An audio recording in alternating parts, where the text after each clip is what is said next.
"Stay, father, pray, till you have had some food," said Esther, putting her hand on his arm. "You look quite weary and shattered."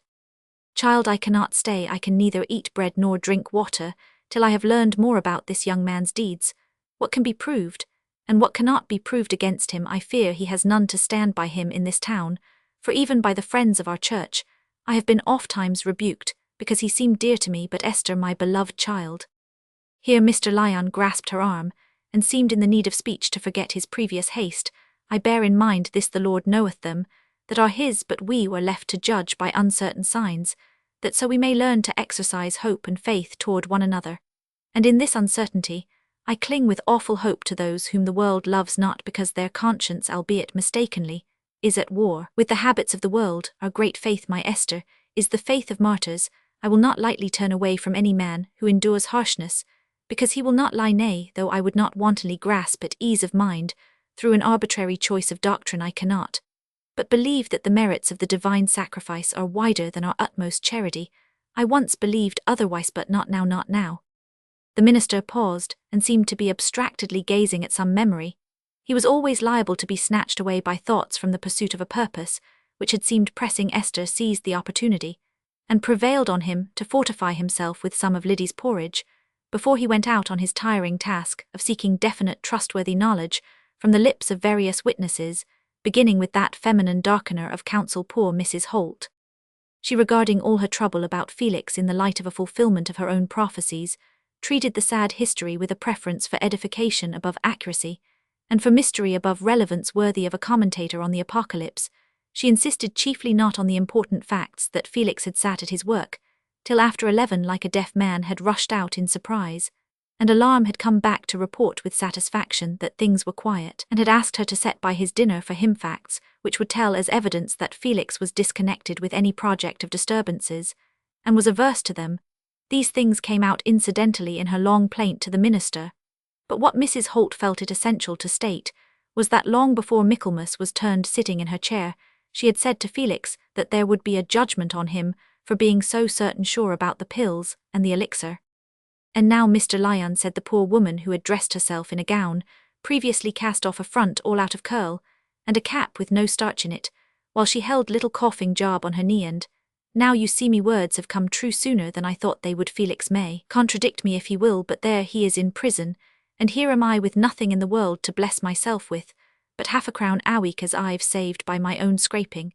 And this house I've got to pay rent for. It's not me has done wrong, Mr. Lyon. There's nobody can say it of me, not the orphan child on my knee is more innocent o' riot and murder, and anything else as is bad. But when you've got a son so masterful and stopping medicines as Providence has sent, and his betters have been taking up and down the country since before he was a baby, it's no use being good here below. But he was a baby, Mr. Lyon, and I gave him the breast." The poor Mrs. Holt's motherly love overcame her expository eagerness, and she fell more and more to crying as she spoke. "And to think there's folks saying now as hell be transported, and his hair shaved off, and the treadmill and everything owed." As Mrs. Holt broke off into sobbing, little Job, also, who had got a confused yet profound sense of sorrow, and of Felix being hurt and gone away, set up a little wail of wondering misery. "Nay, Mistress Holt," said the minister soothingly, "enlarge not your grief by more than warrantable grounds. I have good hope that my young friend your son will be delivered from any severe consequences beyond the death of the man Tucker, which I fear will ever be a sore burden on his memory.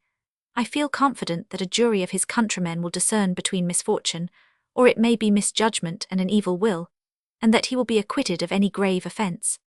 "He never stole anything in his life, Mr. Lyon," said Mrs. Holt, reviving. "Nobody can throw it in my face as my son ran away with money like the young man at the bank, though he looked most respectable and far different on a Sunday to what Felix ever Roman 999.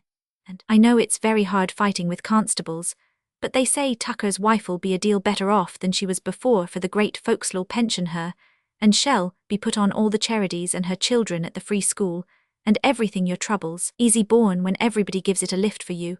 And if judge and jury wants to do right by Felix, they'll think of his poor mother, with the bread took out of her mouth, all but half a crown a week, and furniture which to be sure is most excellent, and of my own buying, and got to keep this orphan child as Felix himself brought on me, and I might send him back to his old grandfather on parish pay. But I am not that woman, Mr. Lyon. I've a tender heart, and here's his little feet and toes like marble do, but look her Mrs. Holt drew off Job's sock and shoe, and showed a well-washed little foot and yowl perhaps. Say I might take a lodger, but it's easy talking, it isn't everybody at a loose end wants a parlour and a bedroom, and if anything bad happens to Felix, I may as well go and sit in the parish pound, and nobody to buy me out, for it's beyond everything how the church members find fault with my son. But I think they might leave his mother to find fault for queer and masterful he might be, and flying in the face of the very scripture about the physic, but he was most clever beyond anything that, I will say, and was his own father's lawful child, and me his mother, that was Mary Wall 30 years before ever I married his father here. Mrs. Holt's feelings again became too much for her, but she struggled on to say sobbingly, and if they're to transport him, I should like to go to the prison, and take the orphan child, for he was most fond of having him on his lap, and said he'd never marry, and there was one above, overheard him, for he's been took at his word.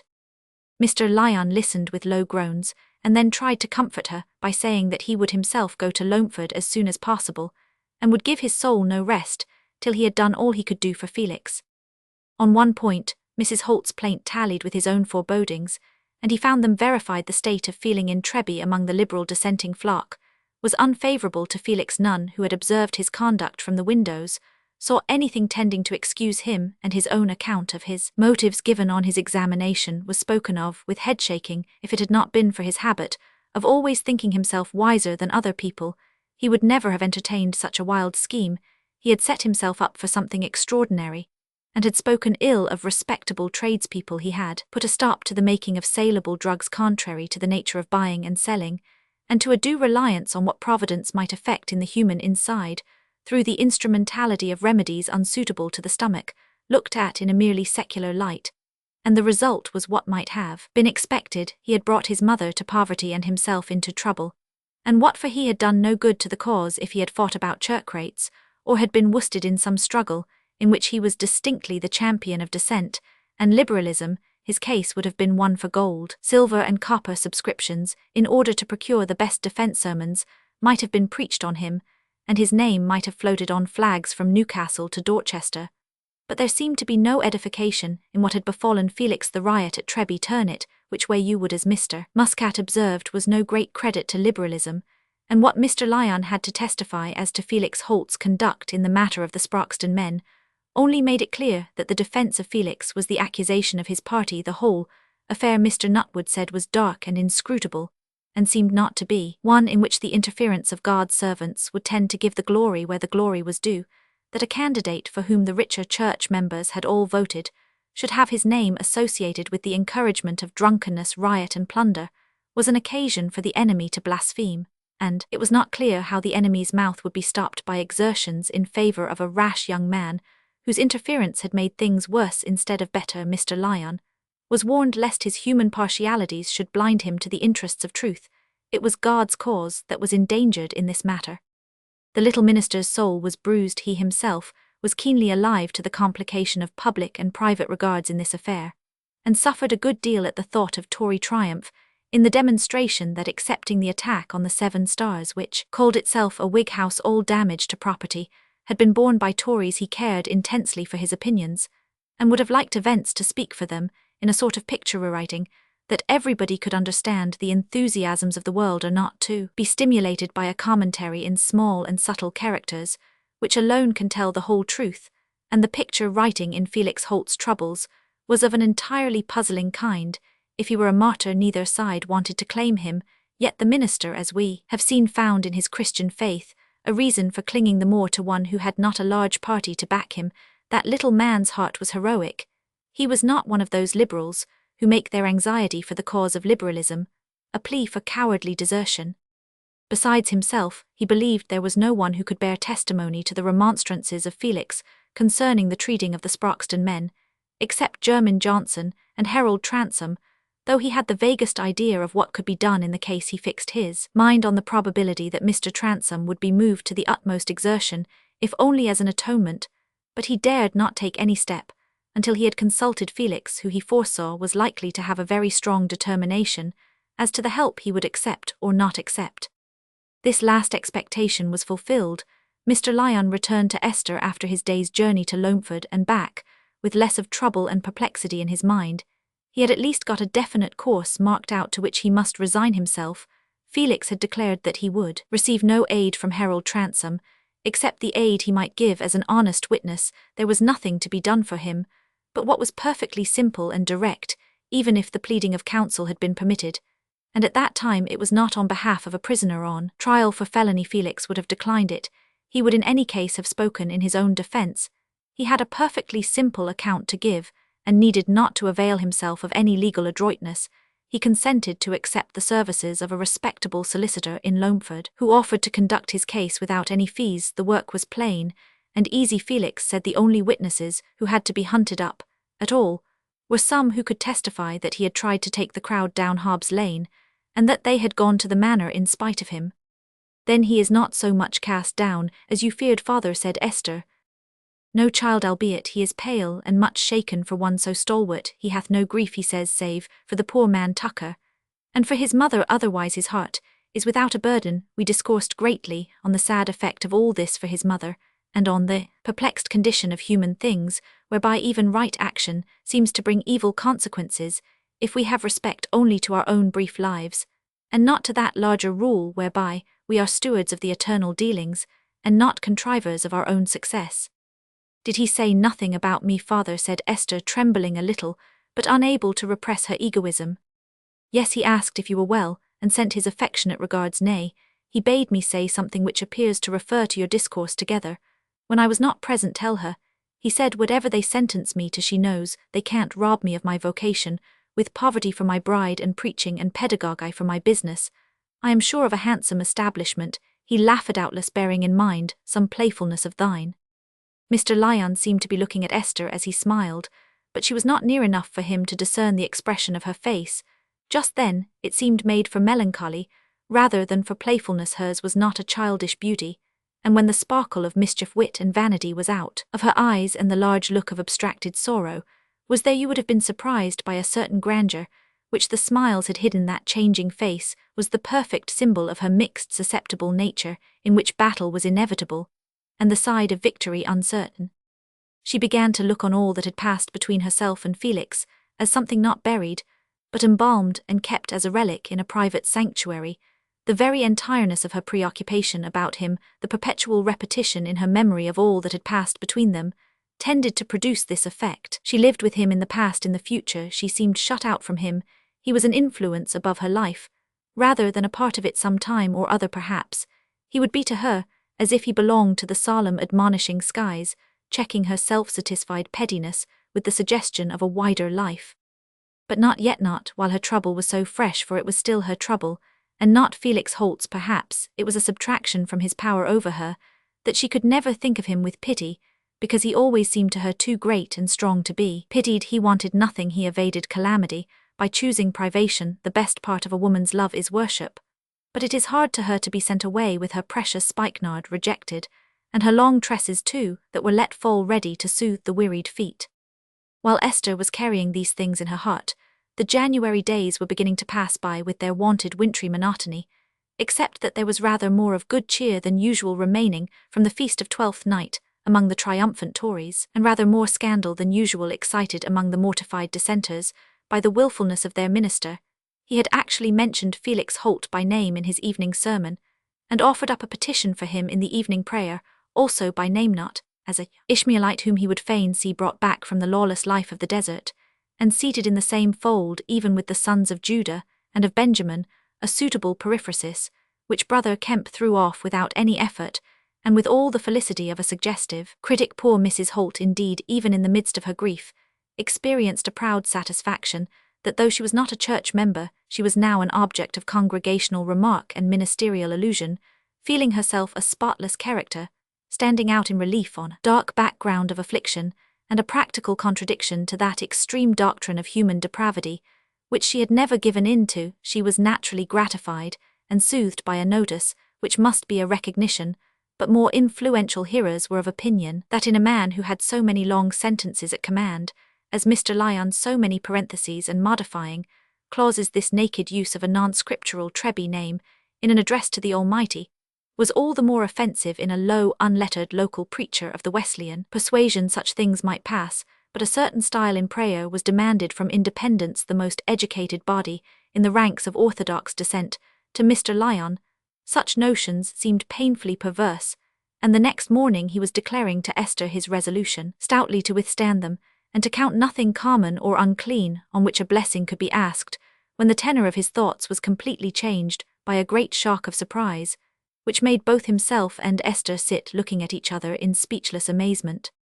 The cause was a letter brought by a special messenger from Duffield, a heavy letter addressed to Esther in a business-like manner, quite unexampled in her correspondence, and the contents of the letter were more startling than its exterior. It began, "Madam, herewith we send you a brief abstract of evidence which has come within our knowledge, that the right of remainder, whereby the lineal issue of Edward Bycliffe can claim possession of the estates of which the entail was settled by John Justice Transome in 1729, now first accrues to you as the sole and lawful issue of Maurice Christian Bycliffe.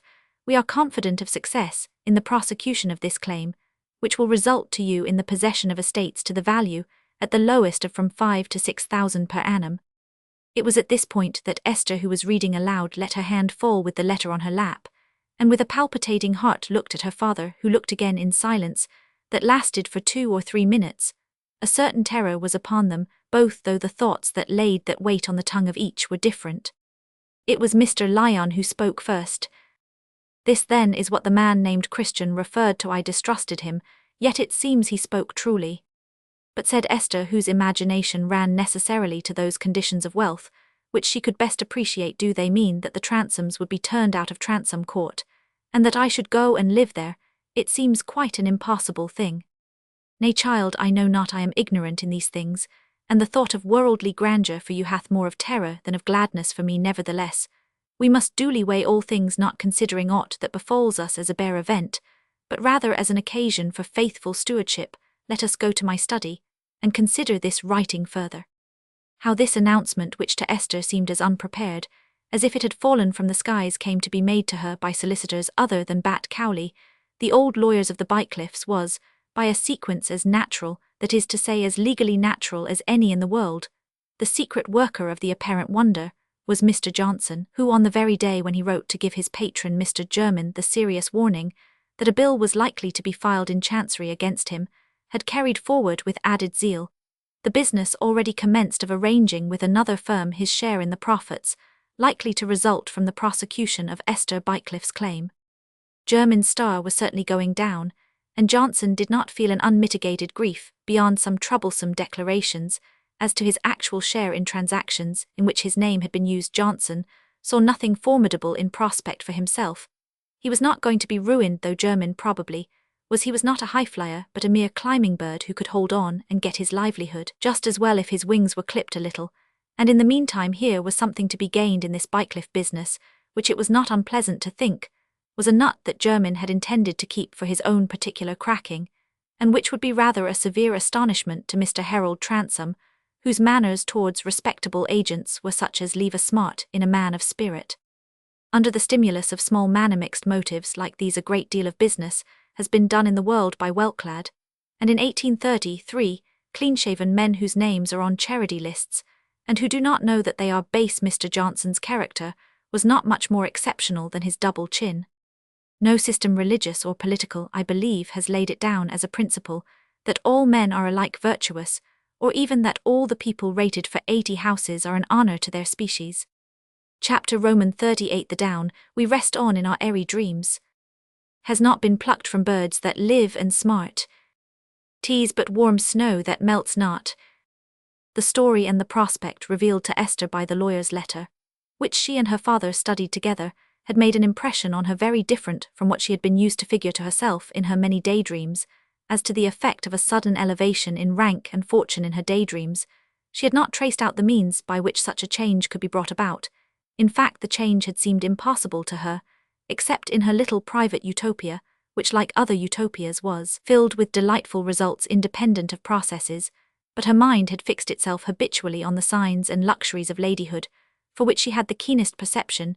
She had seen the very mat in her carriage, had scented the dried rose-leaves in her corridors, had felt the soft carpet under her pretty feet, and seen herself as she rose from her sofa cushions in the crystal panel that reflected a long drawing-room, where the conservatory flowers and the pictures of fair women left her still. With the supremacy of charm, she had trodden the marble-firm gravel of her garden walks, and the soft, deep turf of her lawn she had her servants about her filled with adoring respect, because of her kindness as well as her grace and beauty.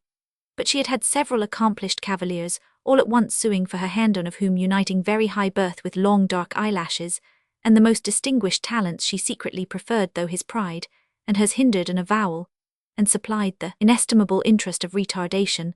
The glimpses she had had in her brief life as a family governess supplied her ready faculty with details enough of delightful still life to furnish her daydreams, and no one who has not like Esther a strong natural prompting and susceptibility toward such things, and has at the same time suffered from the presence of opposite conditions, can understand how powerfully those minor accidents of rank, which please the fastidious sense, can preoccupy the imagination. It seemed that almost everything in her daydreams cavaliers apart must be found at Transome Court, but now that fancy was becoming real, and the impossible appeared possible. Esther found the balance of her attention reversed now that her ladyhood was not simply an utopia. She found herself arrested and painfully grasped by the means through which the ladyhood was to be obtained to her inexperience. This strange story of an alienated inheritance, of such a last representative of pure-blooded lineage as old Thomas, Transome the bill-sticker, above all of the dispossession hanging over those who actually held, and had expected always to hold the wealth and position which were suddenly announced to be rightly her soul. These things made a picture not for her own tastes and fancies to float in with Elysian indulgence, but in which she was compelled to gaze on the degrading hard experience of other human beings, and on a humiliating loss which was the obverse of her own proud gain even in her times of most untroubled egoism. Esther shrank from anything ungenerous, and the fact that she had a very lively image of Harold Transome and his gypsied boy in her mind gave additional distinctness to the thought that if she entered they must depart of the elder Transomes. She had a dimmer vision, and they were necessarily in the background to her sympathy. She and her father sat with their hands locked, as they might have done if they had been listening to a solemn oracle, in the days of old, revealing unknown kinship and rightful heirdom. It was not that Esther had any thought of renouncing her fortune. She was incapable in these moments of condensing her vague ideas and feelings into any distinct plan of action, nor indeed did it seem that she was called upon to act with any promptitude. It was only that she was conscious of being strangely awed by something that was called good fortune, and the awe shut out any scheme of rejection as much as any triumphant joy. In acceptance, her father, she learned, had died disappointed, and in wrongful imprisonment, and an undefined sense of nemesis seemed half to sanctify her inheritance and counteract its apparent arbitrariness. Felix Holt was present in her mind throughout what he would say was an imaginary commentary that she was constantly framing, and the words that she most frequently gave him for she dramatized under the inspiration of a sadness slightly bitterer of this kind. That is clearly your destinito, be aristocratic to be rich. I always saw that our lots lay widely apart. You are not fit for poverty or any work of difficulty. But remember what I once said to you about a vision of consequences. Take care where your fortune leads you. Her father had not spoken since they had ended their study and discussion of the story, and the evidence as it was presented to them. Into this he had entered with his usual penetrating activity, but he was so accustomed to the impersonal study of narrative that even in these exceptional moments the habit of half a century asserted itself, and he seemed sometimes not to distinguish the case of Esther's inheritance from a story in ancient history, until some detail recalled him to the profound feeling that a great change might be coming over the life of this child who was so close to him. At last he relapsed into total silence, and for some time Esther was not moved to interrupt it. He had sunk back in his chair with his hand locked in hers, and was pursuing a sort of prayerful meditation. He lifted up no formal petition, but it was as if his soul travelled again over the facts he had been considering in the company of a guide, ready to inspire and correct him. He was striving to purify his feeling in this matter from selfish or worldly drossa, striving which is that prayer without ceasing sure to wrest an answer by its sublime importunity. There is no knowing how long they might have sat in this way, if it had not been for the inevitable Liddy reminding them dismally of dinner. "Yes, Liddy, we come," said Esther, and then before moving, "Is there any advice you have in your mind for me, father?" The sense of awe was growing in Esther. Her intensest life was no longer in her dreams, where she made things to her own mind. She was moving in a world charged with forces. "Not yet, my dear, save this, that you will seek special illumination in this juncture, And above all be watchful that your soul be not lifted up within you, by what rightly considered is rather an increase of charge, and a call upon you to walk along a path, which is indeed easy to the flesh but dangerous to the spirit. You would always live with me, Father, Esther said under a strong impulse, partly affection, partly the need to grasp at some moral help, but she had no sooner uttered the words than they raised a vision, showing as by a flash of lightning, the incongruity of that past, which had created the sanctities and affections of her life, with that future, which was coming to her, the little rusty old minister, with the one luxury of his Sunday evening pipe, smoked up the kitchen chimney, coming to live in the midst of grandeur, but know her father with the grandeur of his past sorrow, and his long struggling labours, forsaking his vocation, and vulgarly accepting an existence unsuited to him. Esther's face flushed with the excitement of this vision, and its reversed interpretation, which 5 months ago she would have been incapable of seeing. Her question to her father seemed like a mockery. She was ashamed. He answered slowly, "Touch not that chord yet, my child. I must learn to think of thy lot according to the demands of Providence. We will rest a while from the subject, and I will seek calmness in my ordinary duties." The next morning nothing more was said. Mr. Lyon was absorbed in his sermon-making, for it was near the end of the week, and Esther was obliged to attend to her pupils. Mrs. Holt came by invitation with little Job to share their dinner of roast meat, and after much of what the minister called unprofitable discourse, she was quitting the house when she hastened back with an astonished face to tell Mr. Lyon and Esther, who were already in wonder at crashing, thundering sounds on the pavement, that there was a carriage stopping and stamping at the entry into Malthouse Yard, with all sorts of fine liveries, and a lady and gentleman inside. Mr. Lyon and Esther looked at each other, both having the same name in their minds. "If it's Mr. Transome or somebody else as is great," Mr. Lyon urged Mrs. Holt, "you'll remember my son, and say he's got a mother with a character. They may inquire into as much as they like, and never mind what Felix says, for he's so masterful he'd stay in prison and be transported whether or no, only to have his own way, for it's not to be thought but what the great people could get him off if they would, and it's very hard with a king in the country, and all the texts in Proverbs about the king's countenance and Solomon and the live baby." Mr. Lyon lifted up his hand deprecatingly, and Mrs. Holt retreated from the parlour door to a corner of the kitchen, the outer doorway being occupied by Dominic, who was inquiring if Mr. and Miss Lyon were at home, and could receive Mrs. Transome and Mr. Harold Transome. While Dominic went back to the carriage, Mrs. Holt escaped with her tiny companion to Zachary's, the new puppener, observing to Liddy that she knew herself, and was not that woman to stay where she might not be wanted, whereupon Liddy, differing fundamentally, admonished her parting ear that it was well if she knew herself to be dust, and Asher silently extending the application of this remark to Mrs. Transome, as she saw the tall lady sweep in arrayed in her rich black and fur, with that fine gentleman behind her, whose thick topknot of wavy hair, sparkling ring, dark complexion, and general air of worldly exaltation unconnected with chapel, were painfully suggestive to Liddy of Herod Pontius Pilate, or the much-quoted Gallio. Harold Transome, greeting Esther, gracefully presented his mother, whose eagle-like glance, fixed on her from the first moment of entering, seemed to Esther to pierce her through. Mrs. Transome hardly noticed Mr. Lyon, not from studied haughtiness, but from sheer mental inability to consider him as a person ignorant of natural history is unable to consider a freshwater polyp otherwise than as a sort of animated weed, certainly not fit for table. But Harold saw that his mother was agreeably struck by Esther, who indeed showed to much advantage.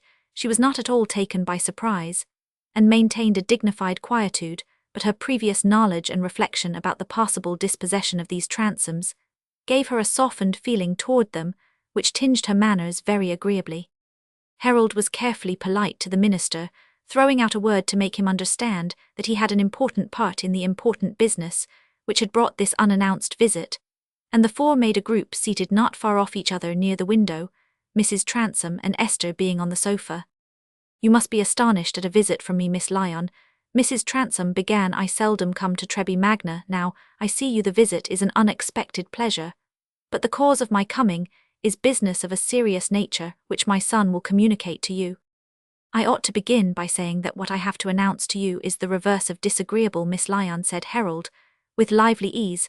"I don't suppose the world would consider it very good news for me, but a rejected candidate, Mr. Lyon," Harold went on, turning graciously to the minister, "begins to be inured to loss and misfortune."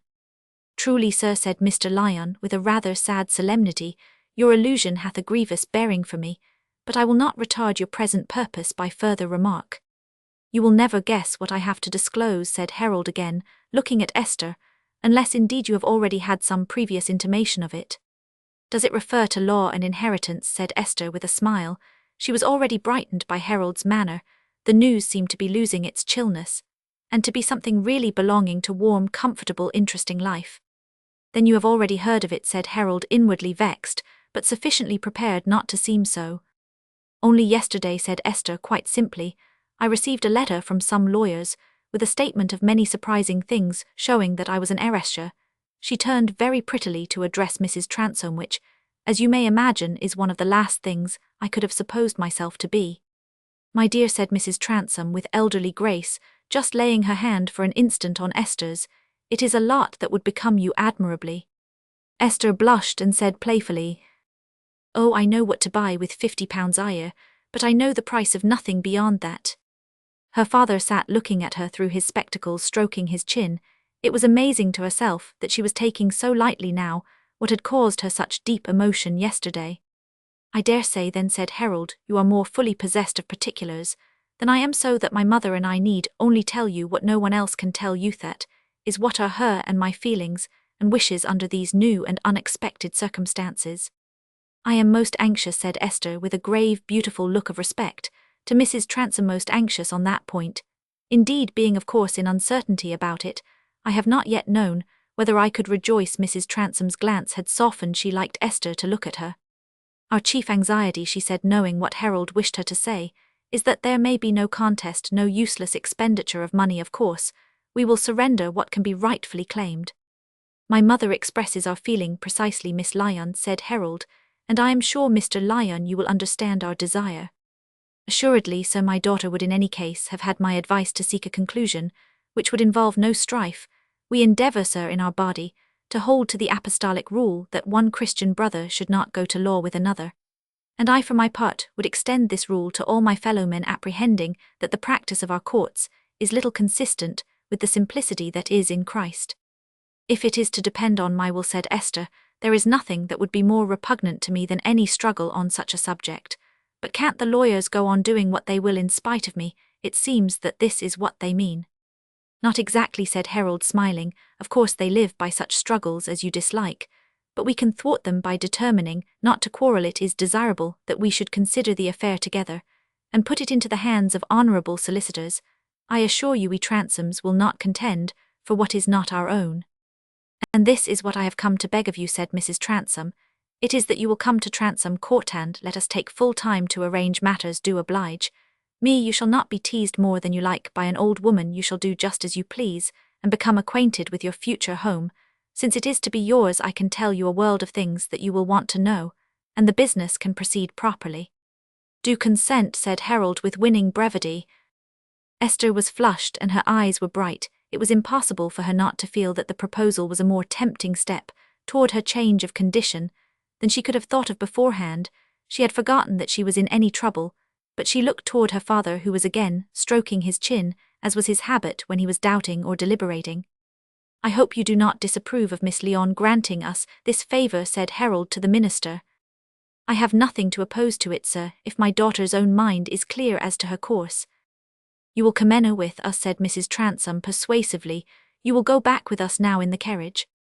Harold was highly gratified with the perfection of his mother's manner on this occasion, which he had looked forward to as difficult since he had come home again. He had never seen her so much at her ease, or with so much benignancy in her face. The secret lay in the charm of Esther's sweet young deference, a sort of charm that had not before entered into Mrs. Transome's elderly life. Esther's pretty behaviour, it must be confessed, was not fed entirely from lofty moral sources. Over and above her really generous feeling, she enjoyed Mrs. Transome's accent, the high-bred quietness of her speech, the delicate odour of her drapery. She had always thought that life must be particularly easy if one could pass it among refined people, and so it seemed at this moment. She wished unmixedly to go to Transome Court. Since my father has no objection, she said, and you urge me so kindly, but I must beg for time to pack up a few clothes. By all means, said Mrs. Transome, we are not at all pressed. When Esther had left the room, Harold said, apart from our immediate reason for coming, Mr. Lyon, I could have wished to see you about these unhappy consequences of the election contest. but you will understand that I have been much preoccupied with private affairs. You have well said that the consequences are unhappy, sir, and but for a reliance on something more than human calculation, I know not which I should most bewail, the scandal which wrongdealing has brought on right principles, or the snares which it laid for the feet of a young man, who is dear to me. One soweth, and another reapeth, is a verity that applies to evil as well as good. You are referring to Felix Holt. I have not neglected steps to secure the best legal help for the prisoners, but I am given to understand that Holt refuses any aid from me. I hope he will not go rashly to work in speaking in his own defence without any legal instruction. It is an opprobrium of our law that no counsel is allowed to plead for the prisoner in cases of felony. A ready tongue may do a man as much harm as good in a court of justice. He piques himself on making a display, and displays a little too much. So you know him not, said the little minister in his deeper tone. He would not accept even if it were accorded a defence, wherein the truth was screened or avoided not, from a vainglorious spirit of self-exhibition, for he hath a singular directness and simplicity of speech, but from an averseness to a profession, wherein a man may without shame seek to justify the wicked for reward, and take away the righteousness of the righteous from him. It's a pity a fine young fellow should do himself harm by fanatical notions of that sort. I could at least have procured the advantage of first-rate consultation. He didn't look to me like a dreamy personage. Nor is he dreamy, rather his excess lies in being too practical. Well, I hope you will not encourage him in such irrationality. The question is not one of misrepresentation, but of adjusting fact so as to raise it to the power of evidence. Don't you see that? I do, but I distrust not Felix Holt's discernment in regard to his own case. He builds not on doubtful things, and hath no illusory hopes. On the contrary, he is of a too scornful incredulity, where I would fain see a more childlike faith. But he will hold no belief without action corresponding thereto, and the occasion of his return to this his native place at a time which has proved fatal was no other than his resolve to hinder the sale of some drugs which had chiefly supported his mother, but which his better knowledge showed him to be pernicious to the human frame. He undertook to support her by his own labour. But, sir, I pray you to mark, and old as I am, I not deny that this young man instructs me herein. I pray you to mark the poisonous confusion of good and evil, which is the wide-spreading effect of vicious practices, through the use of undue electioneering means concerning, which however I do not accuse you farther than of having acted the part of him who washes his hands when he delivers up to others the exercise of an iniquitous power. Felix Holt is, I will not scruple to say, the innocent victim of a riot, and that deed of strict honesty, whereby he took on himself the charge of his aged mother, seems now to have deprived her of sufficient bread, and is even an occasion of reproach to him from the weaker brethren. I shall be proud to supply her as amply as you think desirable, said Harold, not enjoying this lecture. I will pray you to speak of this question with my daughter, who it appears may herself have large means at command, and would desire to minister to Mrs. Holt's needs with all friendship and delicacy. For the present, I can take care that she lacks nothing essential. As Mr. Lyon was speaking, Esther re-entered equipped for her drive. She laid her hand on her father's arm, and said, "You will let my pupils know at once, will you, father?" "Doubtless, my dear," said the old man, trembling a little under the feeling that this departure of Esther's was a crisis. Nothing again would be as it had been in their mutual life, but he feared that he was being mastered by a too tender self-regard, and struggled to keep himself calm. Mrs. Transome and Harold had both risen. "If you are quite ready, Miss Lyon," said Harold, divining that the father and daughter would like to have an unobserved moment, "I will take my mother to the carriage and come back for you." When they were alone, Esther put her hands on her father's shoulders and kissed him. "This will not be a grief to you, I hope, father. You think it is better that I should go?" "Nay, child, I am weak, but I would fain be capable of a joy quite apart from the accidents of my aged earthly existence, which indeed is a petty and almost dreed-up fountain, whereas, to the receptive soul, the river of life pauses not nor is diminished. Perhaps you will see Felix Holt again, and tell him all. Shall I say aught to him for you?" "Oh no, only that Job Tudge has a little flannel shirt, and a box of lozenges," said Esther, smiling. I hear Mr. Transome coming back. I must say good-bye to Liddy, else she will cry over my hard heart." In spite of all the grave thoughts that had been, Esther felt it a very pleasant as well as new experience to be led to the carriage by Harold Transome, to be seated on soft cushions, and bowled along, looked at admiringly and deferentially, by a person opposite, whom it was agreeable to look at in return, and talked to with suavity and liveliness toward what prospect was that easy carriage really leading her. She could not be always asking herself mentor-like questions. Her young bright nature was rather weary of the sadness that had grown heavier in these last weeks, like a chill white mist hopelessly veiling the day. Her fortune was beginning to appear worthy of being called good fortune. She had come to a new stage in her journey, a new day had arisen on new scenes, and her young untired spirit was full of curiosity. Chapter Roman 39. No man believes that manixtured knowledge and skills a just idea of the solar system, or the power of painting flesh, or of reading written harmoniessen come late, and of a sudden yet many will not stick at believing that happiness can come at any day and hour solely by a new disposition of events, though there is not less capable of a magical production than a mortal's happiness, which is mainly a complex of habitual relations and dispositions, not to be wrought by news from foreign parts, or any whirling of fortune's wheel, for one on whose brow time has written legibly. Some days after Esther's arrival at Transome Court dinner, coming to dress Mrs. Transome, before dinner a labour of love, for which she had ample leisure, no found her mistress, seated with more than ever of a marble aspect of self-absorbed suffering which to the waiting woman's keen observation had been gradually intensifying itself during the past week. She had tapped at the door without having been summoned, and she had ventured to enter though she had heard no voice saying come in. Mrs. Transome had on a dark warm dressing gown hanging in thick folds about her, and she was seated before a mirror which filled a panel from the floor to the ceiling. The room was bright with the light of the fire, and of wax candles. For some reason, contrary to her usual practice, Mrs. Transome had herself unfastened her abundant grey hair, which rolled backward in a pale sunless stream over her dark dress. She was seated before the mirror apparently looking at herself, her brow knit in one deep furrow and her jewelled hands laid one above the other on her knee. Probably she had ceased to see the reflection in the mirror, for her eyes had the fixed widdy open look that belongs not to examination, but to reverie, motionless in that way, her clear-cut features keeping distinct record of past beauty. She looked like an image faded, dried, and bleached by uncounted suns, rather than a breathing woman who had numbered the years as they passed, and had a consciousness within her which was the slow deposit of those ceaseless rolling years. Denner, with all her ingrained and systematic reserve, could not help showing signs that she was startled, when peering from between her half-closed eyelids, she saw the motionless image in the mirror opposite to her.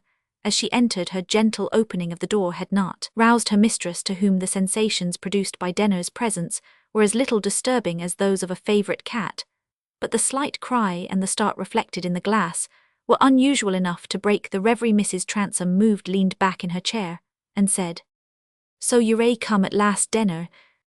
"Yes, madam, it is not late. I'm sorry you should have undone your hair yourself."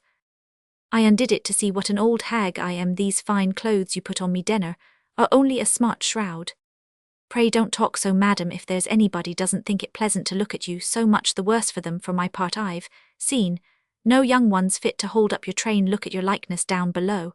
And though you're older now, what signifies? I wouldn't be Letty in the scullery, because she's got red cheeks. She mayn't know she's a poor creature, but I know it, and that's enough for me. I know what sort of a dowdy draggletail shall be in 10 years' time. I would change with nobody, madam, and if troubles were put up to market, I'd sooner buy old than knew it something to have seen the worst." "A woman never has seen the worst till she is old, Denner," said Mrs. Transome bitterly. The keen little waiting woman was not clear as to the cause of her mistress' added bitterness, but she rarely brought herself to ask questions when Mrs. Transome did not authorize them. By beginning to give her information, Banks the bailiff and the head servant had nodded and winked a good deal over the certainty that Mr. Harold was none so fond of Jermyn. But this was a subject on which Mrs. Transome had never made up her mind to speak, and Denner knew nothing definite. Again, she felt quite sure that there was some important secret connected with Esther's presence in the house. She suspected that the close Dominic knew the secret, and was more trusted than she was in spite of her 40-year service, but any resentment on this ground would have been an entertained reproach against her mistress inconsistent with Denner's creed and character. She inclined to the belief that Esther was the immediate cause of the new discontent.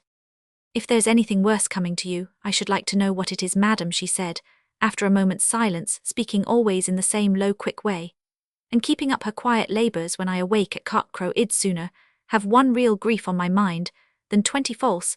It's better to know one's robbed than to think one's going to be murdered. I believe you are the creature in the world that loves me best, Denner, yet you will never understand what I suffer. It's of no use telling you. There's no folly in you, and no heartache. You are made of iron, you have never had any trouble. I've had some of your trouble, madam. Yes, you good thing, but as a sick nurse that never caught the fever, you never even had a child. I can feel for things I never went through. I used to be sorry for the poor French queen. When I was young it'd have lain cold for her to lie warm. I know people have feelings according to their birth and station. And you always took things to heart, madam, beyond anybody else. But I hope there's nothing new to make you talk of the worst. Yes, Denner, there is, said Mrs. Transome, speaking in a low tone of misery, while she bent for her headdress to be pinned on. Is it this young lady? Why, what do you think about her, Denner? Said Mrs. Transome, in a tone of more spirit, rather curious to hear what the old woman would say. I don't deny she's graceful, and she has a pretty smile and very good manners. It's quite unaccountable, by what Banks says about her father. I know nothing of those Treby townsfolk myself. But for my part, Roman 1M, puzzled, I am fond of Mr. Harold. I always shall be, madam. I was at his bringing into the world, and nothing but his doing wrong by you would turn me against him, but the servants all say he's in love with Miss Lyon. I wish it were true, Denner, said Mrs. Transome energetically. I wish he were in love with her so that she could master him, and make him do what she pleased. Then it is not true what they say. Not true that she will ever master him, no woman ever will. He will make her fond of him, and afraid of him. That's one of the things you have never gone through, Denner. A woman's love is always freezing into fear. She wants everything, she is secure of nothing. This girl has a fine spirit, plenty of fire and pride and wit. Men like such captives as they like horses that champ the bit and paw the ground. They feel more triumph in their mastery. What is the use of a woman's will if she tries? She doesn't get it, and she ceases to be loved. God was cruel when he made women. Denner was used to such outbursts as this. Her mistress' rhetoric and temper belonged to her superior rank, her grand person, and her piercing black eyes. Mrs. Transome had a sense of impiety in her words, which made them all the more tempting to her impotent anger.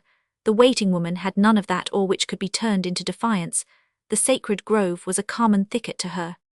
It mayn't be good luck to be a woman, she said, but one begins with it from a baby, one gets used to it, and I shouldn't like to be a man to cough so loud, and stand straddling about on a wet day, and be so wasteful with meat, and drink there a coarse lot. I think then I needn't make a trouble of this young lady, madam, she added after a moment's pause. No, Denner, I like her. If that were all, I should like Harold to marry her. It would be the best thing if the truth were known, and it will be known soon. The state is hers by law, such law as it is. It's a strange story. She's a Bycliffe, really. Denner did not look amazed, but went on fastening her mistress' dress as she said, Well, madam, I was sure there was something wonderful at the bottom of it, and turning the old lawsuits and everything else over in my mind, I thought the law might have something to do with it. Then she is a born lady. Yes, she has good blood in her veins. We talked that over in the housekeeper's room. What a hand, and an instep she has, and how her head is set on her shoulders almost like your own, madam. But her lightish complexion spoils her to my thinking. And Dominic said Mr. Harold never admired that sort of woman before. There's nothing that smooth fellow couldn't tell you, if he would. He knows the answer to riddles before they're made. However, he knows how to hold his tongue. Ill say that for him, and so do I, madam. Yes, yes, you will not talk of it till other people are talking of it. And so if Mr. Harold married her, it would save all fuss and mischief. Yes, about the estate. And he seems inclined, and shall not refuse him. Ill answer for it, and you like her, madam. There's everything to set your mind at rest. Denner was putting the finishing touch to Mrs. Transome's dress by throwing an Indian scarf over her shoulders, and so completing the contrast between the majestic lady in costume and the dishevelled Hecuba-like woman whom she had found half an hour before.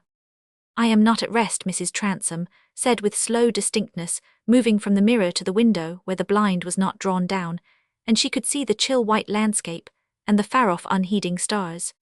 Denner, more distressed by her mistress, suffering than she could have been by anything else, took up with the instinct of affection a gold vinaigrette which Mrs. Transome often liked to carry with her, and going up to her put it into her hand, gently. Mrs. Transome grasped the little woman's hand hard, and held it so. Denner, she said in a low tone, if I could choose at this moment, I would choose that Harold should never have been born. Nay, my dear, Denner had only once before in her life said my dear to her mistress. It was a happiness to you then. I don't believe I felt the happiness then as I feel the misery now. It is foolish to say people can't feel much when they are getting old. Not pleasure, perhaps little comes, but they can feel they are forsaken. Every fibre in me seems to be a memory, that makes a pang they can feel that all the love in their lives is turned to hatred or contempt. Not mine, madam, not mine, let what would be I should want to live for your sake, for fear you should have nobody to do for you as I would. Ah, then you are a happy woman, Denner, you have loved somebody for 40 years who is old and weak now, and can't do without you. The sound of the dinner gong resounded below, and Mrs. Transome let the faithful hand fall again. Chapter Roman 40, she's beautiful and therefore to be wooed. She is a woman therefore to be won. Henry Roman 6, if Denner had had a suspicion that Esther's presence at Transome Court was not agreeable to her mistress, it was impossible to entertain such a suspicion with regard to the other members of the family. Between her and little Harry there was an extraordinary fascination. This creature with the soft, broad brown cheeks, low forehead, great black eyes, tiny well-defined nose, fierce biting tricks toward every person and thing he disliked, and insistence on entirely occupying those he liked, was a human specimen such as Esther had never seen before, and she seemed to be equally original in Harry's experience. At first sight, her light complexion, and her blue gown, probably also her sunny smile, and her hands stretched out toward him, seemed to make a show for him, as of a new sort of bird. He threw himself backward against his gapper, as he called old Mr. Transome, and stared at this newcomer with the gravity of a wild animal. But she had no sooner sat down on the sofa in the library than he climbed up to her, and began to treat her as an attractive object in natural history, snatched up her curls with his brown fist, and discovering that there was a little ear under them, pinched it and blew into it, pulled at her coronet of plaits, and seemed to discover with satisfaction that it did not grow at the summit of her head, but could be dragged down and altogether undone. Then, finding that she laughed, tossed him back, kissed, and pretended to bite him, in fact, was an animal that understood fun, rushed off, and made Dominic bring a small menagerie of white mice, squirrels, and birds, with Moro the black spaniel, to make her acquaintance. Whomsoever Harry liked, it followed that Mr. Transome must like Gapper.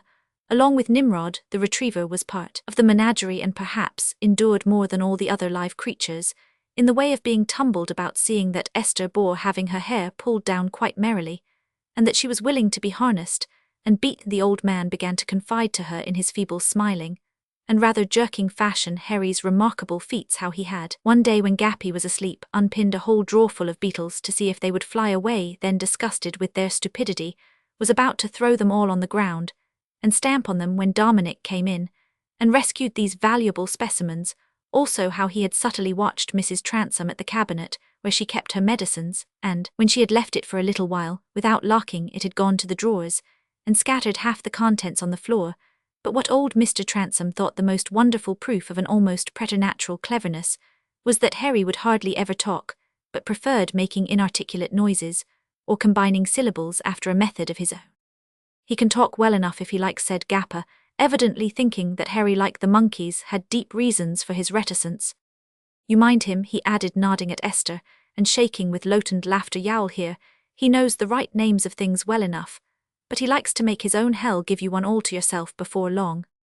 And when Harry seemed to have made up his mind distinctly that Esther's name was Boo, Mr. Transome nodded at her with triumphant satisfaction, and then told her in a low whisper, looking round cautiously beforehand, that Harry would never call Mrs. Transome Gamma, but always Bite.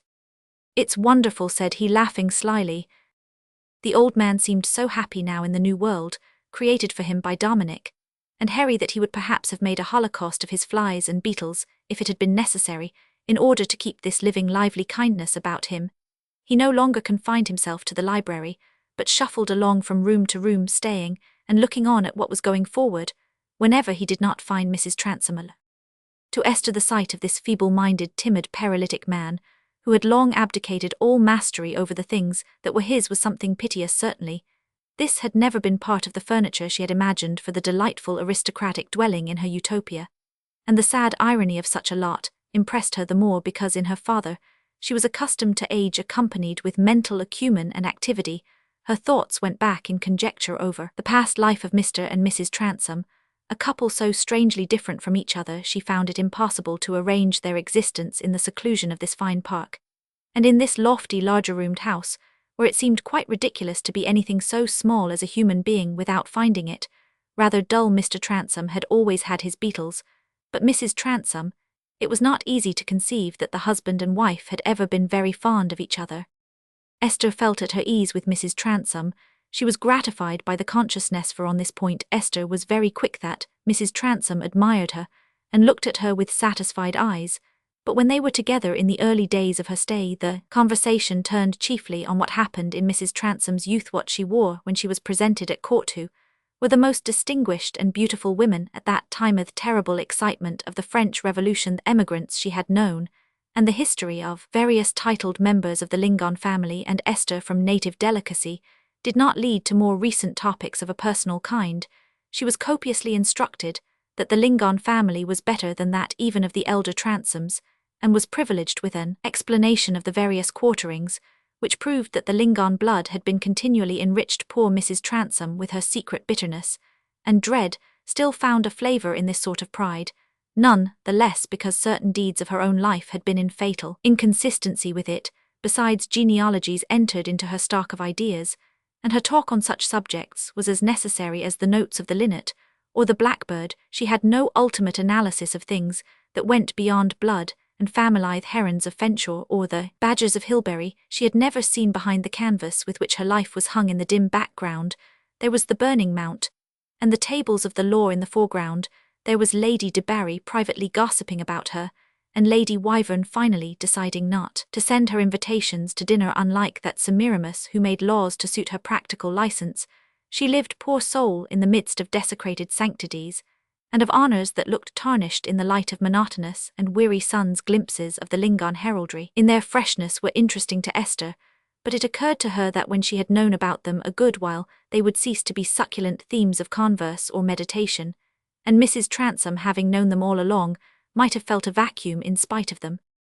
Nevertheless, it was entertaining at present to be seated on soft cushions with her netting before her, while Mrs. Transome went on with her embroidery, and told in that easy phrase, and with that refined high-bred tone and accent, which she possessed in perfection, family stories that to Esther were like so many novelettes. What diamonds were in the Earl's family, own cousins to Mrs. Transome, how poor Lady Sarah's husband went off into jealous madness only a month after their marriage, and dragged that sweet blue-eyed thing by the hair, and how the brilliant Fanny, having married a country parson, became so niggardly that she had gone about almost begging for fresh eggs from the farmers' wives, though she had done very well with her 6 sons, as there was a bishop and no end of interest in the family, and 2 of them got appointments in India.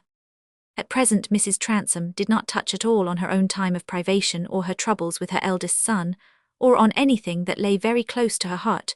She conversed with Esther, and acted the part of hostess as she performed her toilet, and went on with her embroidery. These things were to be done whether one were happy or miserable. Even the patriarch Job, if he had been a gentleman of the modern West, would have avoided picturesque disorder and poetical laments, and the friends who called on him, though not less disposed than Bildad the Shuhite to hint that their unfortunate friend was in the wrong, would have sat on chairs and held their hats in their hands. The harder problems of our life have changed less than our manners. We wrestle with the old sorrows, but more decorously. Esther's inexperience prevented her from divining about this fine grey-haired woman, whom she could not help perceiving to stand apart from the family group, as if there were some cause of isolation for her both within and without. To her young heart there was a peculiar interest in Mrs. Transome, an elderly woman whose beauty, position, and graceful kindness toward herself made deference to her spontaneous, was a new figure in Esther's experience. Her quick light movement was always ready to anticipate what Mrs. Transome wanted. Her bright apprehension and silvery speech were always ready to cap Mrs. Transome's narratives or instructions, even about doses and liniments, with some lively commentary. She must have behaved charmingly, for one day, when she had tripped across the room to put the screen just in the right place, Mrs. Transome said, taking her hand, "My dear, you make me wish I had a daughter." That was pleasant, and so it was to be decked by Mrs. Transome's own hands in a set of turquoise ornaments, which became her wonderfully, worn with a white cashmere dress, which was also insisted on. Esther never reflected that there was a double intention in these pretty ways toward her with young generosity. She was rather preoccupied by the desire to prove that she herself entertained no low triumph in the fact that she had rights prejudicial to this family, whose life she was learning, and, besides, through all Mrs. Transome's perfect manners, there pierced some undefinable indications of a hidden anxiety much deeper than anything she could feel about this affair of the estetito, which she often alluded slightly as a reason for informing Esther of something. It was impossible to mistake her for a happy woman, and young speculation is always stirred by discontent, for which there is no obvious cause. When we are older we take the uneasy eyes, and the bitter lips more as a matter of course. But Harold Transome was more communicative about recent years than his mother, was he thought it well that Esther should know how the fortune of his family had been drained by law expenses, owing to suits mistakenly urged by her family. He spoke of his mother's lonely life and pinched circumstances of her lack of comfort in her elder son, and of the habit she had consequently acquired of looking at the gloomy side of things. He hinted that she had been accustomed to dictate, and that as he had left her when he was a boy, she had perhaps indulged the dream that he would come back a boy. She was still sore on the point of his politics. These things could not be helped, but so far as he could he wished to make the rest of her life as cheerful as possible. Esther listened eagerly, and took these things to heart. The claim to an inheritance, the sudden discovery of a right to a fortune held by others, was acquiring a very distinct and unexpected meaning. For her every day, she was getting more clearly into her imagination what it would be to abandon her own past, and what she would enter into in exchange for it, what it would be to disturb a long possession, and how difficult it was to fix a point at which the disturbance might begin so as to be contemplated without pain. Harold Transome's thoughts turned on the same subject, but accompanied by a different state of feeling, and with more definite resolutions. He saw a mode of reconciling all difficulties, which looked pleasanter to him the longer he looked at Esther. When she had been hardly a week in the house he had made up his mind to marry her, and it had never entered into that mind that the decision did not rest entirely with his inclination. It was not that he thought slightly of Esther's demands. He saw that she would require considerable attractions to please her, and that there were difficulties to be overcome. She was clearly a girl who must be wooed, but Harold did not despair of presenting the requisite attractions, and the difficulties gave more interest to the wooing than he could have believed when he had said that he would not marry an Englishwoman. He had always made a mental reservation in favor of peculiar circumstances, and now the peculiar circumstances were come to be deeply in love. Was a catastrophe not likely to happen to him, but he was readily amorous. No woman could make him miserable, but he was sensitive to the presence of women, and was kind to them, not with grimaces like a man of mere gallantry, but beamingly easily like a man of genuine good nature. And each day he was near Esther the solution of all difficulties by marriage became a more pleasing prospect, though he had to confess to himself that the difficulties did not diminish on a nearer view, in spite of the flattering sense that she brightened at his approach.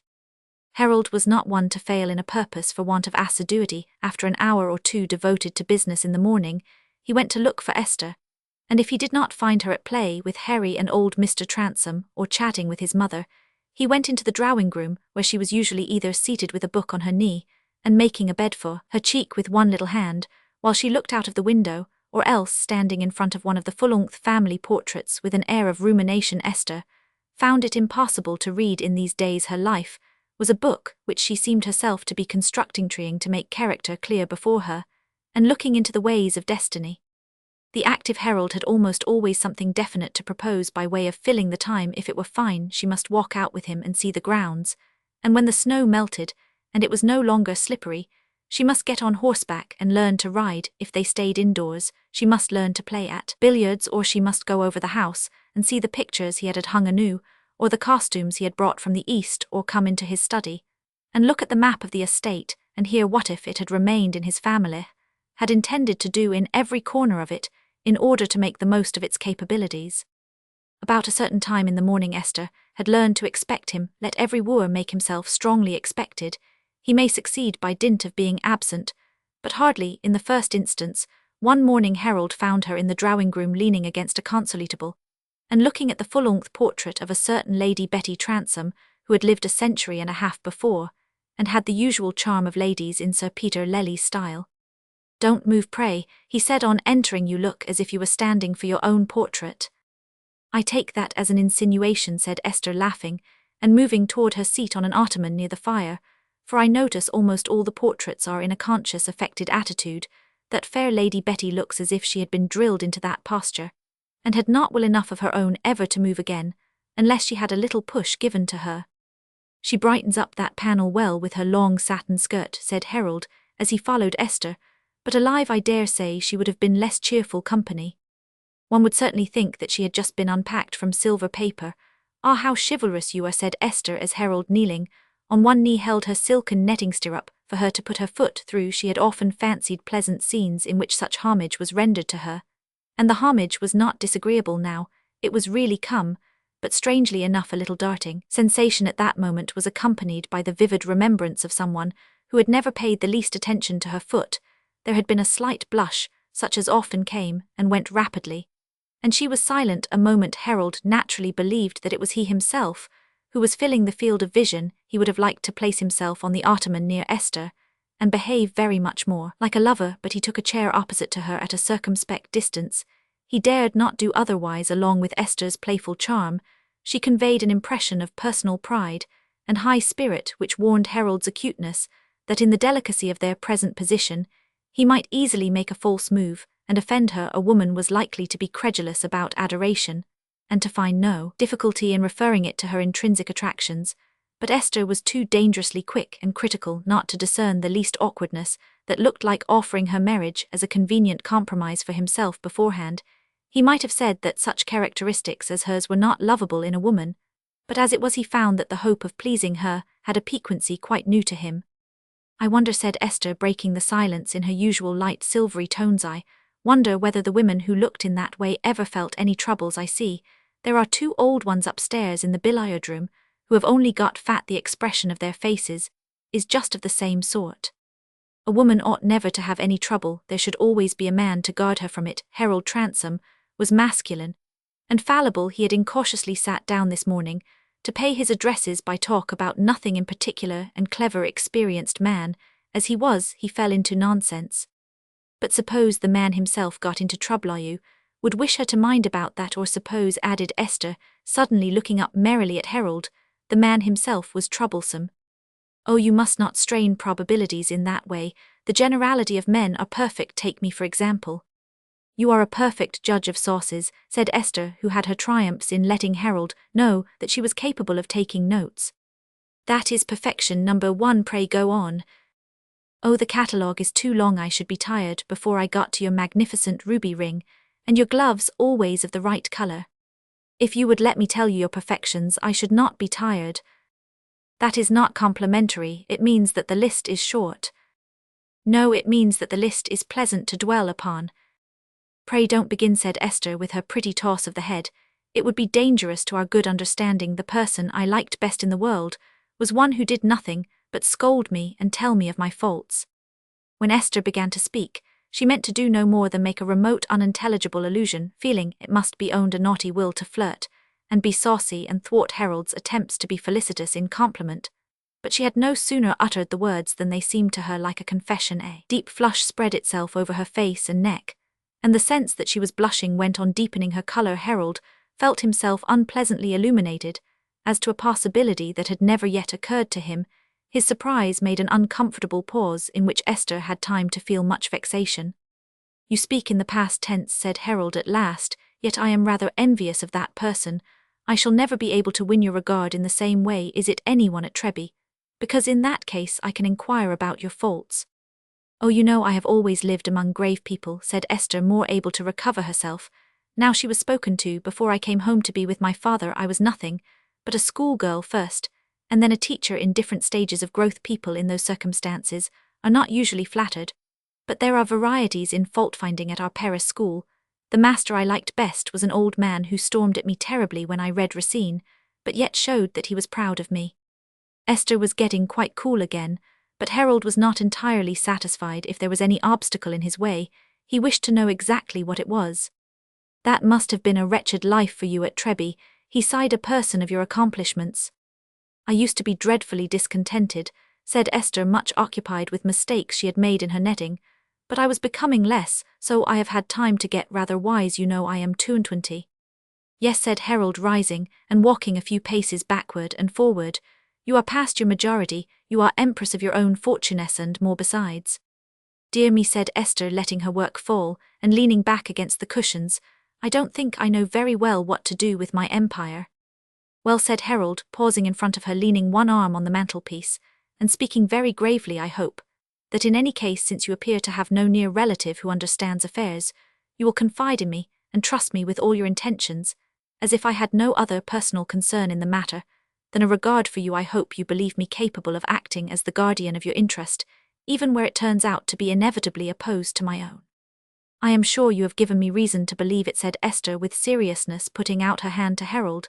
She had not been left in ignorance that he had had opportunities, twice offered, of stifling her claims. Harold raised the hand to his lips, but dared not retain it more than an instant. Still, the sweet reliance in Esther's manner made an irresistible temptation to him. After standing still a moment or two while she bent over her work, he glided to the ottoman and seated himself close by her, looking at her busy hands. I see you have made mistakes in your work, he said, bending still nearer, for he saw that she was conscious, yet not angry. Nonsense, you know nothing about it, said Esther, laughing and crushing up the soft silk under her palms. Those blunders have a design in them. She looked round and saw a handsome face very near her. Harold was looking, as he felt, thoroughly enamored of this bright woman, who was not at all to his preconceived taste. Perhaps a touch of hypothetic jealousy now helped to heighten the effect, but he mastered all indiscretion and only looked at her as he said, I am wondering whether you have any deep wishes and secrets that I can't guess. Pray don't speak of my wishes, said Esther, quite overmastered by this new and apparently involuntary manifestation in Harold. I could not possibly tell you one at this moment. I think I shall never find them out again. Oh yes, she said, abruptly struggling to relieve herself from the oppression of unintelligible feelings. I do know one wish distinctly. I want to go and see my father. He writes me word that all is well with him, but still I want to see him. You shall be driven there when you like. May I go now? I mean as soon as it is convenient, said Esther, rising. I will give the order immediately, if you wish it, said Harold, understanding that the audience was broken up. Chapter Roman 41. He rates me as the merchant does the wares. He will not purchase equality, not high. 'Twill lose its colour open to the sun. Has no aroma, and in fine is naught. I barter not for such commodities. There is no ratio betwixt sands and gems. 'Tis wicked judgment, for the soul can grow as embryos that live and move but blindly, burst from the dark, emerge, regenerate, and lead a life of vision and of choice. Esther did not take the carriage into Malthouse Lane, but left it to wait for her outside the town, and when she entered the house, she put her finger on her lip to Liddy and ran lightly upstairs. She wished to surprise her father by this visit, and she succeeded. The little minister was just then almost surrounded by a wall of books, with merely his head peeping above them, being much embarrassed to find a substitute for tables and desks on which to arrange the volumes he kept open for reference. He was absorbed in mastering all those painstaking interpretations of the book of Daniel, which are by this time well gone to the limbo of mistaken criticism, and Esther, as she opened the door, softly heard him rehearsing aloud a passage in which he declared with some parenthetic provisos that he conceived not how a perverse ingenuity could blunt the edge of prophetic explicitness, or how an open mind could fail to see in the chronology of the little horn the resplendent lamp of an inspired symbol, searching out the germinal growth of an anti-Christian power. You will not like me to interrupt you, father, said Esther slyly. Ah, my beloved child, he exclaimed, upsetting a pile of books, and thus unintentionally making a convenient breach in his wall through which Esther could get up to him, and kiss him. Thy appearing is as a joy despaired of. I had thought of thee as the blinded think of the daylight, which indeed is a thing to rejoice in like all other good, though we see it not nigh. Are you sure you have been as well and comfortable as you said you were in your letters, said Esther, seating herself close in front of her father, and laying her hand on his shoulder. I wrote truly, my dear, according to my knowledge at the time, but to an old memory like mine, the present days are but as a little water poured on the deep. It seems now that all has been as usual, except my studies, which have gone somewhat curiously into prophetic history. But I fear you will rebuke me for my negligent apparel, said the little man, feeling in front of Esther's brightness like a bat overtaken by the morning. That is Liddy's fault, who sits crying over her want of Christian assurance instead of brushing your clothes and putting out your clean cravat. She is always saying her righteousness is filthy rags, and really I don't think that is a very strong expression for it. I am sure it is dusty clothes and furniture. Nay, my dear, your playfulness glances too severely on our faithful Liddy. Doubtless I am myself deficient in that I do not aid her infirm memory by admonition. But now tell me aught that you have left untold about yourself. Your heart has gone out somewhat toward this family, the old man, and the child whom I had not reckoned. Yes, father, it is more and more difficult to me to see how I can make up my mind to disturb these people at all. Something should doubtless be devised to lighten the loss and the change to the aged father and mother. I would have you in any case seek to temper a vicissitude, which is nevertheless a providential arrangement, not to be wholly set aside. Do you think, Father, though you feel assured that a case of inheritance like this of mine is a sort of providential arrangement that makes a command? I have so held it, said Mr. Lyon solemnly, in all my meditations. I have so held it, for you have to consider, my dear, that you have been led by a peculiar path, and into experience which is not ordinarily the lot of those who are seated in high places, and what I have hinted to you already in my letters on this head, I shall wish on a future opportunity to enter into more at large. Esther was uneasily silent on this great question of her lot. She saw doubts and difficulties in which it seemed as if her father could not help her. There was no illumination for her in this theory of providential arrangement.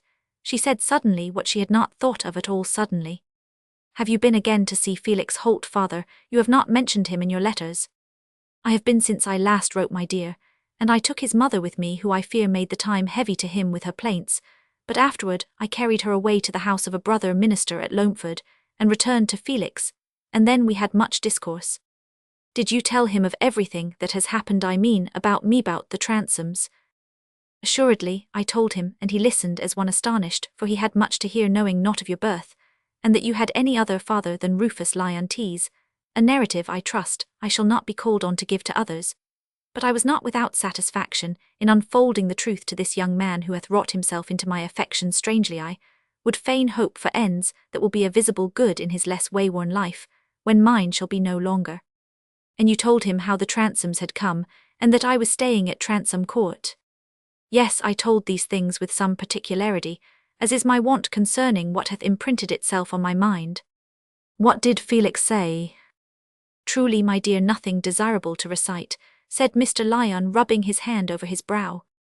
Dear father, he did say something, and you always remember what people say. Pray tell me, I want to know.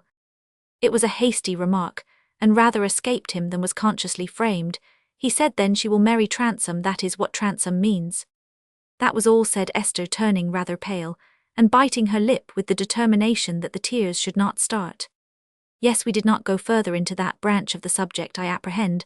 There is no warrant for his seeming prognostic, and I should not be without disquiet if I thought otherwise, for I confess that in your accession to this great position and property, I contemplate with hopeful satisfaction your remaining attached to that body of congregational descent, which as I hold hath retained most of pure and primitive discipline. Your education and peculiar history would thus be seen to have coincided with a long train of events in making this family property a means of honouring and illustrating a purer form of Christianity than that which hath unhappily obtained the preeminence in this land. I speak, my child, as you know, always in the hope that you will fully join our communion, and this dear wish of my heart, nay, this urgent prayer would seem to be frustrated by your marriage with a man of whom there is at least no visible indication that he would unite himself to our body. If Esther had been less agitated, she would hardly have helped smiling at the picture her father's words suggested of Harold Transome joining the church in Malthouse Yard, but she was too seriously preoccupied with what Felix had said, which hurt her in a two-edged fashion that was highly significant. First, she was very angry with him for daring to say positively whom she would marry, and secondly, she was angry at the implication that there was from the first a cool, deliberate design in Harold Transome to marry her. Esther said to herself that she was quite capable of discerning Harold Transome's disposition, and judging of his conduct, she felt sure he was generous and open. It did not lower him in her opinion that since circumstances had brought them together, he evidently admired her, was in love with her, in short, desired to marry her, and she thought that she discerned the delicacy which hindered him from being more explicit. There is no point on which young women are more easily piqued than this of their sufficiency to judge the men who make love to them, and Esther's generous nature delighted to believe in generosity. All these thoughts were making a tumult in her mind, while her father was suggesting the radiance her lot might cast on the cause of congregational descent. She heard what he said, and remembered it afterward, but she made no reply at present, and chose rather to start up in search of a brush and action, which would seem to her father quite a usual sequence with her. It served the purpose of diverting him from a lengthy subject.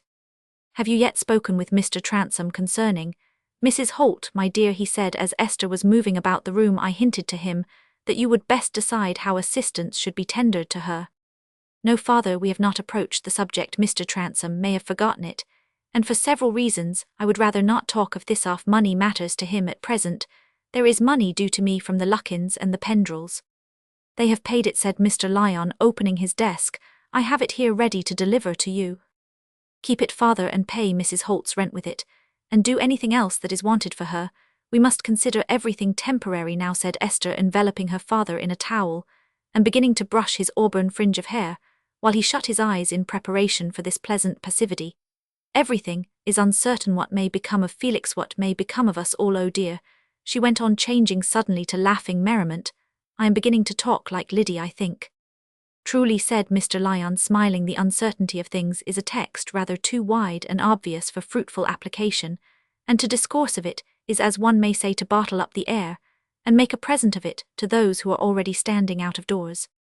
Do you think, said Esther in the course of their chat, that the Treby people know at all about the reasons of my being at Transome Court?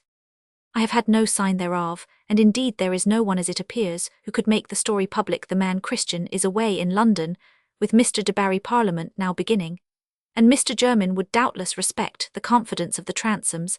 I have not seen him lately, I know nothing of his movements, and so far as my own speech is concerned, and my strict command to Liddy, I have withheld the means of information, even as to your having returned to Transome Court in the carriage, not wishing to give any occasion to solicitous questioning, till time hath somewhat inured me, but it hath got abroad that you are there, and is the subject of conjectures, whereof I imagine the chief is that you are gone as companion to Mistress Transome, for some of our friends have already hinted a rebuke to me, that I should permit your taking a position so little likely to further your spiritual welfare. Now, father, I think I shall be obliged to run away from you, not to keep the carriage too long, said Esther, as she finished her reforms on the minister's toilet. You look beautiful now, and I must give Liddy a little lecture before I go. Yes, my dear, I would not detain you, seeing that my duties demand me, but take with you this treatise which I have purposely selected. It concerns all the main questions between ourselves and the establishment, government discipline, state support. It is seasonable that you should give a nearer attention to these polemics, lest you be drawn aside by the fallacious association of a state church with elevated rank. Esther chose to take the volume submissively rather than to adopt the ungraceful sincerity of saying that she was unable at present to give her mind to the original functions of a bishop, or the comparative merit of endowments and voluntaryism, but she did not run her eyes over the pages during her solitary drive to get a foretaste of the argument, for she was entirely occupied with Felix Holt's prophecy that she would marry Harold Transome. Chapter Roman 42. Thou say'st it, and not I, for thou hast done the ugly deed that made these ugly words. Sophocles' Electra. Yea, it becomes a man to cherish memory where he had delight. For kindness is the natural birth of kindness, whose soul records not the great debt of joy, is stamped for ever an ignoble man. Sophocles' Ajax. It so happened that on the morning of the day when Esther went to see her father, Jermyn had not yet heard of her presence at Transome Court.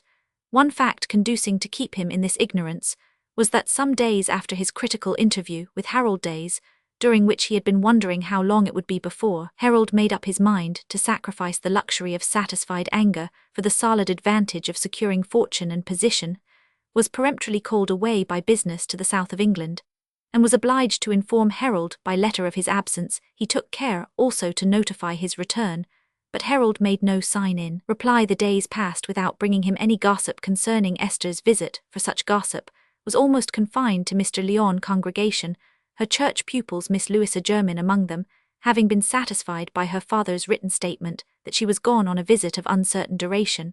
But on this day, Esther's call in Malthouse Yard, the Miss Jermyns in their walk saw her getting into the Transomes' carriage, which they had previously observed to be waiting, and which they now saw bowled along on the road toward Little Treby. It followed that only a few hours later the news reached the astonished ears of Matthew Jermyn.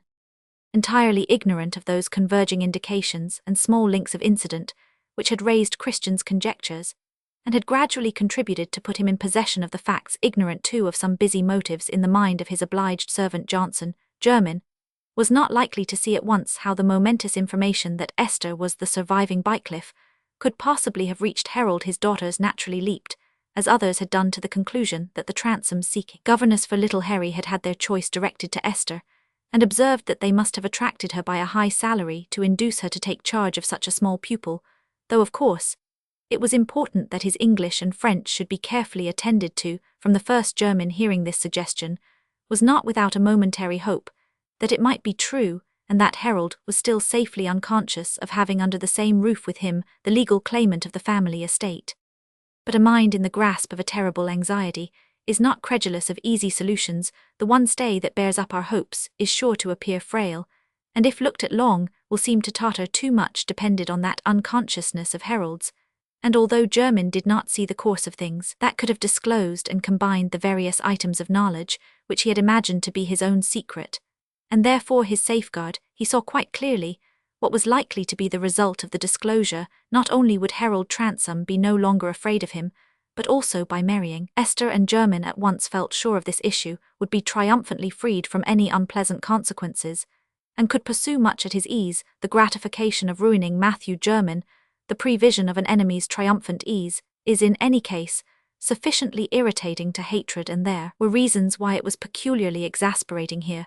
But Jermyn had not the leisure now for mere fruitless emotion. He had to think of a possible device which might save him from imminent ruin, not an indefinite adversity, but a ruin in detail, which his thoughts painted out with the sharpest, ugliest intensity. A man of 60 with an unsuspicious wife and daughters, capable of shrieking and fainting at a sudden revelation, and of looking at him reproachfully in their daily misery, under a shabby lot to which he had reduced them, with a mind, and with habits dried hard by the years, with no glimpse of an endurable standing ground, except where he could domineer and be prosperous according to the ambitions of pushing middle-class gentility. Such a man is likely to find the prospect of worldly ruin ghastly enough to drive him to the most uninviting means of escape. He will probably prefer any private scorn that will save him from public infamy, or that will leave him with money in his pocket, to the humiliation and hardship of new servitude, in old age a shabby hat, and a melancholy hearth where the firing must be used charily, and the women look sad. But though a man may be willing to escape through a sewer with an outlet into the dry air,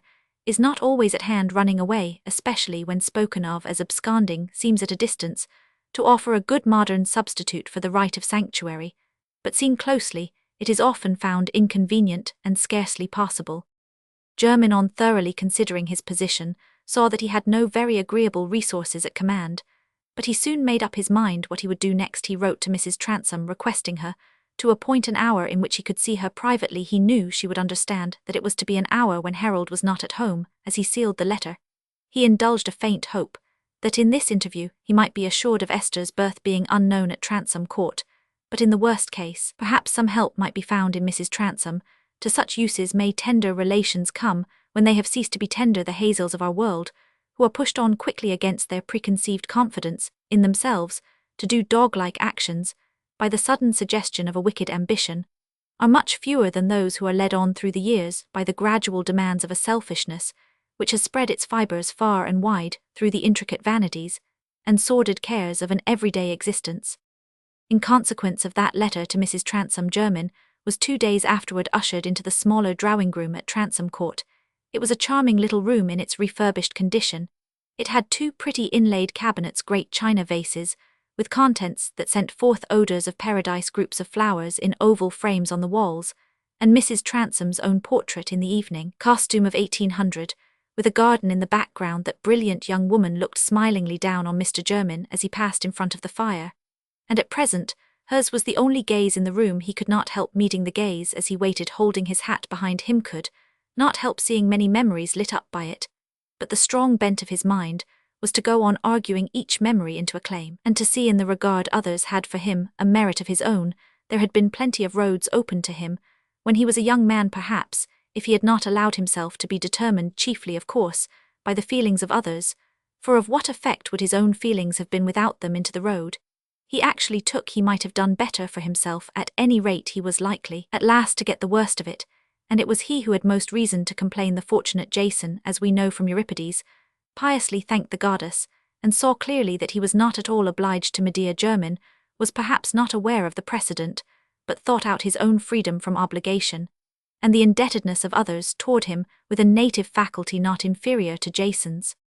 Before 3 minutes had passed, however, as if by some sorcery, the brilliant, smiling young woman above the mantelpiece seemed to be appearing at the doorway, withered and frosted by many winters, and with lips and eyes from which the smile had departed. Jermyn advanced, and they shook hands, but neither of them said anything by way of greeting. Mrs. Transome seated herself, and pointed to a chair opposite and near her. "Harold has gone to Loamford," she said in a subdued tone. "You had something particular to say to me." "Yes," said Jermyn with his soft and deferential air. "The last time I was here, I could not take the opportunity of speaking to you, but I am anxious to know whether you are aware of what has passed between me and Harold." "Yes, he has told me everything about his proceedings against me, and the reason he stopped them." "Yes, have you had notice that he has begun them again?" "No," said Jermyn with a very unpleasant sensation. "Of course he will now," said Mrs. Transome. "There is no reason in his mind why he should not." "Has he resolved to risk the estate then?" "He feels in no danger on that score, and if there were the danger doesn't depend on you, the most likely thing is that he will marry this girl." "He knows everything then," said Jermyn, the expression of his face getting clouded. "Everything. It's of no use for you to think of mastering him, you can't do it. I used to wish Harold to be fortunate." "And he is fortunate," said Mrs. Transome, with intense bitterness. "It's not my star that he inherits." "Do you know how he came by the information about this?" "No, but she knew it all before we spoke to her. It's no secret." Jermyn was confounded by this hopeless frustration, to which he had no key. Though he thought of Christian, the thought shed no light. But the more fatal point was clear: he held no secret that could help him. "You are aware that these chancery proceedings may ruin me?" "He told me they would, but if you are imagining I can do anything, pray dismiss the notion. I have told him as plainly as I dare that I wish him to drop all public quarrel with you, and that you could make an arrangement without scandal. I can do no more. He will not listen to me. He doesn't mind about my feelings. He cares more for Mr. Transome than he does for me. He will not listen to me any more than if I were an old ballad singer." "It's very hard on me, I know," said Jermyn in the tone with which a man flings out a reproach. "I besought you 3 months ago to bear anything rather than quarrel with him." "I have not quarrelled with him. It is he who has been always seeking a quarrel with me. I have borne a great deal more than anyone else. Would he set his teeth against me from the first? He saw things that annoyed him, and men are not like women," said Mrs. Transome. There was bitter innuendo in that truism. "It's very hard on me, I know that," said Jermyn with an intensification of his previous tone, rising and walking a step or two, then turning and laying his hand on the back of the chair. "Of course the law in this case can't in the least represent the justice of the matter. I made a good many sacrifices in times past. I gave up a great deal of fine business for the sake of attending to the family affairs. And in that lawsuit they would have gone to rack and ruin if it hadn't been for me." He moved away again, laid down his hat, which he had been previously holding, and thrust his hands into his pockets. As he returned, Mrs. Transome sat motionless as marble, and almost as pale. Her hands lay crossed on her knees. This man, young, slim, and graceful, with a selfishness which then took the form of homage to her, had at one time kneeled to her and kissed those hands fervently, and she had thought there was a poetry in such passion beyond any to be found in everyday domesticity. "I stretched my conscience a good deal in that affair of Bycliffe. As you know perfectly well, I told you everything at the time I told you. I was very uneasy about those witnesses, and about getting him thrown into prison. I know it's the blackest thing anybody could charge me with if they knew my life from beginning to end, and I should never have done it if I had not been under an infatuation such as makes a man do anything. What did it signify to me about the loss of the lawsuit? I was a young bachelor. I had the world before me." "Yes," said Mrs. Transome in a low tone. "It was a pity you didn't make another choice." "What would have become of you?" said Jermyn, carried along a climax like other self-justifiers. "I had to think of you. You would not have liked me to make another choice then." "Clearly," said Mrs. Transome with concentrated bitterness, but still quietly. "The greater mistake was mine."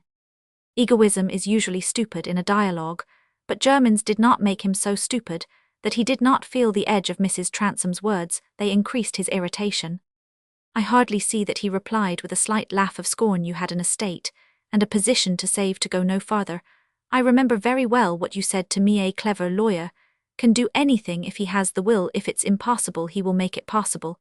And the property is sure to be Harold's some day. He was a baby then."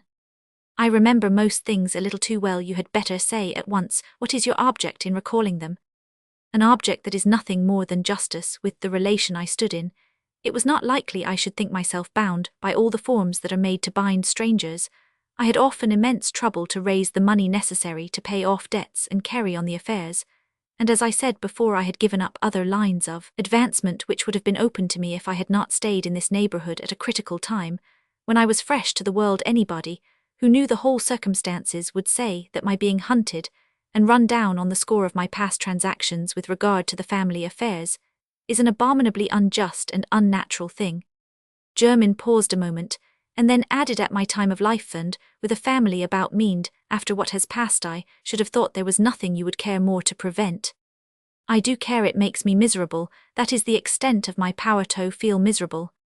No, it is not the extent of your power. You could save me, if you would. It is not to be supposed that Harold would go on against Maeve. He knew the whole truth. Jermyn had sat down before he uttered the last words. He had lowered his voice slightly.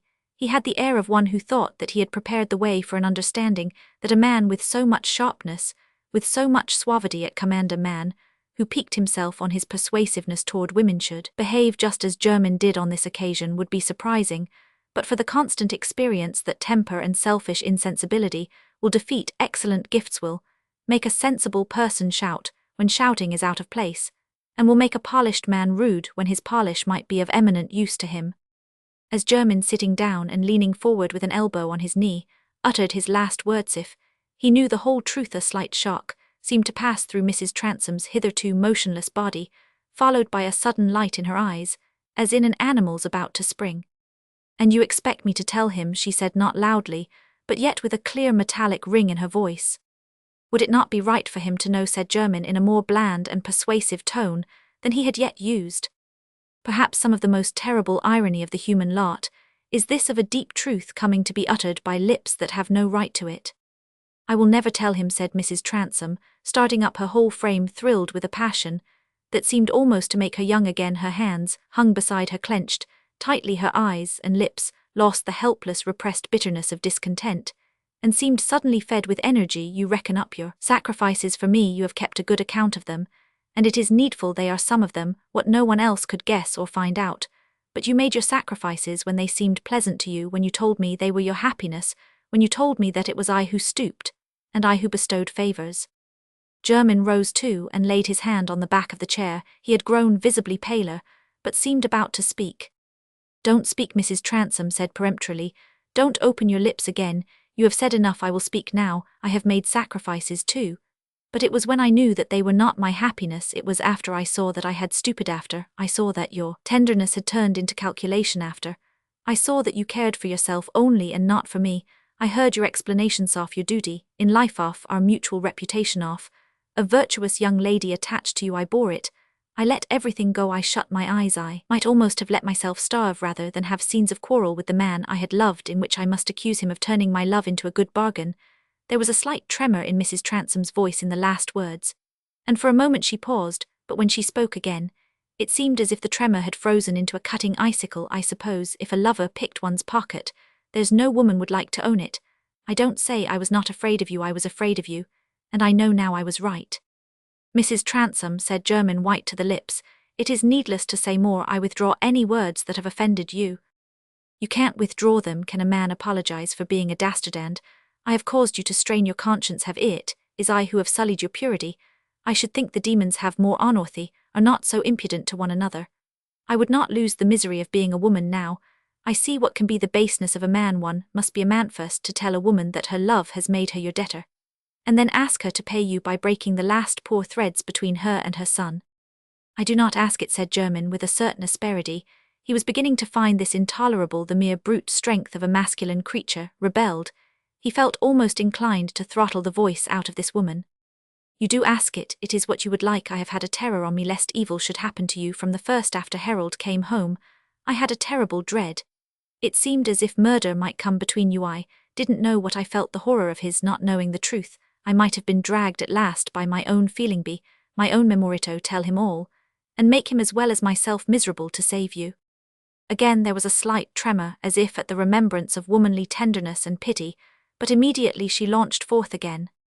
"But now you have asked me, I will never tell him. Be ruined, nodo, something more dastardly, to save yourself. If I sinned, my judgment went beforehand that I should sin for a man like you." Swiftly upon those last words, Mrs. Transome passed out of the room, the softly padded door closed behind her, making no noise, and Jermyn found himself alone. For a brief space he stood still. Human beings in moments of passionate reproach and denunciation, especially when their anger is on their own account, are never so wholly in the right that the person who has to wince cannot possibly protest against some unreasonableness or unfairness in their outburst. And if German had been capable of feeling that he had thoroughly merited this infliction, he would not have uttered the words that drew it down on him. Men do not become penitent and learn to abhor themselves by having their backs cut open with the lash. Rather, they learn to abhor the lash. What German felt about Mrs. Transome when she disappeared was that she was a furious woman who would not do what he wanted her to do, and he was supported as to his justifiableness by the inward repetition of what he had already said to her.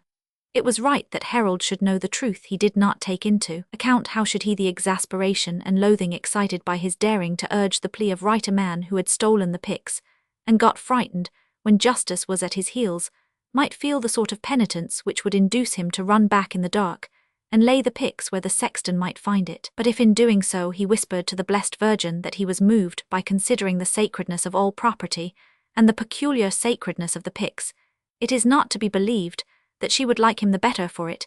Indeed, one often seems to see why the saints should prefer candles to words, especially from penitents whose skin is in danger. Some salt of generosity would have made German conscious that he had lost the citizenship, which authorized him to plead the right still more that his self-vindication to Mrs. Transome would be like the exhibition of a brandmark, and only show that he was shameproof.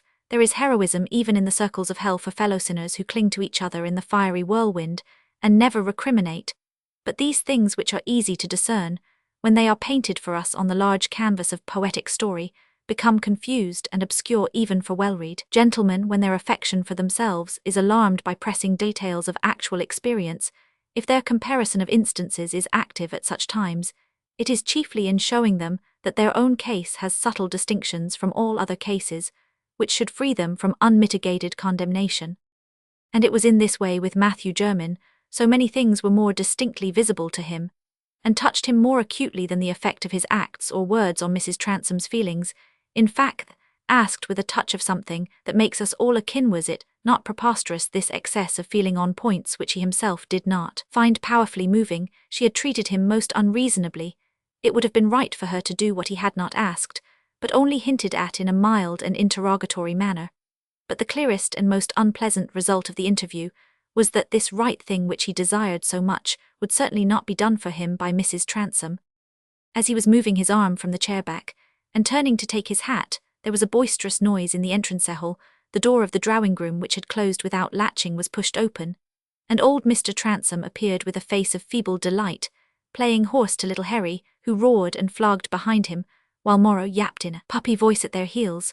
But when Mr. Transome saw German in the room, he stood still in the doorway, as if he did not know whether entrance was permissible. The majority of his thoughts were but ravelled threads of the past.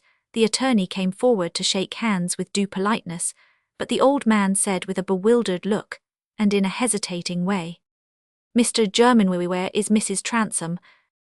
German smiled his way out past the unexpected group, and little Harry, thinking he had an eligible opportunity, turned round to give a parting stroke on the stranger's coat-tails. Chapter Roman 43, Whichever way my days decline. I felt and feel though left alone, his being working in mine owned, the footsteps of his life in mine. Dear friend, far off my lost desire, so far so near in woe and weal. Oh, loved the most when most I feel, there is a lower and a higher. Tennyson in memoriam. After that morning, on which Esther found herself reddened and confused by the sense of having made a distant allusion to Felix Holt, she felt it impossible that she should, even as she had sometimes intended, speak of him explicitly to Harold, in order to discuss probabilities. As to the issue of his trial, she was certain she could not do it without betraying emotion, and there were very complex reasons in Esther's mind why she could not bear that Harold should detect her sensibility on this subject.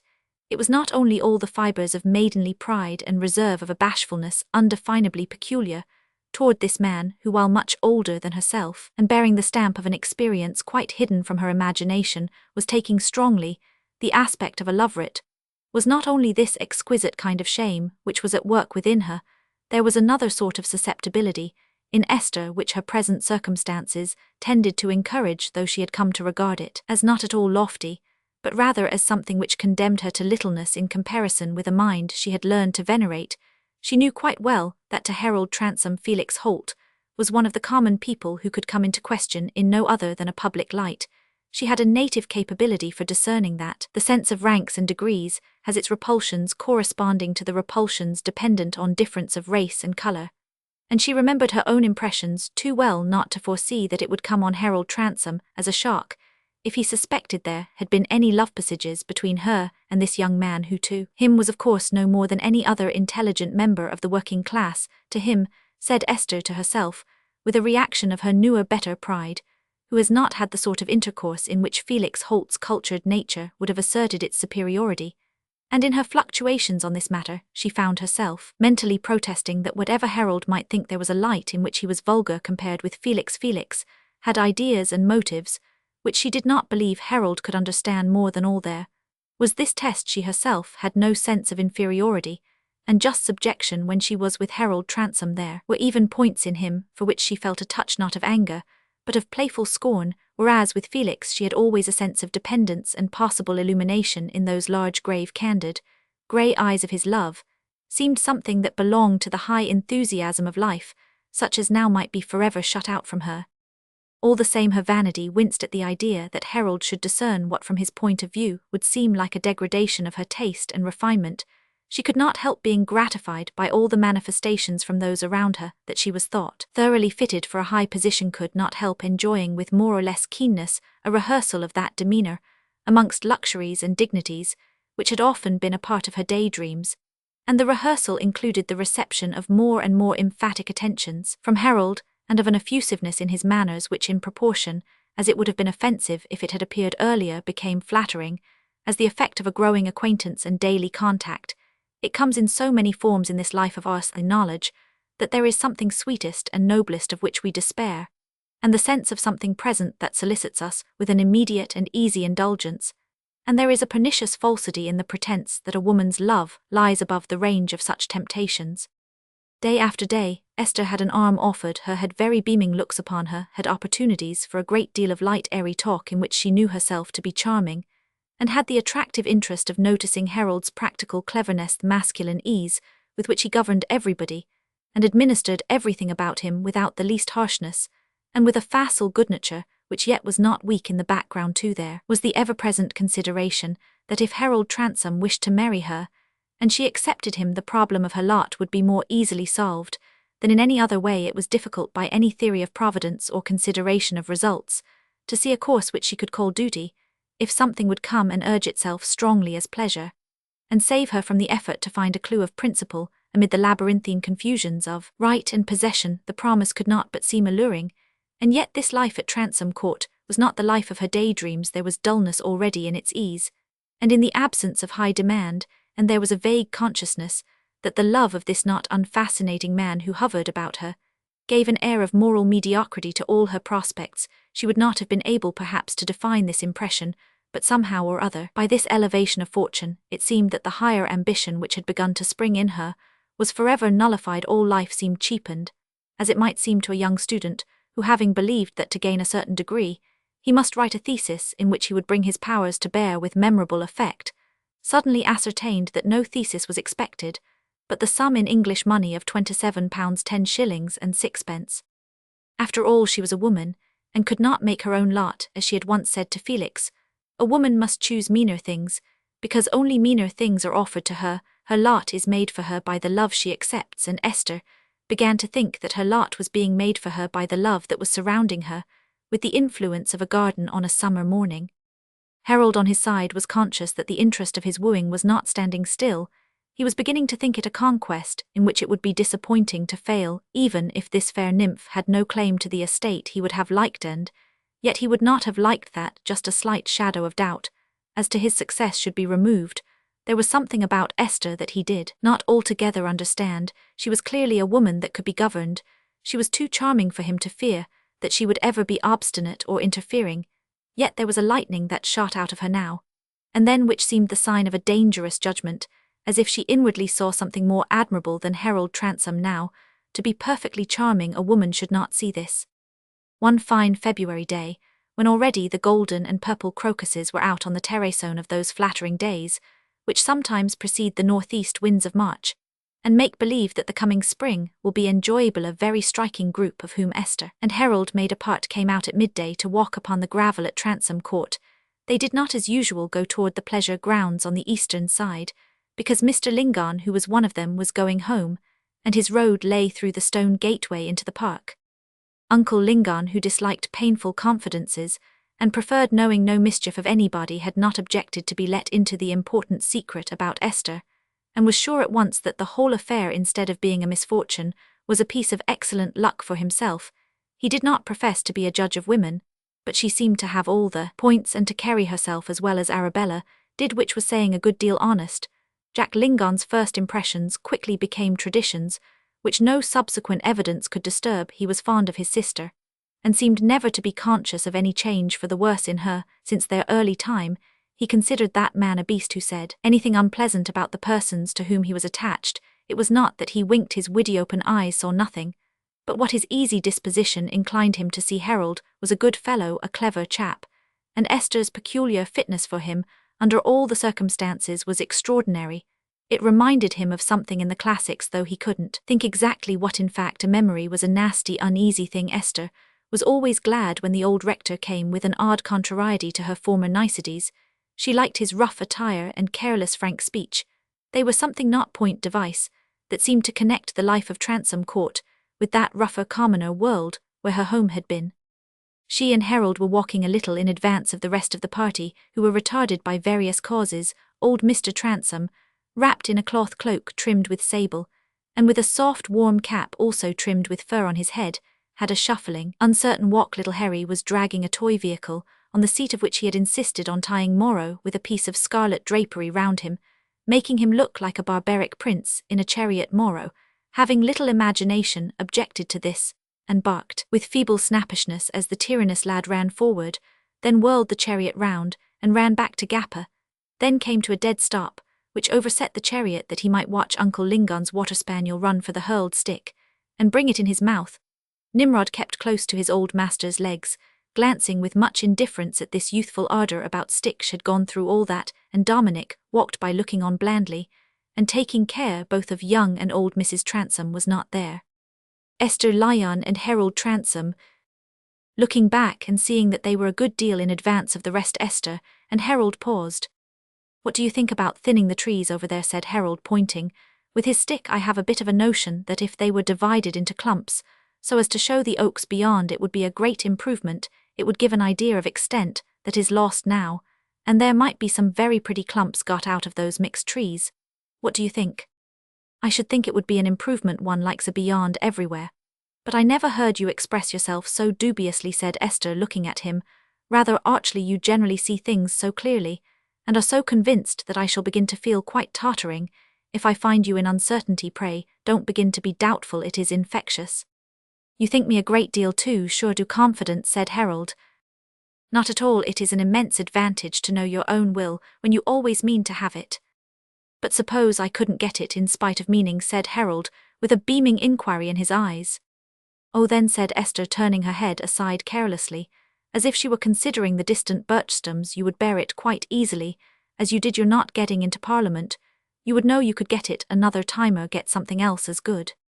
"The fact is," said Harold, moving on a little, as if he did not want to be quite overtaken by the others, "you consider me a fat, fatuous, self-satisfied fell." "Oh, there are degrees," said Esther with a silvery laugh. "You have just as much of those qualities as is becoming. There are different styles. You are perfect in your own. But you prefer another style, I suspect, a more submissive, tearful, devout worshipper, who would offer his incense with more trembling." "You are quite mistaken," said Esther, still lightly. "I find I am very wayward. When anything is offered to me, it seems that I prize it less and don't want to have it."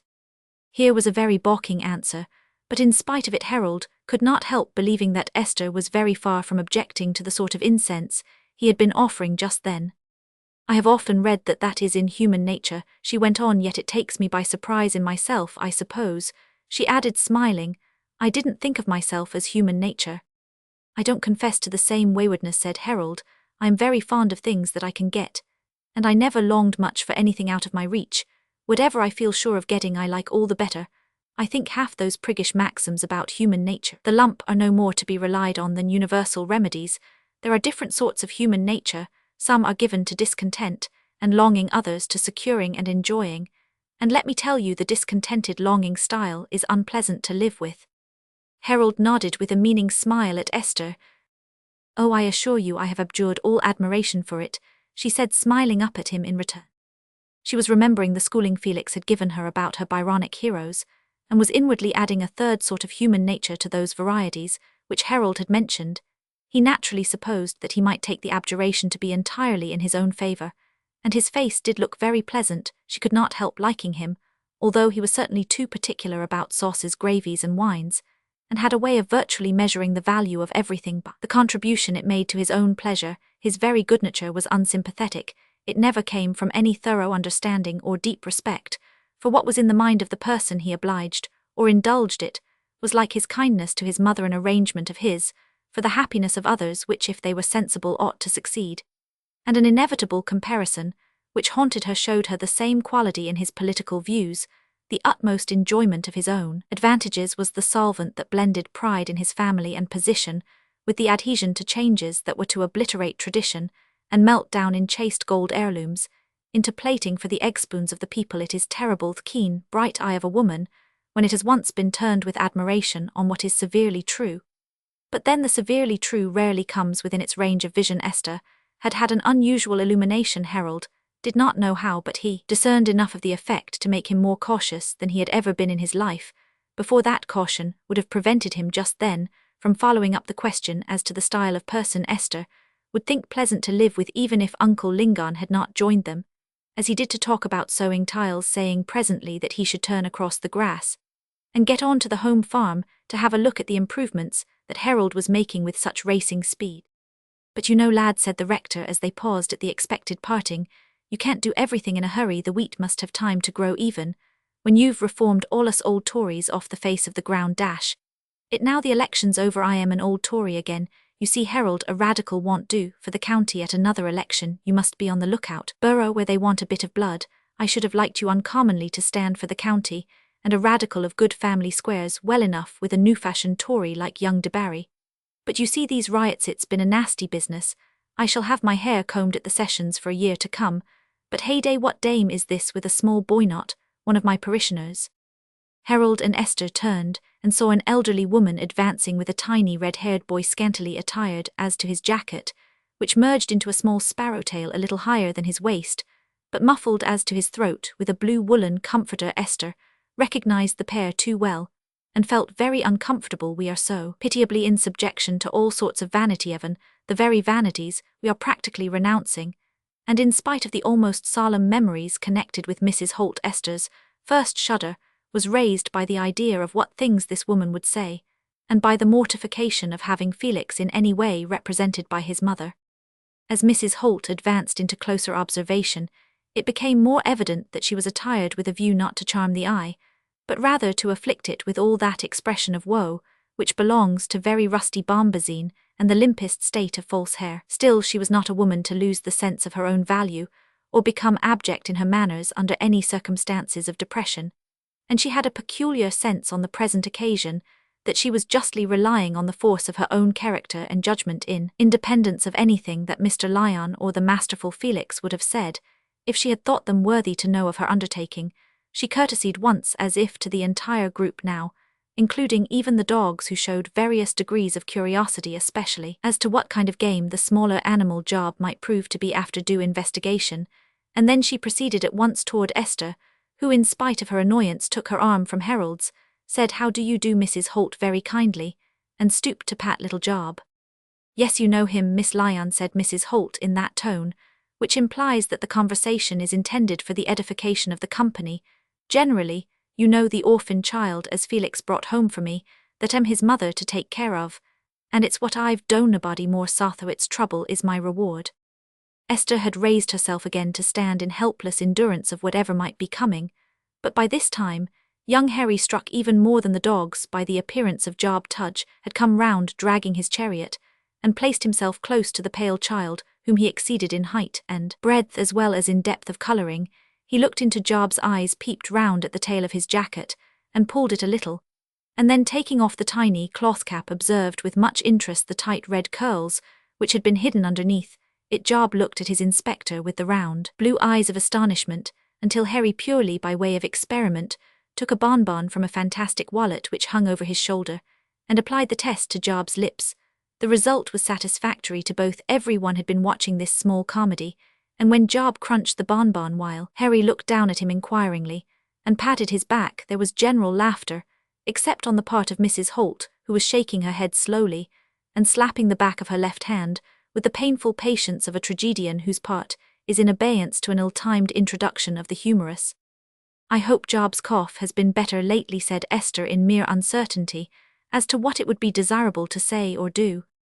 "I dare say you hope so, Miss Lyon," said Mrs. Holt, looking at the distant landscape. "I've no reason to disbelieve, but what you wish well to the child, and to Felix, and to me. I am sure nobody has any occasion to wish me otherways. My character will bear inquiry, and what you as are young don't know others can tell you. That was what I said to myself when I made up my mind to come here and see you and ask you to get me the freedom to speak to Mr. Transome.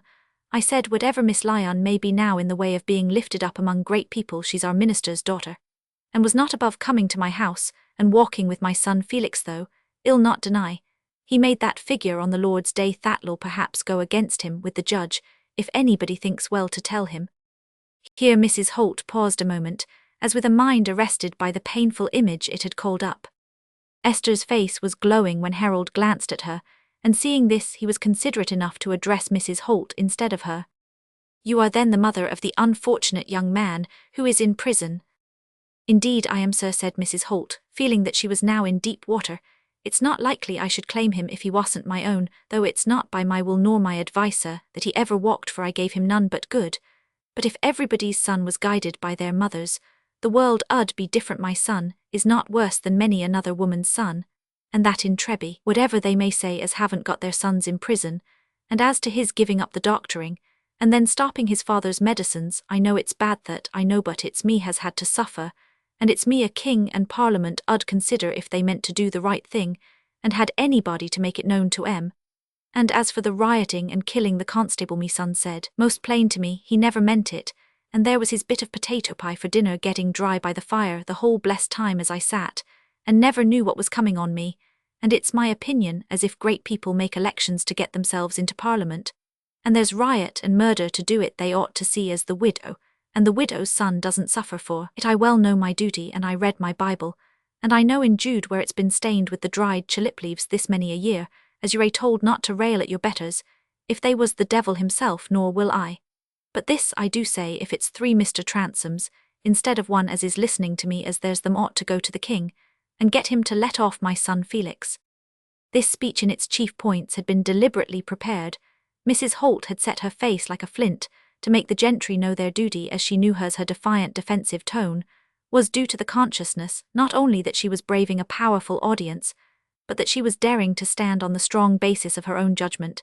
In opposition to her sons, her proposals had been waved off by Mr. Lyon and Felix, but she had long had the feminine conviction that if she could get to speak in the right quarter, things might be different. The daring bit of impromptu about the 3 Mr. Transomes was immediately suggested by a movement of old Mr. Transome to the foreground, in a line with Mr. Lingon, and Harold, his furred and unusual costume appearing to indicate a mysterious dignity which she must hasten to include in her appeal. And there were reasons that none could have foreseen which made Mrs. Holt's remonstrance immediately effective, while old Mr. Transome stared very much like a waxen image in which the expression is a failure, and the rector, accustomed to female parishioners and complainants, looked on with a smile in his eyes. Harold said at once with cordial kindness, "I think you are quite right, Mrs. Holt, and for my part I am determined to do my best for your son both in the witness box and elsewhere. Take comfort, if it is necessary the king shall be appealed to, and rely upon it, I shall bear you in mind as Felix Holt's mother." Rapid thoughts had convinced Harold that in this way he was best commending himself to Esther.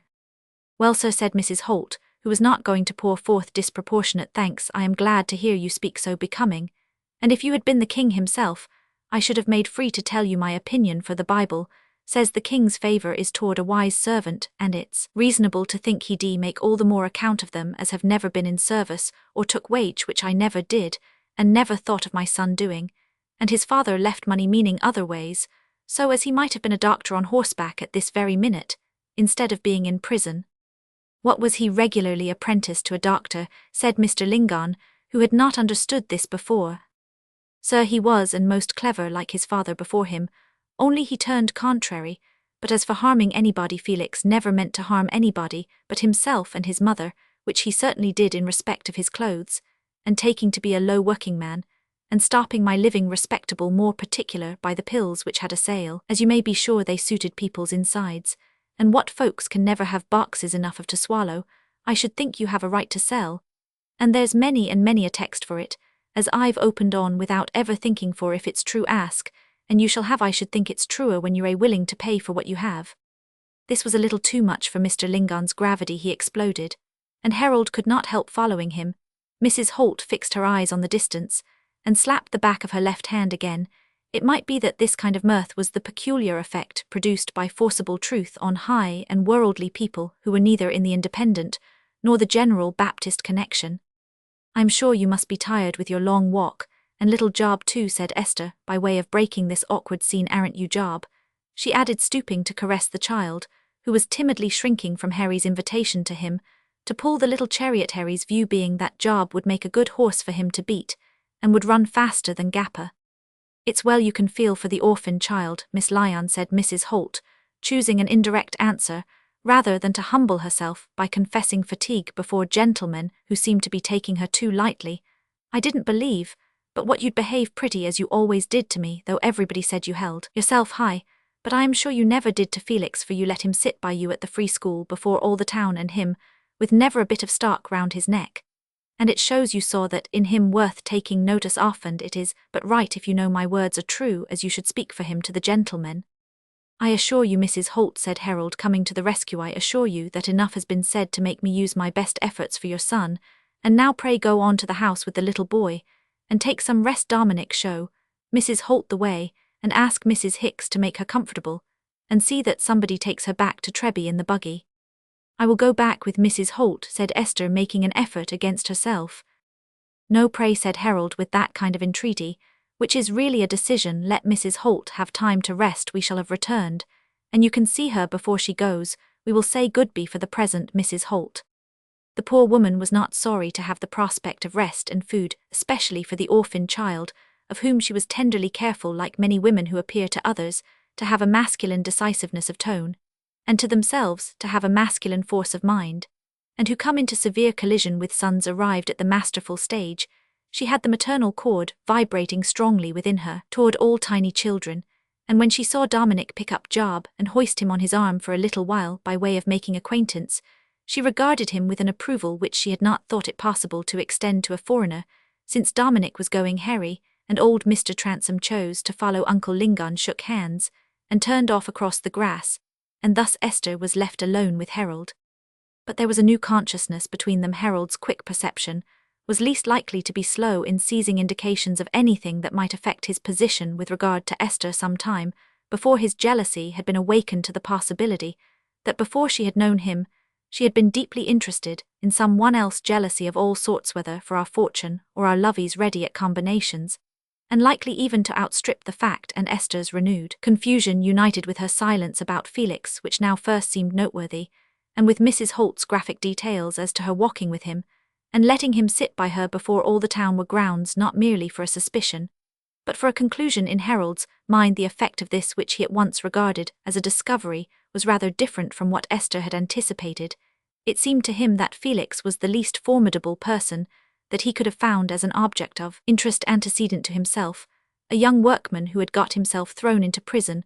Whatever recommendations he might have had for a girl at a romantic age in the dreariness of dissenting society at Treby, could hardly be considered by Harold in the light of a rival. Esther was too clever and tasteful a woman to make a ballad heroine of herself by bestowing her beauty and her lands on this lowly lover. Besides, Harold cherished the belief that at the present time Esther was more wisely disposed to bestow these things on another lover in every way eligible, But in two directions, this discovery had a determining effect on him. His curiosity was stirred to know exactly what the relation with Felix had been, and he was solicitous that his behavior with regard to this young man should be such as to enhance his own merit in Esther's eyes. At the same time, he was not inclined to any euphemisms that would seem to bring Felix into the lists with himself. Naturally, when they were left alone, it was Harold who spoke first. I should think there's a good deal of worth in this young Felix Holt, notwithstanding the mistakes he has made. A little queer and conceited perhaps, but that is usually the case with men of his class when they are at all superior to their fellows. Felix Holt is a highly cultivated man. He is not at all conceited, said Esther. The different kinds of pride within her were coalescing now. She was aware that there had been a betrayal. Ah, said Harold, not quite liking the tone of this answer, this eccentricity is a sort of fanaticism, Fenthai's giving up being a doctor on horseback, as the old woman calls it, and taking toilet me sewage making, isn't it? If it is eccentricity to be very much better than other men, he is certainly eccentric, and fanatical too. If it is fanatical to renounce all small selfish motives for the sake of a great and unselfish one, I never knew what nobleness of character really was before I knew Felix Holt. It seemed to Esther as if in the excitement of this moment, her own words were bringing her a clearer revelation. God bless me, said Harold in a tone of surprised yet thorough belief, and looking in Esther's face. I wish you had talked to me about this before. Esther at that moment looked perfectly beautiful, with an expression which Harold had never hitherto seen. All the confusion which had depended on personal feeling had given way before the sense that she had to speak the truth about the man whom she felt to be admirable. I think I didn't see the meaning of anything fine. I didn't even see the value of my father's character, until I had been taught a little by hearing what Felix Holt said, and seeing that his life was like his words. Harold looked and listened, and felt his slight jealousy allayed rather than heightened. This is not like love, he said to himself, with some satisfaction. With all due regard to Harold Transome, he was one of those men who are liable to make the greater mistakes about a particular woman's feelings, because they pique themselves on a power of interpretation derived from much experience. Experience is enlightening, but with a difference. Experiments on live animals may go on for a long period, and yet the fauna on which they are made may be limited. There may be a passion in the mind of a woman, which precipitates her not along the path of easy beguilement, but into a great leap away from it.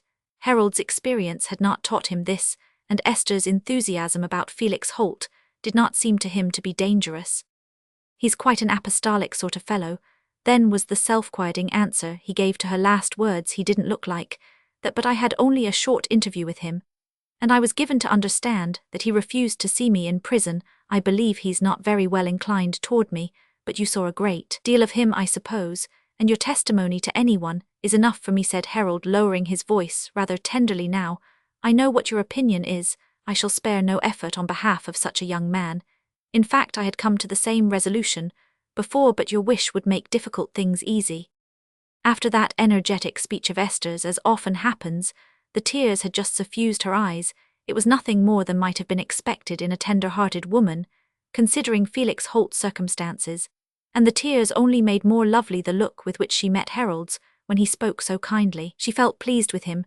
She was open to the fallacious delight of being assured that she had power over him, to make him do what she liked, and quite forgot the many impressions which had convinced her that Harold had a padded yoke ready for the neck of every man, woman, and child that depended on him.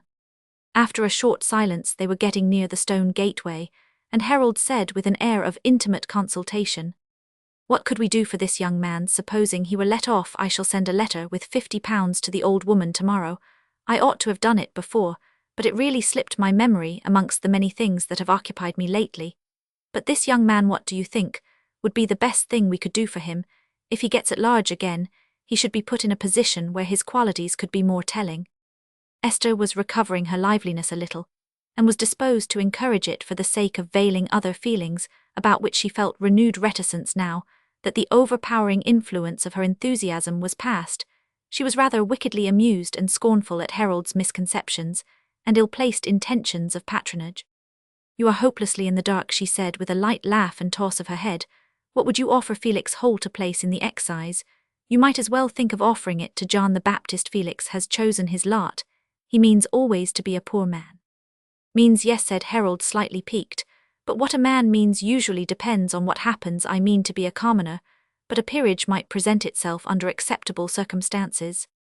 Oh, there is no sum in proportion to be done there, said Esther again gaily. As you are to a peerage, so is not Felix Holt to any offer of advantage that you could imagine for him. You must think him fit for any position, the first in the county. No, I don't, said Esther, shaking her head mischievously. I think him too high for it. I see you can be ardent in your admiration. Yes, it is my champagne, you know. I don't like the other kind. That would be satisfactory if one was sure of getting your admiration, said Harold, leading her up to the terrace, and amongst the crocuses from whence they had a fine view of the park and river, they stood still near the east parapet, and saw the dash of light on the water, and the penciled shadows of the trees on the grassy lawn. Would it do as well to admire you instead of being worthy to be admired, said Harold, turning his eyes from that landscape to Esther's face. It would be a thing to be put up with, said Esther, smiling at him, rather roguishly, but you are not in that state of self-despair. Well, I am conscious of not having those severe virtues that you have been praising. That is true, you are quite in another genre. A woman would not find me a tragic hero. Oh no, she must dress for general comedy. Such, as your mother once described to Muher, the most thrilling event is the drawing of a handsome cheque. You are a naughty fairy, said Harold, daring to press Esther's hand a little more closely to him, and drawing her down the eastern steps into the pleasure ground, as if he were unwilling to give up the conversation. Confess that you are disgusted with my want of romance. I shall not confess to being disgusted. I shall ask you to confess that you are not a romantic figure. I am a little too stout. For Roman Kais, at least you must find security for not getting stouter. And I don't look languishing enough. Oh yes, rather too much so to find cigar. And I am not in danger of committing suicide. No, you are a widower. Harold did not reply immediately to this last thrust of Esther's. She had uttered it with innocent thoughtlessness from the playful suggestions of the moment, but it was a fact that Harold's previous married life had entered strongly in her impressions about him. The presence of Harry made it inevitable. Harold took this allusion of Esther's as an indication that his quality of widower was a point that made against him, and after a brief silence he said in an altered, more serious tone, You don't suppose, I hope, that any other woman has ever held the place that you could hold in my life? Esther began to tremble a little, as she always did when the love talk between them seemed getting serious. She only gave the rather stumbling answer, How so? Harry's mother had been a slave, was bought, in fact. It was impossible for Harold to preconceive the effect this had on Esther. His natural disqualification for judging of a girl's feelings was heightened by the blinding effect of an exclusive object which was to assure her that her own place was peculiar and supreme. Hitherto Esther's acquaintance with Oriental love was derived chiefly from Byronic poems, and this had not sufficed to adjust her mind to a new story where the Giaour concerned was giving her his arm. She was unable to speak, and Harold went on. Though I am close on 35, I never met with a woman at all like you before. There are new eras in one's life that are equivalent to youth. There's something better than youth. I was never an aspirant till I knew you. Esther was still silent. Not that I dare to call myself, that I am not so confident a personage as you imagine I am necessarily, in a painful position for a man who has any feeling. Here at last Harold had stirred the right fibre. Esther's generosity seized at once the whole meaning implied in that last sentence. She had a fine sensibility to the line at which flirtation must cease, and she was now pale and shaken with feelings she had not yet defined for herself. Do not let us speak of difficult things any more now, she said with gentle seriousness. I am come into a new world of late, and have to learn life all over again. Let us go in. I must see poor Mrs. Holt again, and my little friend Job. She paused at the glass door that opened on the terrace and entered there, while Harold went round to the stables. When Esther had been upstairs and descended again into the large entrance hall, she found its stony capaciousness made lively by human figures extremely unlike the statues. Since Harry insisted on playing with Job again, Mrs. Holt and her orphan, after dining, had just been brought to this delightful scene for a game at hide-and-seek, and for exhibiting the climbing powers of the two pet squirrels.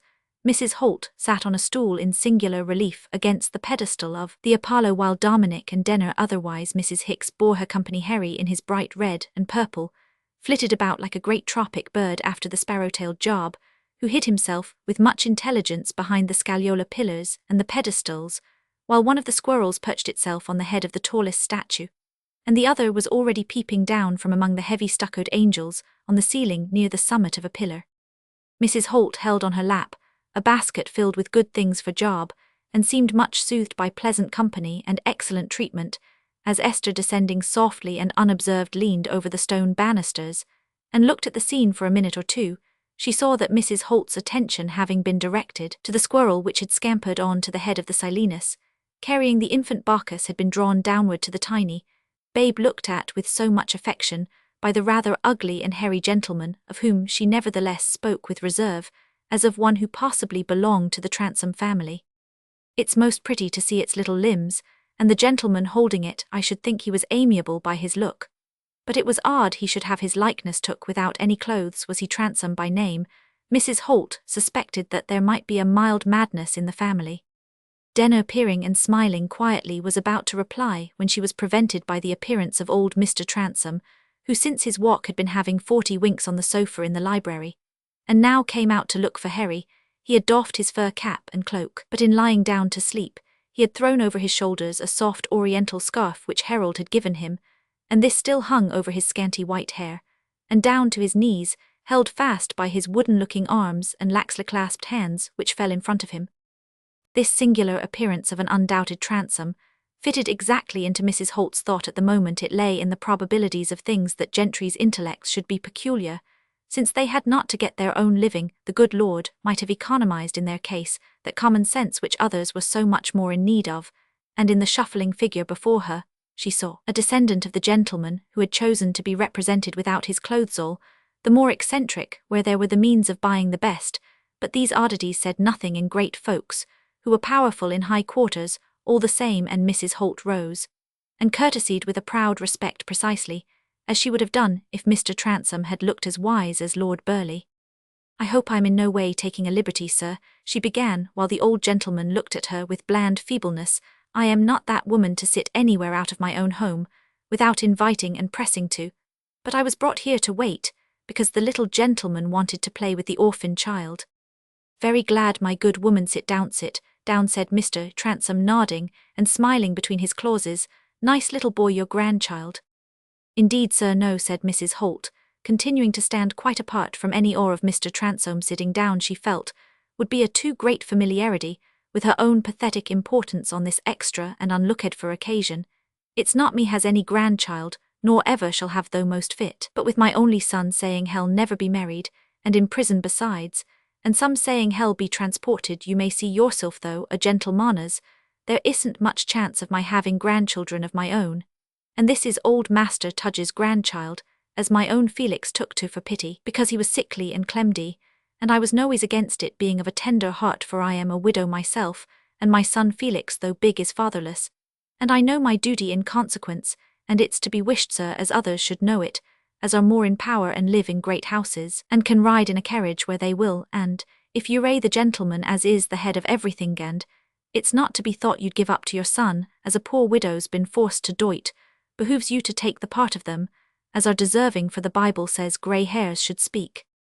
Yes, poor woman, what shall I say?" said old Mr. Transome, feeling himself scolded, and as usual desirous of mollifying displeasure. "Sir, I can tell you what to say fast enough, for it's what I should say myself if I could get to speak to the king, for I've asked them that know, and they say it's the truth both out of the Bible, and in as the king can pardon anything and anybody, and judging by his countenance on the new signs, and the talk there was a while ago about his being the people's friend, as the minister once said it from the very pulpitif, there's any meaning in words, hell do the right thing by me and my son, if he's asked proper." "Yes, a very good man, hell do anything right," said Mr. Transome, whose own ideas about the king just then were somewhat misty, consisting chiefly in broken reminiscences of George Roman III ill. "Ask him anything you like," he added with a pressing desire to satisfy Mrs. Holt, who alarmed him slightly. "Then, sir, if y'all go in your carriage, and say this young man Felix Holt by name, as his father was known the country round, and his mother most respectable, never meant harm to anybody, and so far from bloody murder and fighting, would part with his victual to them that needed it more, and if you'd get other gentlemen to say the same, and if they are not satisfied to inquire'll not believe, but what the king ud let my son out of prison, or if it's true he must stand his trial, the king ud take care no mischief happen to him. I've got my senses, and ill never believe as in a country where there's a God above, and a king below the right thing can't be done, if great people was willing to do it.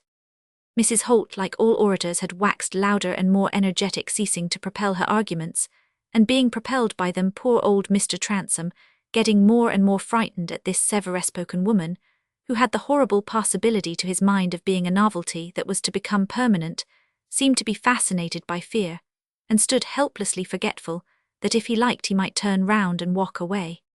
Little Harry, alive to anything that had relation to Gappa, had paused in his game, and discerning what he thought a hostile aspect in this naughty black old woman, rushed toward her, and proceeded first to beat her with his mimic jockey's whip, and then, suspecting that her bombazine was not sensitive, to set his teeth in her arm, while Dominic rebuked him and pulled him off. Nimrod began to bark anxiously, and the scene was become alarming even to the squirrels, which scrambled as far off as possible. Esther, who had been waiting for an opportunity of intervention now, came up to Mrs. Holt to speak some soothing words, and old Mr. Transome, seeing a sufficient screen between himself and his formidable suppliant, at last gathered courage to turn round and shuffle away with unusual swiftness into the library. "Dear Mrs. Holt," said Esther, "do rest comforted. I assure you have done the utmost that can be done by your words. Your visit has not been thrown away. See how the children have enjoyed it. I saw little Job actually laughing. I think I never saw him do more than smile." Before then, turning round to Dominic, she said, "Will the buggy come round to this door?" This hint was sufficient. Dominic went to see if the vehicle was ready, and Denner, remarking that Mrs. Holt would like to mount it in the inner court, invited her to go back into the housekeeper's room. But there was a fresh resistance raised in Harry by the threatened departure of Job, who had seemed an invaluable addition to the menagerie of tamed creatures, and it was barely in time that Esther had the relief of seeing the entrance hall cleared, so as to prevent any further encounter of Mrs. Holt with Harold, who was now coming up the flight of steps at the entrance. Chapter Roman 44. "I'm sick at heart, the eye of day. The insistent summer noon seems pitiless, shining in all the barren crevices of weary life, leaving no shade, no dark, where I may dream that hidden waters lie." Shortly after Mrs. Holt's striking presentation of herself at Transome Court, Esther went on a second visit to her father. The Loamford assizes were approaching.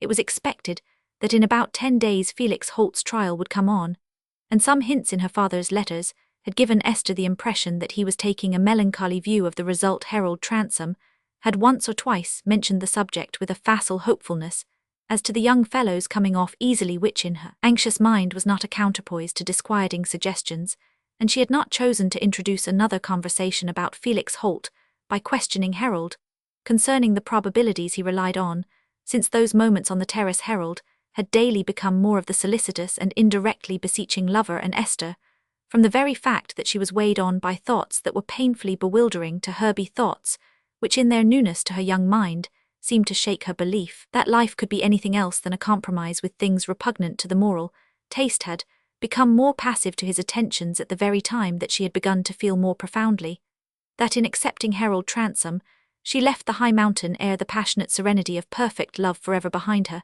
and must adjust her wishes to a life of middling delights, overhung with the languorous haziness of motiveless ease, where poetry was only literature, and the fine ideas had to be taken down from the shelves of the library when her husband's back was turned.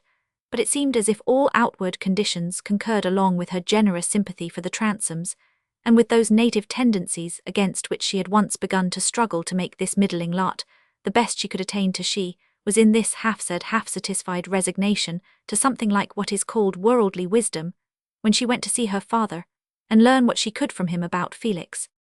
The little minister was much depressed, unable to resign himself to the dread which had begun to haunt him that Felix might have to endure the odious penalty of transportation for the manslaughter, which was the offence that no evidence in his favour could disprove. "I had been encouraged by the assurances of men instructed in this regard," said Mr. Lyon, while Esther sat on the stool near him, and listened anxiously, "that though he were pronounced guilty in regard to this deed, whereunto he hath calamitously fallen, yet that a judge mildly disposed, and with a due sense of that invisible activity of the soul, whereby the deeds which are the same in outward appearance and effect yet differ, as the knife-stroke of the surgeon, even though it kill, differs from the knife-stroke of a wanton mutilator, might use his discretion in tempering the punishment, so that it would not be very evil to bear. But now it is said that the judge who cometh is a severe man, and one nourishing a prejudice against the bolder spirits who stand not in the old paths. I am going to be present at the trial, father, said Esther, who was preparing the way to express a wish which she was timid about even with her father. I mentioned to Mrs. Transome that I should like to do so, and she said that she used in old days always to attend the assizes, and that she would take me. You will be there, father. Assuredly, I shall be there, having been summoned to bear witness to Felix's character, and to his having uttered remonstrances and warnings long beforehand, whereby he proved himself an enemy to riot in our ears, who know him. It sounds strangely that aught else should be credible, but he hath few to speak for him, though I trust that Mr. Harold Transome's testimony will go far if, as you say, he is disposed to set aside minor regards, and not to speak the truth grudgingly and reluctantly, for the very truth hath a colour from the disposition of the utterer. He is kind, he is capable of being generous, said Esther. It is well, for I verily believe that evil-minded men have been at work against Felix. The Duffield Watchman hath written continually in allusion to him, as one of those mischievous men who seek to elevate themselves through the dishonour of their party, and as one of those who go not heart and soul with the needs of the people, but seek only to get a hearing for themselves by raising their voices in crotchety discord. It is these things that cause me heaviness of spirit. The dark secret of this young man's lot is a cross I carry daily. Father, said Esther timidly, while the eyes of both were filling with tears, I should like to see him again before his trial. Might I? Will you ask him? Will you take me? The minister raised his suffused eyes to hers, and did not speak for a moment or two. A new thought had visited him, but his delicate tenderness shrank even from an inward enquiry that was too curious, that seemed like an effort to peep at sacred secrets. I see naught against it, my dear child, if you arrived early enough, and would take the elderly lady into your confidence, so that you might descend from the carriage at some suitable placid house of the independent minister. For example, I could meet and accompany you. I would forewarn Felix, who would doubtless delight to see your face again, seeing that he may go away, and be as it were buried from you, even though it may be only in prison and not. This was too much for Esther. She threw her arms round her father's neck, and sobbed like a child. It was an unspeakable relief to her, after all the pent-up stifling experience, all the inward incommunicable debate of the last few weeks. The old man was deeply moved too, and held his arm close round the dear child, praying silently. No word was spoken for some minutes, till Esther raised herself, dried her eyes, and with an action that seemed playful, though there was no smile on her face, pressed her handkerchief against her father's cheeks. Then, when she had put her hand in his, he said solemnly, "'Tis a great and mysterious gift, this clinging of the heart, my Esther, whereby it hath often seemed to me that even in the very moment of suffering our souls have the keenest foretaste of heaven. I speak not lightly, but as one who hath endured, and 'tis a strange truth, that only in the agony of parting we look into the depths of love." So the interview ended without any question from Mr. Lyon concerning what Esther contemplated as the ultimate arrangement between herself and the Transomes.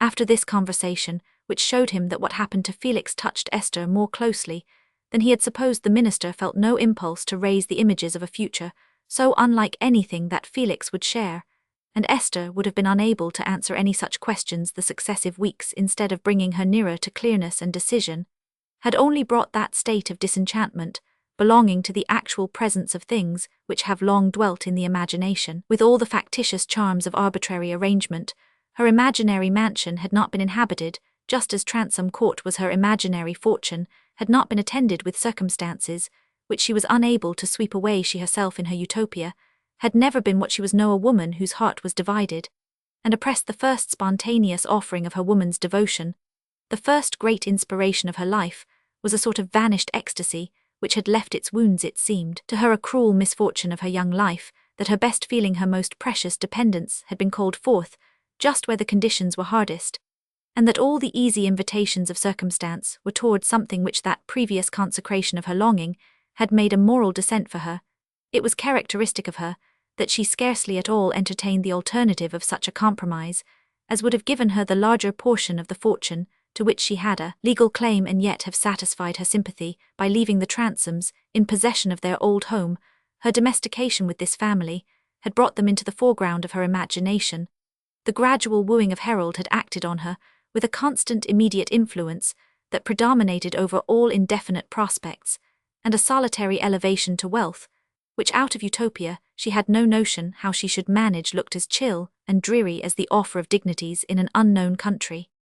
In the ages since Adam's marriage it has been good for some men to be alone, and for some women also, but Esther was not one of these women. She was intensely of the feminine type, verging neither toward the saint nor the angel. She was a fair divided excellence, whose fullness of perfection must be in marriage, and like all youthful creatures she felt as if the present conditions of choice were final. It belonged to the freshness of her heart that, having had her emotions strongly stirred by real objects, she never speculated on possible relations, yet to come, it seemed to her that she stood at the first and last parting of the ways. And in one sense she was under no illusion. It is only in that freshness of our time that the choice is possible which gives unity to life, and makes the memory a temple where all relics and all votive offerings, all worship and all grateful joy, are an unbroken history, sanctified by one religion. Chapter Roman 45. We may not make this world a paradise by walking it together with clasped hands, and eyes that meeting feed a double strength. We must be only joined by pains divine, of spirits blent in mutual memories. It was a consequence of that interview with her father that when Esther stepped early on a grey March morning into the carriage with Mrs. Transome to go to the Loamford Assizes, she was full of an expectation that held her lips in trembling silence, and gave her eyes that sightless beauty which tells that the vision is all within. Mrs. Transome did not disturb her with unnecessary speech of late. Esther's anxious observation had been drawn to a change in Mrs. Transome shown, in many small ways, which only women notice. It was not only that, when they sat together, the talk seemed more of an effort to her that might have come from the gradual draining away of matter, for discourse pertaining to most sorts of companionship, in which repetition is not felt to be as desirable as novelty, but while Mrs. Transome was dressed, just as usual, took her seat as usual, trifled with her drugs, and had her embroidery before her as usual, and still made her morning greetings, with that finished easy politeness and consideration of tone, which to rougher people seems like affectation, Esther noticed a strange fitfulness in her movements. Sometimes the stitches of her embroidery went on with silent, unbroken swiftness for a quarter of an hour, as if she had to work out her deliverance from bondage by finishing a scroll-patterned border.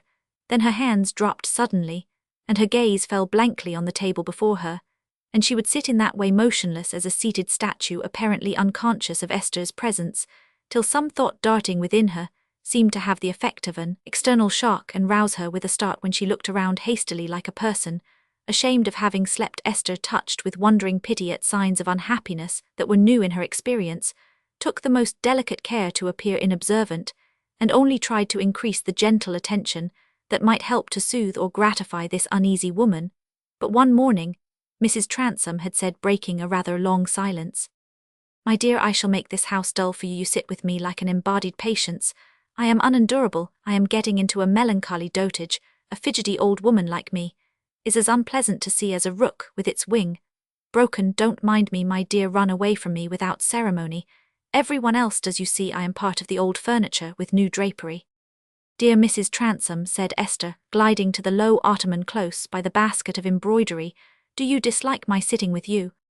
"Only for your own sake, my fairy," said Mrs. Transome, smiling faintly, and putting her hand under Esther's chin. "Doesn't it make you shudder to look at me?" "Why will you say such naughty things?" said Esther affectionately. "If you had had a daughter, she would have desired to be with you most when you most wanted cheering, and surely every young woman has something of a daughter's feeling toward an older one who has been kind to her." "I should like you to be really my daughter," said Mrs. Transome, rousing herself to look a little brighter. "That is something still for an old woman to hope for." Esther blushed. She had not foreseen this application of words, that came from pitying tenderness, to divert the train of thought as quickly as possible. She at once asked what she had previously had in her mind to ask before her blush had disappeared. She said, "Oh, you are so good. I shall ask you to indulge me very much. It is to let us set out very early to Loamford on Wednesday, and put me down at a particular house, that I may keep an appointment with my father. It is a private matter, that I wish no one to know about if possible, and he will bring me back to you wherever you appoint." In that way Esther won her end without needing to betray it, and as Harold was already away at Loamford, she was the more secure. The independent minister's house at which she was set down, and where she was received by her father, was in a quiet street, not far from the jail. Esther had thrown a dark cloak over the handsomer coverings, which Denner had assured her were absolutely required of ladies who sat anywhere near the judge at a great trial. And as the bonnet of that day did not throw the face into high relief, but rather into perspective, a veil drawn down gave her a sufficiently inconspicuous appearance. "I have arranged all things, my dear," said Mr. Lyon, "and Felix expects us. We will lose no time." They walked away at once, Esther not asking a question. She had no consciousness of the road along which they passed. She could never remember anything but a dim sense of entering within high walls and going along passages, till they were ushered into a larger space than she had expected, and her father said, "It is here that we are permitted to see Felix, my Esther. He will presently appear." Esther automatically took off her gloves and bonnet as if she had entered the house after a walk. She had lost the complete consciousness of everything, except that she was going to see Felix. She trembled. It seemed to her as if he too would look altered after her new life years, if even the past would change for her, and be no longer a steadfast remembrance, but something she had been mistaken about, as she had been about the new life. Perhaps she was growing out of that childhood to which common things have rareness, and all objects look larger. Perhaps from henceforth the whole world was to be meaner for her. The dread concentrated in those few moments seemed worse than anything she had known before. It was what the dread of the pilgrim might be who has it whispered to him that the holy places are a delusion, or that he will see them with a soul unstirred, and unbelieving. Every minute that passes may be charged with some such crisis in the little inner world of man or woman. But soon the door opened slightly. Someone looked in, then it opened wide, and Felix Holt entered. Miss Lyon, Esther, and her hand was in his grasp. He was just the Samino, something inexpressibly better, because of the distance and separation and the half-weary novelties, which made him like the return of the morning. "Take no heed of me, children," said Mr. Lyon. "I have some notes to make, and my time is precious. We may remain here only a quarter of an hour." And the old man sat down at a window with his back to them, writing with his head bent close to the paper. "You are very pale. You look ill, compared with your old self," said Esther. She had taken her hand away, but they stood still near each other, she looking up at him. "The fact is I am not fond of prison," said Felix, smiling, "but I suppose the best I can hope for is to have a good deal more of it." "It is thought that in the worst case a pardon may be obtained," said Esther, avoiding Harold Transome's name. "I don't rely on that," said Felix, shaking his head. "My wisest course is to make up my mind to the very ugliest penalty. They can condemn me to if I can face that. Anything less will seem easy. But you know," he went on, smiling at her brightly, "I never went in for fine company and cushions. I can't be very heavily disappointed in that way." "Do you see things just as you used to do?" said Esther, turning pale, as she said it. "I mean about poverty. And the people you will live among has all the misunderstanding and sadness left you, just as obstinate." She tried to smile, but could not succeed. "What about the sort of life I should lead if I were free again?" said Felix. "Yes, I can't help being discouraged for you by all these things that have happened. See how you may fail." Esther spoke timidly. She saw a peculiar smile, which she knew well, gathering in his eyes. "I dare say I am silly," she said deprecatingly. "No, you are dreadfully inspired," said Felix. "When the wicked tempter is tired of snarling that word failure in a man's cell, he sends a voice like a thrush to say it for him. See now, what a messenger of darkness you are." He smiled, and took her two hands between his pressed together. As children hold them up in prayer, both of them felt too solemnly to be bashful. They looked straight into each other's eyes, as angels do when they tell some truth, and they stood in that way, while he went on speaking. "But I am proof against that word failure. I've seen behind it. The only failure a man ought to fear is failure in cleaving to the purpose he sees to be best. As to just the amount of result he may see from his particular work, that's a tremendous uncertainty. The universe has not been arranged for the gratification of his feelings. As long as a man sees and believes in some great good, he'll prefer working toward that in the way he's best fit for. Come what may, I put effects at their minimum, but I'd rather have the maximum of effect, if it's of the sort I care for, than the maximum of effect. I don't care for a lot of fine things that are not to my taste, and, if they were the conditions of holding them, while the world is what it is, are such as would jar on me like grating metal." "Yes," said Esther in a low tone, "I think I understand that now better than I used to do." The words of Felix at last seemed strangely to fit her own experience, but she said no more, though he seemed to wait for it a moment or two, looking at her. But then he went on. "I don't mean to be illustrious, you know, and make a new error, else it would be kind of you to get a raven and teach it to croak failure in my ears.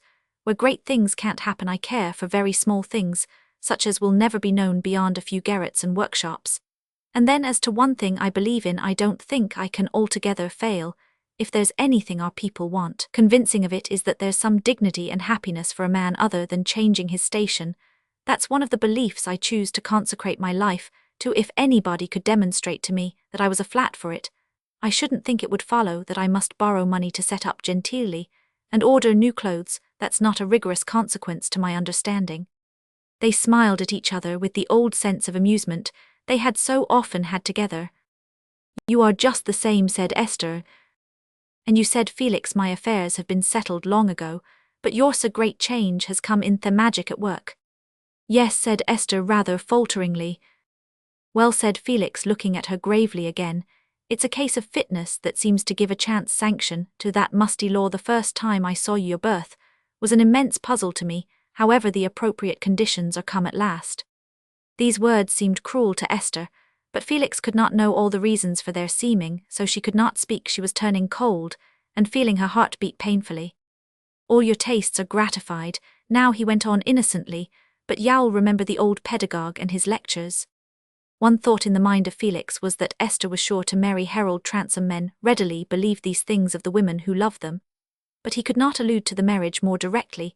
He was afraid of this destiny for her, without having any very distinct knowledge by which to justify his fear to the mind of another. It did not satisfy him that Esther should marry Harold Transome. My children, said Mr. Lyon at this moment, not looking round, but only looking close at his watch, we have just 2 minutes more. Then he went on writing. Esther did not speak, but Felix could not help observing now that her hands had turned to a deathly coldness, and that she was trembling. He believed he knew that whatever prospects she had, this feeling was, for his sake, an overpowering impulse from mingled love, gratitude, and anxiety urged him to say, I had a horrible struggle, Esther, but you see I was right. There was a fitting lot in reserve for you, but remember you have cost a great price. Don't throw what is precious away. I shall want the news that you have a happiness worthy of you. Esther felt too miserable for tears to come. She looked helplessly at Felix for a moment, then took her hands from his, and turning away mutely walked dreamily toward her father, and said, Father, I am ready, there is no more to say. She turned back again toward the chair where her bonnet lay, with a face quite corpse-like above her dark garments. Esther! She heard Felix say the word with an entreating cry, and went toward him with the swift movement of a frightened child. Toward its protector he clasped her, and they kissed each other. She never could recall anything else that happened, till she was in the carriage again with Mrs. Transome. Chapter Roman 46, Why there are maidens of heroic touch. And yet they seem like things of gossamer.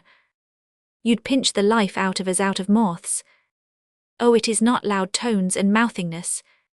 'Tis not the arms akimbo and large strides. That make a woman's force the tiniest birds. With softest downy breasts have passions in them, and are brave with loves. Esther was so placed in the court under Mrs. Transome's wing as to see and hear everything without effort. Harold had received them at the hotel, and had observed that Esther looked ill and was unusually abstracted in her manner. But this seemed to be sufficiently accounted for by her sympathetic anxiety about the result of a trial in which the prisoner at the bar was a friend, and in which both her father and himself were important witnesses. Mrs. Transome had no reluctance to keep a small secret from her son, and no betrayal was made of that previous engagement of Esther's with her father. Harold was particularly delicate and unobtrusive in his attentions today. He had the consciousness that he was going to behave in a way that would gratify Esther and win her admiration, and we are all of us made more graceful by the inward presence of what we believe to be a generous purpose. Our actions move to a hidden musica melody that's sweetly played in tune.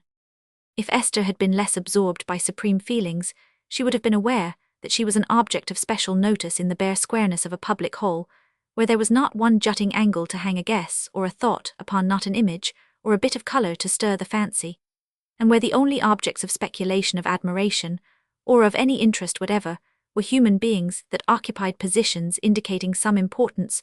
The notice bestowed on Esther would not have been surprising even if it had been merely a tribute to her youthful charm, which was well championed by Mrs. Transome's elderly majesty. But it was due also to whisperings that she was an hereditary claimant of the Transome estates, whom Harold Transome was about to marry. Harold himself had of late not cared to conceal either the fact or the probability. They both tended rather to his honour than his dishonour. And today, when there was a good proportion of Trebians present, the whisperings spread rapidly.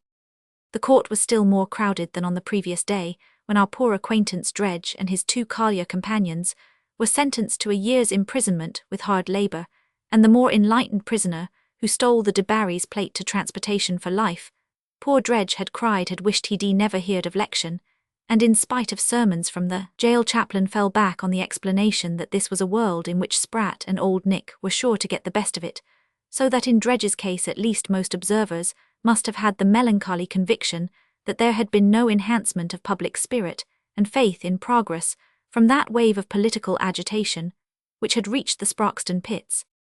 But curiosity was necessarily at a higher pitch today when the character of the prisoner and the circumstances of his offence were of a highly unusual kind. Soon as Felix appeared at the bar, a murmur rose, and spread into a loud buzz which continued until there had been repeated authoritative calls for silence in the court. Rather singularly, it was now for the first time that Esther had a feeling of pride in him on the ground, simply of his appearance at this moment, when he was the centre of a multitudinous gaze, which seemed to act on her own vision like a broad unmitigated daylight. She felt that there was something preeminent in him. Notwithstanding the vicinity of numerous gentlemen, no applewoman would have admired him not only to feminine minds like Mrs. Tiliot's, but to many minds in coat and waistcoat.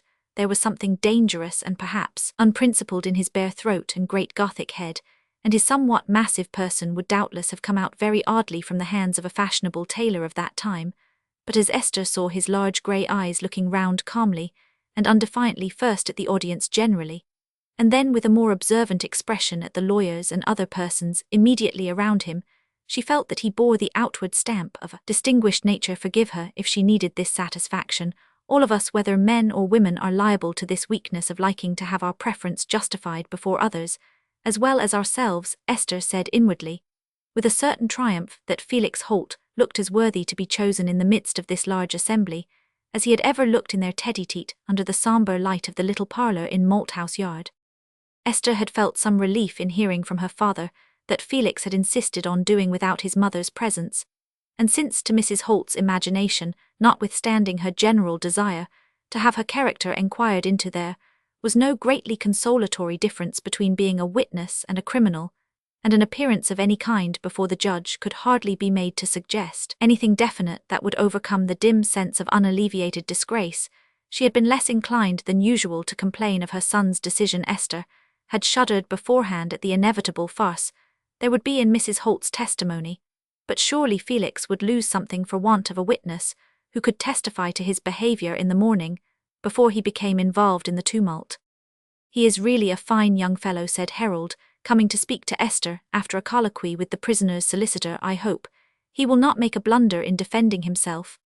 "He is not likely to make a blunder," said Esther. She had recovered her colour a little, and was brighter than she had been all the morning before. Felix had seemed to include her in his general glance, but had avoided looking at her particularly. She understood how delicate feeling for her would prevent this, and that she might safely look at him, and toward her father, whom she could see in the same direction. Turning to Harold to make an observation, she saw that he was looking toward the same point, but with an expression on his face that surprised her. "Dear me," she said, prompted to speak without any reflection, "how angry you look. I never saw you look so angry before. It is not my father you are looking at." "Oh no, I am angry at something I am looking away from," said Harold, making an effort to drive back the troublesome demon who would stare out at window. "It's that German," he added, glancing at his mother as well as Esther. "He will thrust himself under my eyes everywhere since I refused him an interview and returned his letter. I am determined never to speak to him directly again if I can help it." Mrs. Transome heard with a changeless face. She had for some time been watching, and had taken on her marble look of immobility. She said an inward bitter of course to everything that was unpleasant. After this Esther soon became impatient of all speech. Her attention was riveted on the proceedings of the court, and on the mode in which Felix bore himself in the case for the prosecution. There was nothing more than a reproduction with irrelevancies added by witnesses of the facts already known to us. Spratt had retained consciousness enough in the midst of his terror to swear that when he was tied to the finger-post Felix was presiding over the actions of the landlady of the Seven Stars, who was indebted to Felix for rescue from pursuit by some drunken rioters, gave evidence that went to prove his assumption of leadership prior to the assault on Spratt, remembering only that he had called away her pursuers to better sport. Various respectable witnesses swore to Felix's encouragement of the rioters who were dragging Spratt in King Street to his fatal assault on Tucker, and to his attitude in front of the drawing-room window at the manor. 3 other witnesses gave evidence of expressions used by the prisoner, tending to show the character of the acts with which he was charged. 2 were Treby tradesmen. The third was a clerk from Duffield. The clerk had heard Felix speak at Duffield. The Treby men had frequently heard him declare himself on public matters, and they all quoted expressions which tended to show that he had a virulent feeling against the respectable shopkeeping class, and that nothing was likely to be more congenial to him than the gutting of retailers' shops. No one else knew. The witnesses themselves did not know fully how far their strong perception and memory on these points was due to a fourth mind, namely, that of Mr. John Johnson, the attorney, who was nearly related to one of the Treby witnesses, and a familiar acquaintance of the Duffield clerk. Man cannot be defined as an evidence-giving animal, and in the difficulty of getting up evidence on any subject, there is room for much unrecognized action of diligent persons who have the extra stimulus of some private motive. Mr. Johnson was present in court today, but in a modest, retired situation. He had come down to give information to Mr. Jermyn, and to gather information in other quarters, which was well illuminated by the appearance of Esther in company with the Transomes. When the case for the prosecution closed, all strangers thought that it looked very black for the prisoner in 2 instances. Only Felix had chosen to put a cross-examining question. The first was to ask Spratt if he did not believe that his having been tied to the post had saved him from a probably mortal injury. The second was to ask the tradesman who swore to his having heard Felix tell the rioters to leave Tucker alone and come along with him, whether he had not shortly before heard cries among the mob summoning to an attack on the wine vaults and brewery. Esther had hitherto listened closely, but calmly she knew that there would be this strong adverse testimony, and all her hopes and fears were bent on what was to come beyond it. It was when the prisoner was asked what he had to adduce in reply that she felt herself in the grasp of that tremor which does not disable the mind, but rather gives keener consciousness of a mind having a penalty of body attached to it.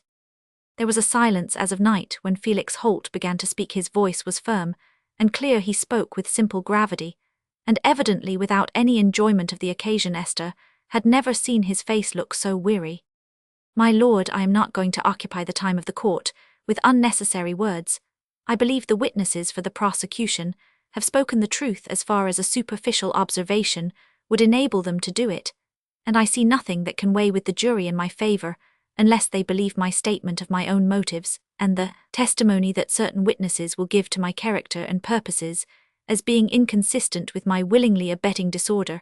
I will tell the court in as few words as I can how I got entangled in the mob, how I came to attack the constable, and how I was led to take a course which seems rather mad to myself now I look back upon it."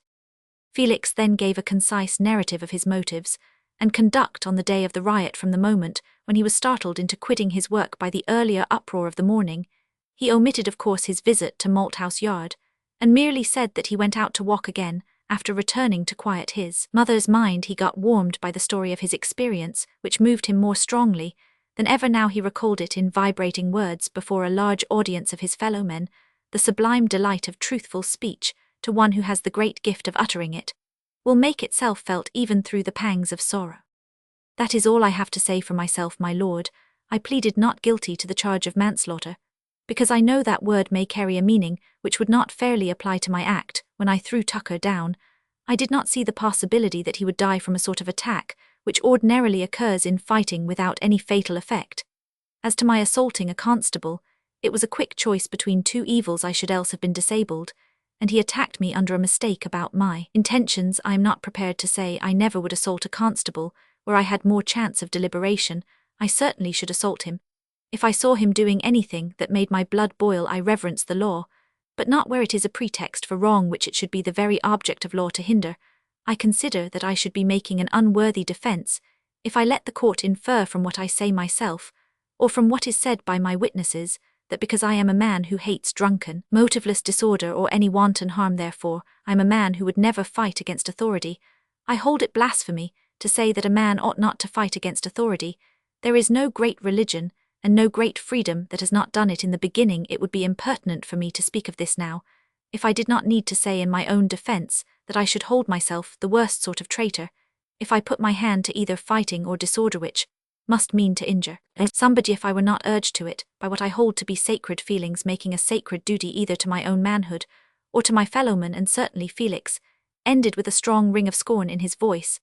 I never held it a sacred duty to try and get a radical candidate, returned for North Loamshire, by willingly heading a drunken howling mob, whose public action must consist in breaking windows, destroying hardgut produce, and endangering the lives of men and women. I have no more to say, my lord. I foresaw he would make a blunder, said Harold, in a low voice to Esther, then seeing her shrink a little he feared she might suspect him of being merely stung by the allusion to himself. I don't mean what he said about the radical candidate, he added hastily in correction. I don't mean the last sentence, I mean that whole peroration of his which he ought to have left unsaid. It has done him harm with the jurith he won't understand it, or rather will misunderstand it, and ill answer, for it has soured the judge. It remains to be seen what we witnesses can say for him to nullify the effect of what he has said for himself. I hope the attorney has done his best in collecting the evidence. I understand the expense of the witnesses is undertaken by some Liberals at Glasgow, and in Lancashire friends of Holt's, but I suppose your father has told you.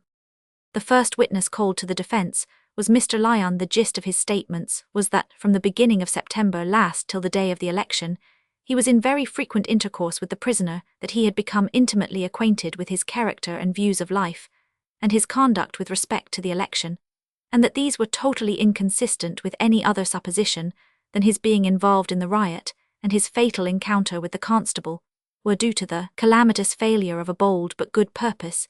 He stated further that he had been present when an interview had occurred in his own house between the prisoner and Mr. Harold Transome, who was then canvassing for the representation of North Loamshire, that the object of the prisoner in seeking this interview had been to inform Mr. Transome of treating given in his name to the workmen in the pits and on the canal at Sproxton, and to remonstrate against its continuance, the prisoner fearing that disturbance and mischief might result from what he believed to be the end toward which this treating was directed, namely, the presence of these men on the occasions of the nomination, and polling several times after this interview.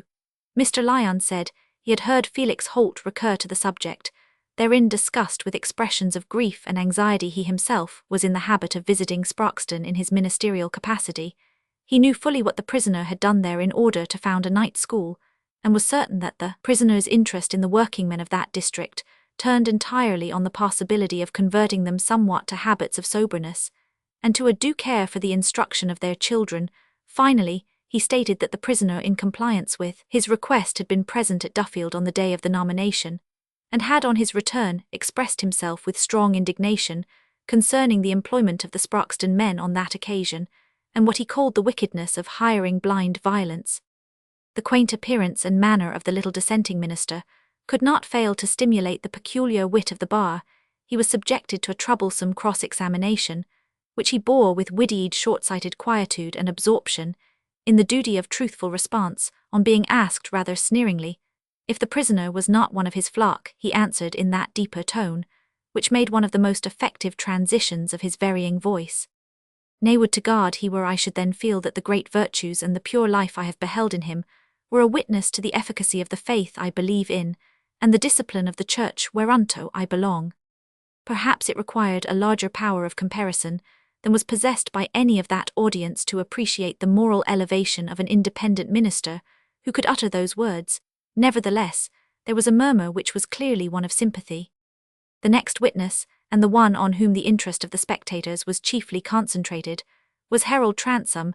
There was a decided predominance of Tory feeling in the court, and the human disposition to enjoy the infliction of a little punishment on an opposite party was in this instance of a Tory complexion. Harold was keenly alive to this, and to everything else that might prove disagreeable to him in his having to appear in the witness box, but he was not likely to lose his self-possession or to fail in adjusting himself gracefully under conditions which most men would find it difficult to carry without awkwardness. He had generosity and candour enough to bear Felix Holt's proud rejection of his advances without any petty resentment. He had all the susceptibilities of a gentleman, and these moral qualities gave the right direction to his acumen in judging of the behaviour that would best secure his dignity. Everything requiring self-command was easier to him, because of Esther's presence, for her admiration was just then the object which this well-tanned man of the world had it most at heart to secure. When he entered the witness box, he was much admired by the ladies amongst the audience, many of whom sighed a little at the thought of his wrong course in politics. He certainly looked like a handsome portrait by Sir Thomas Lawrence. in which that remarkable artist had happily omitted the usual excess of honeyed blandness, mixed with alert intelligence which is hardly compatible with the state of man out of paradise. He stood not far off Felix, and the two radicals certainly made a striking contrast. Felix might have come from the hands of a sculptor in the later Roman period, when the plastic impulse was stirred by the grandeur of barbaric forms, when rolled collars were not yet conceived, and satin stocks were not. Harold Transome declared he had had only one interview with the prisoner. It was the interview referred to by the previous witness, in whose presence, and in whose house it was begun. The interview, however, was continued, beyond the observation of Mr. Lyon. The prisoner and himself quitted the dissenting minister's house in Malthouse Yard together, and proceeded to the office of Mr. Jermyn, who was then conducting electioneering business on his behalf. His object was to comply with Holt's remonstrance by inquiring into the alleged proceedings at Sproxton, and if possible to put a stop to them. Holt's language both in the Malthouse Yard and in the attorney's office was strong. He was evidently indignant, and his indignation turned on the danger of employing ignorant men excited by drink on an occasion of popular concourse. He believed that Holt's sole motive was the prevention of disorder, and what he considered the demoralization of the workmen by treating the event had certainly justified his remonstrances.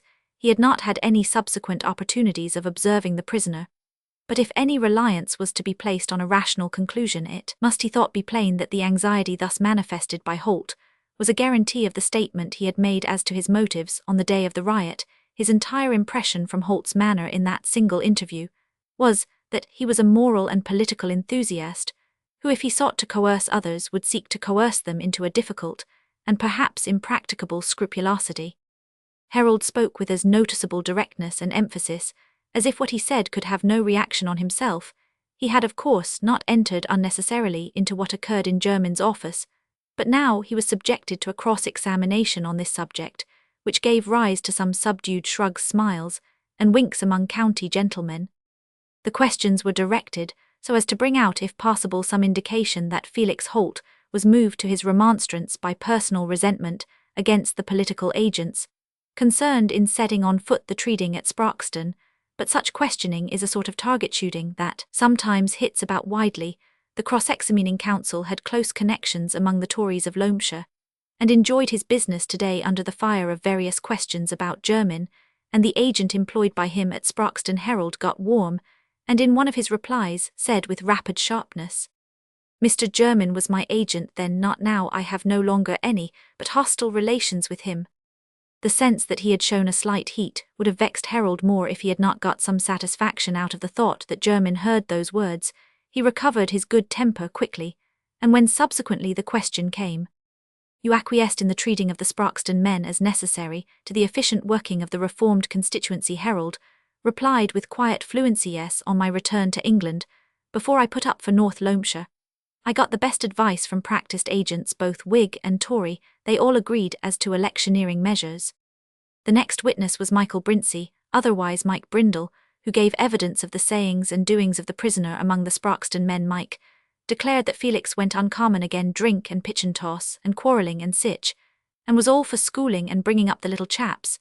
But on being cross-examined, he admitted that he couldn't give much account that Felix did talk again idle folks, whether poor or rich, and that most like he meant the rich who had a rights to be idle, which was what he Mike liked himself sometimes, though for the most part he was a hard-working butty. On being checked for this superfluous allegation of his own theory and practice, Mike became timidly conscious that answering was a great mystery beyond the reach of a butty's soul, and began to err from defect instead of excess. However, he reasserted that what Felix most wanted was to get to set up a school for the little chaps. With the two succeeding witnesses who swore to the fact that Felix had tried to lead the mob along Hobbs Lane instead of toward the manor, and to the violently threatening character of Tucker's attack on him, the case for the defence was understood to close. Meanwhile Esther had been looking on and listening with growing misery, in the sense that all had not been said which might have been said on behalf of Felix. If it was the jury who were to be acted on, she argued to herself, there might have been an impression made on their feelings which would determine their verdict. Was it not constantly said and seen that juries pronounced guilty or not guilty from sympathy for or against the accused? She was too inexperienced to check her own argument by thoroughly representing to herself the course of things, how the counsel for the prosecution would reply, and how the judge would sum up with the object of cooling down sympathy into deliberation, what she had painfully pressing on her inward vision, was that the trial was coming to an end, and that the voice of right and truth had not been strong enough. When a woman feels purely and nobly, that ardor of hers, which breaks through formulas too rigorously urged on men by daily practical needs, makes one of her most precious influences, she is the added impulse that shatters the stiffening crust of cautious experience. Her inspired ignorance gives a sublimity to actions so incongruously simple that otherwise they would make men smile. Some of that ardor which has flashed out and illuminated all poetry and history was burning today in the bosom of sweet Esther Lyon. In this, at least, her woman's lot was perfect, that the man she loved was her hero, that her woman's passion and her reverence for rarest goodness rushed together in an undivided current, and today they were making one terror, one irresistible impulse for her heart. Her feelings were growing into a necessity for action rather than a resolve to act.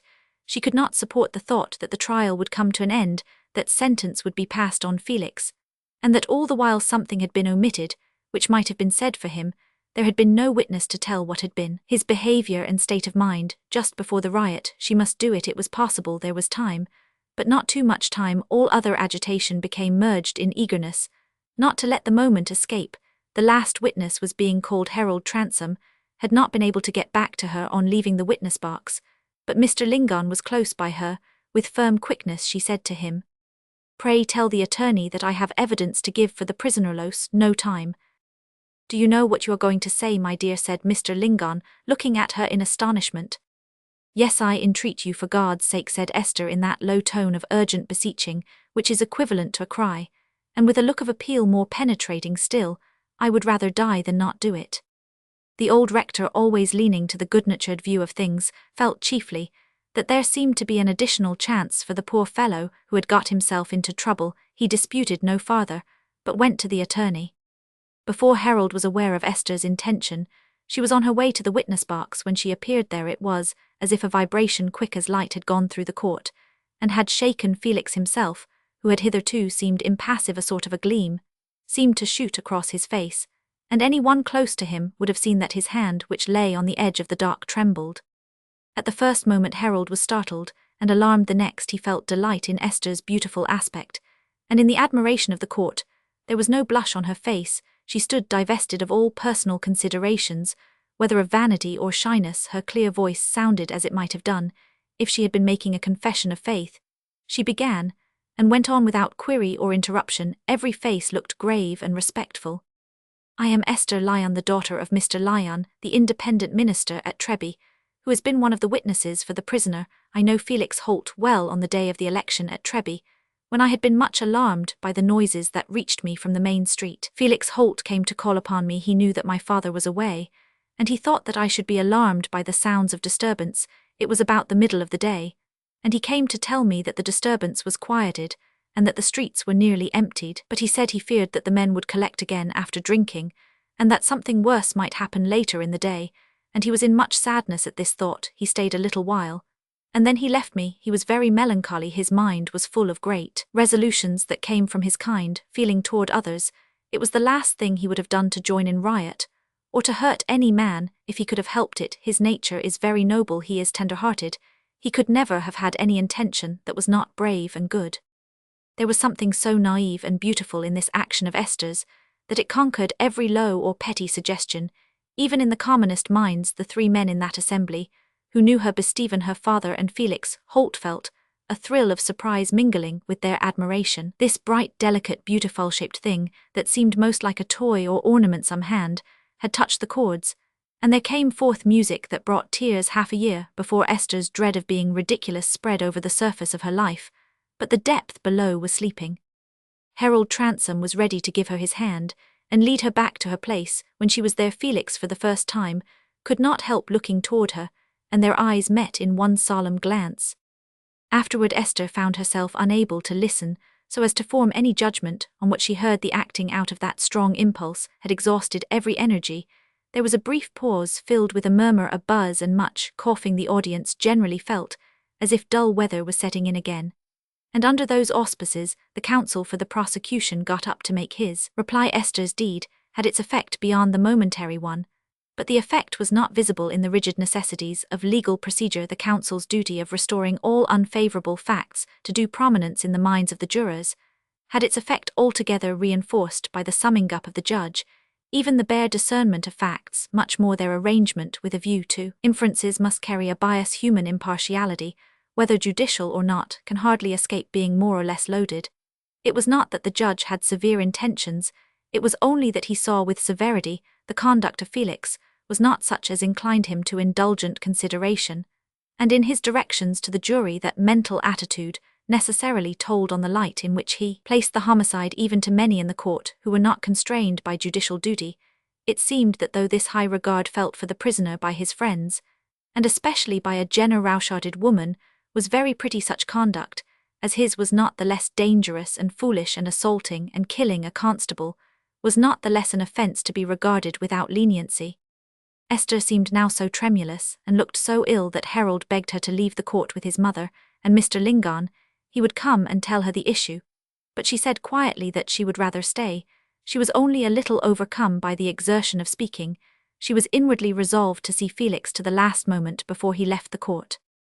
Though she could not follow the address of the counsel or the judge, she had a keen ear for what was brief and decisive.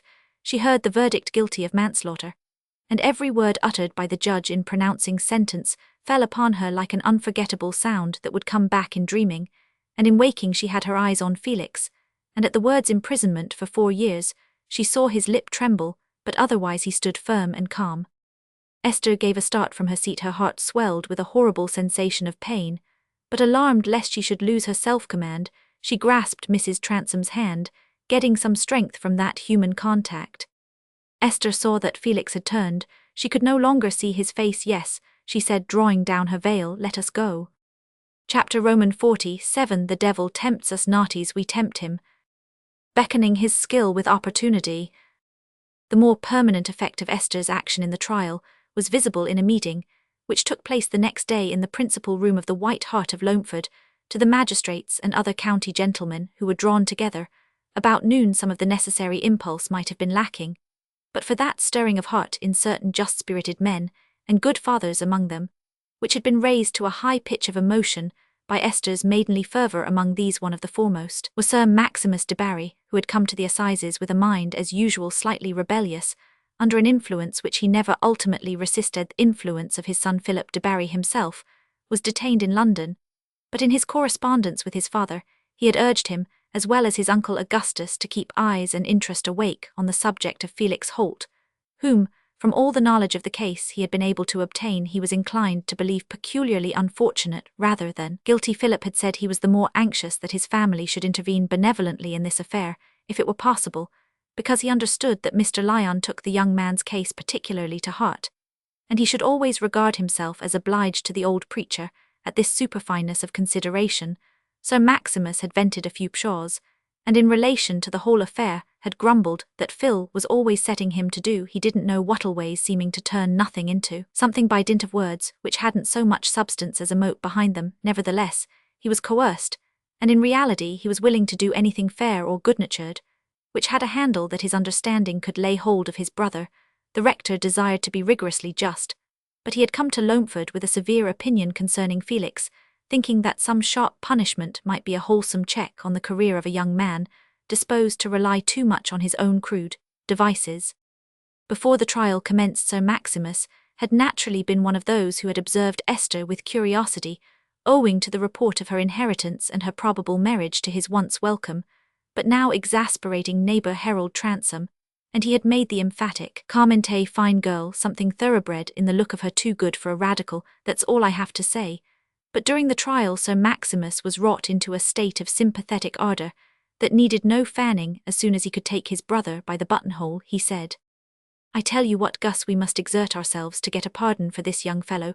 Confound it, what's the use of mewing him up for 4 years' example nonsense? Will there be a man knocked down the less for it? That girl made me cry, depend upon it, whether she's going to marry Transome or not. She's been fond of Holt in her poverty, you know. She's a modest, brave, beautiful woman. I'd ride a steeplechase, old as I am, to gratify her feelings. Hang it, the fellow's a good fellow, if she thinks so, and he threw out a fine sneer. I thought it the radical candidate, depend upon it, he's a good fellow at bottom.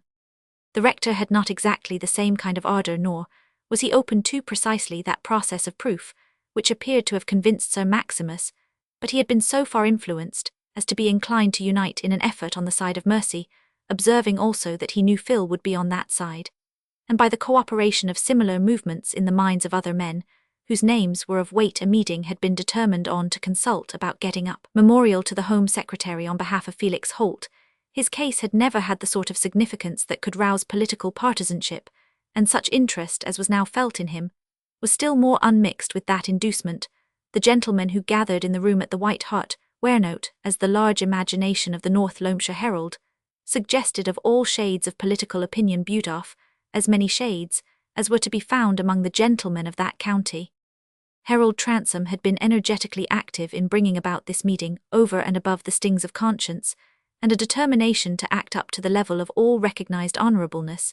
He had the powerful motive of desiring to do what would satisfy Esther, his gradually heightened perception that she had a strong feeling toward Felix Holt had not made him uneasy. Harold had conviction that might have seemed like fatuity if it had not been that he saw the effect he produced on Esther by the light of his opinions about women in general. The conviction was that Felix Holt could not be his rival in any formidable sense. Esther's admiration for this eccentric young man was, he thought, a moral enthusiasm, a romantic fervour, which was one among those many attractions quite novel in his own experience. Her distress about the trouble of one who had been a familiar object in her former home was no more than naturally followed from a tender woman's compassion. The place young Holt had held in her regard had necessarily changed its relations now that her lot was so widely changed. It is undeniable that what most conduced to the quieting nature of Harold's conclusions was the influence on his imagination of the more or less detailed reasons that Felix Holt was a watchmaker, that his home and dress were of a certain quality, that his person and manners, that, in short, for Harold, like the rest of us, had many impressions which saved him the trouble of distinct ideas. Felix Holt was not the sort of a man a woman would be in love with when she was wooed by Harold Transome. Thus he was sufficiently at rest on this point not to be exercising any painful self-conquest in acting as the zealous advocate of Felix Holt's cause with all persons worth influencing. But it was by no direct intercourse between him and Sir Maximus that they found themselves in cooperation, for the old baronet would not recognise Harold by more than the faintest bow, and Harold was not a man to expose himself to a rebuff. Whatever he in his inmost soul regarded as nothing more than a narrow prejudice, he could defy, not with airs of importance, but with easy indifference. He could bear most things good-humouredly. Where he felt that he had the superiority, the object of the meeting was discussed, and the memorial agreed upon without any clashing. Mr. Lingon was gone home, but it was expected that his concurrence and signature would be given as well as those of other gentlemen who were absent. The business gradually reached that stage at which the concentration of interest ceases when the attention of all but a few, who are more practically concerned, drops off and disperses itself in private chat, and there is no longer any particular reason why everybody stays, except that everybody is there. The room was rather a long one, and invited to a little movement. One gentleman drew another aside to speak in an undertone about Scotch bullocks. Another had something to say about the North Loamshire hunt to a friend, who was the reverse of good-looking, but who nevertheless, while listening, showed his strength of mind by giving a severe attention also to his full-length reflection in the handsome tall mirror that filled the space between two windows, and in this way the groups were continually shifting. But in the meantime there were moving toward this room at the White Hart the footsteps of a person whose presence had not been invited, and who, very far from being drawn thither by the belief that he would be welcome, knew well that his entrance would to one person at least be bitterly disagreeable.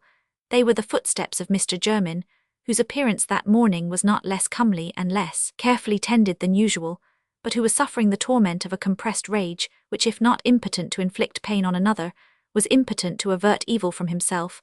After his interview with Mrs. Transome, there had been for some reasons a delay of positive procedures against him by Harold, of which delay Jermyn had twice availed himself, first to seek an interview with Harold, and then to send him a letter. The interview had been refused, and the letter had been returned with the statement that no communication could take place, except through Harold's lawyers, and yesterday Johnson had brought Jermyn the information that he would quickly hear of the proceedings in Chancery being resumed. The watch Johnson kept in town had given him secure knowledge on this head. A doomed animal, with every issue earthed up except that where its enemy stands, must, if it has teeth and fierceness, try its one chance without delay. And a man may reach a point in his life in which his impulses are not distinguished from those of a hunted brute by any capability of scruples or selfishness, is so robust and manna-clutching that well encouraged it easily devours all sustenance away from our poor little scruples. Since Harold would not give Jermyn access to him, that vigorous attorney was resolved to take it. He knew all about the meeting at the White Hart, and he was going thither with the determination of accosting Harold. He thought he knew what he should say, and the tone in which he should say it. It would be a vague intimation, carrying the effect of a threat, which should compel Harold to give him a private interview to any counter-consideration that presented itself in his mind. To anything that an imagined voice might say, the imagined answer arose, "That's all very fine, but I'm not going to be ruined if I can help it, least of all ruined in that way. Shall we call it degeneration, or gradual development? This effect of 30 additional winters on the soft-glancing, versifying young Jermyn."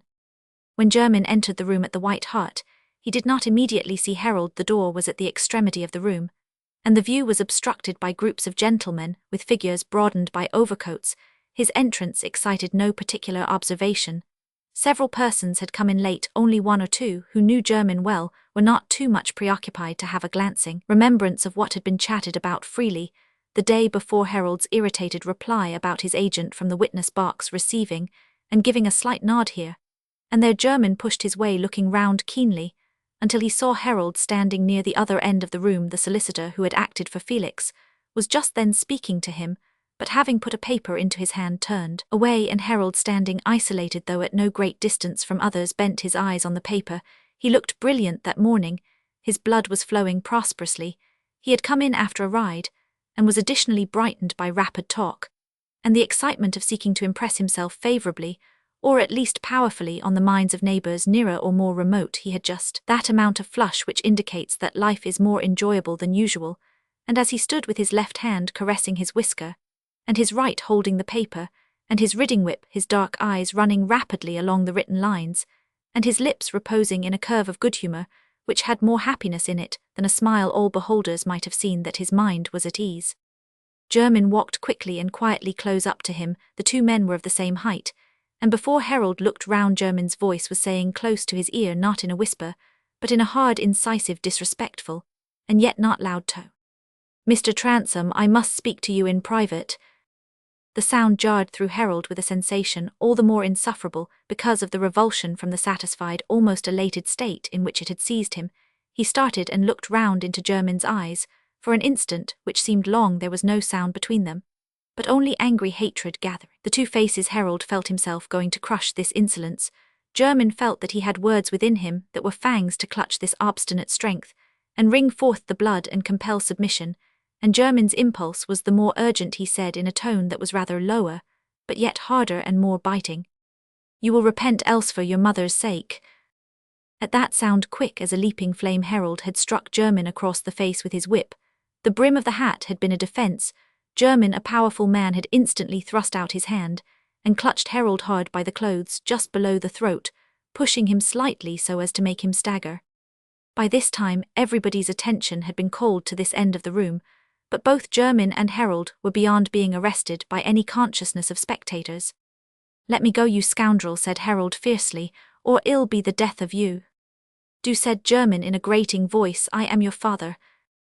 In the thrust by which Harold had been made to stagger backward a little, the two men had got very near the long mirror. They were both white, both had anger and hatred in their faces. The hands of both were upraised. As Harold heard the last terrible words, he started at a leaping throb that went through him, and in the start turned his eyes away from Jermyn's face. He turned them on the same face in the glass with his own beside it, and saw the hated fatherhood reasserted. The strong man reeled with a sick faintness, but in the same moment Jermyn released his hold, and Harold felt himself supported by the arm. It was Sir Maximus de Barry who had taken hold of him. "Leave the room, sir," the baronet said to Jermyn in a voice of imperious scorn. "This is a meeting of gentlemen."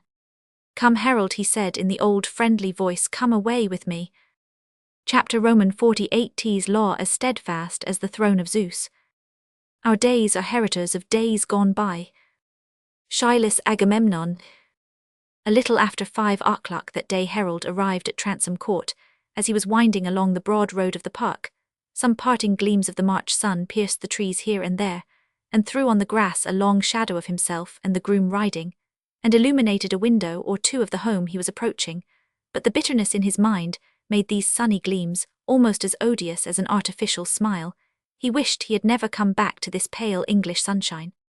In the course of his 18 miles drive, he had made up his mind what he would do. He understood now, as he had never understood before, the neglected solitariness of his mother's life, the allusions and innuendos which had come out during the election, but with a proud insurrection against the hardship of an ignominy which was not of his own making. He inwardly said that if the circumstances of his birth were such as to warrant any man in regarding his character of gentleman with ready suspicion, that character should be the more strongly asserted in his conduct. No one should be able to allege with any show of proof that he had inherited meanness. As he stepped from the carriage and entered the hall, there were the voice and the trotting feet of little Harry as usual, and the rush to clasp his father's leg and make his joyful puppy-like noises. Harold just touched the boy's head, and then said to Dominic in a weary voice, "Take the child away, ask where my mother is." Mrs. Transome, Dominic said, was upstairs. He had seen her go up after coming in from her walk with Miss Lyon, and she had not come down again. Harold, throwing off his hat and greatcoat, went straight to his mother's dressing-room. There was still a hope in his mind. He might be suffering simply from a lie. There is much misery created in the world by mere mistake or slander, and he might have been stunned by a lie suggested by such slander. He rapped at his mother's door. Her voice said immediately, "Come in." Mrs. Transome was resting in her easy-chair, as she often did between an afternoon walk and dinner. She had taken off her walking dress and wrapped herself in a soft dressing-gown. She was neither more nor less empty of joy than usual, but when she saw Harold, a dreadful certainty took possession of her. It was as if a long-expected letter with a black seal had come at last.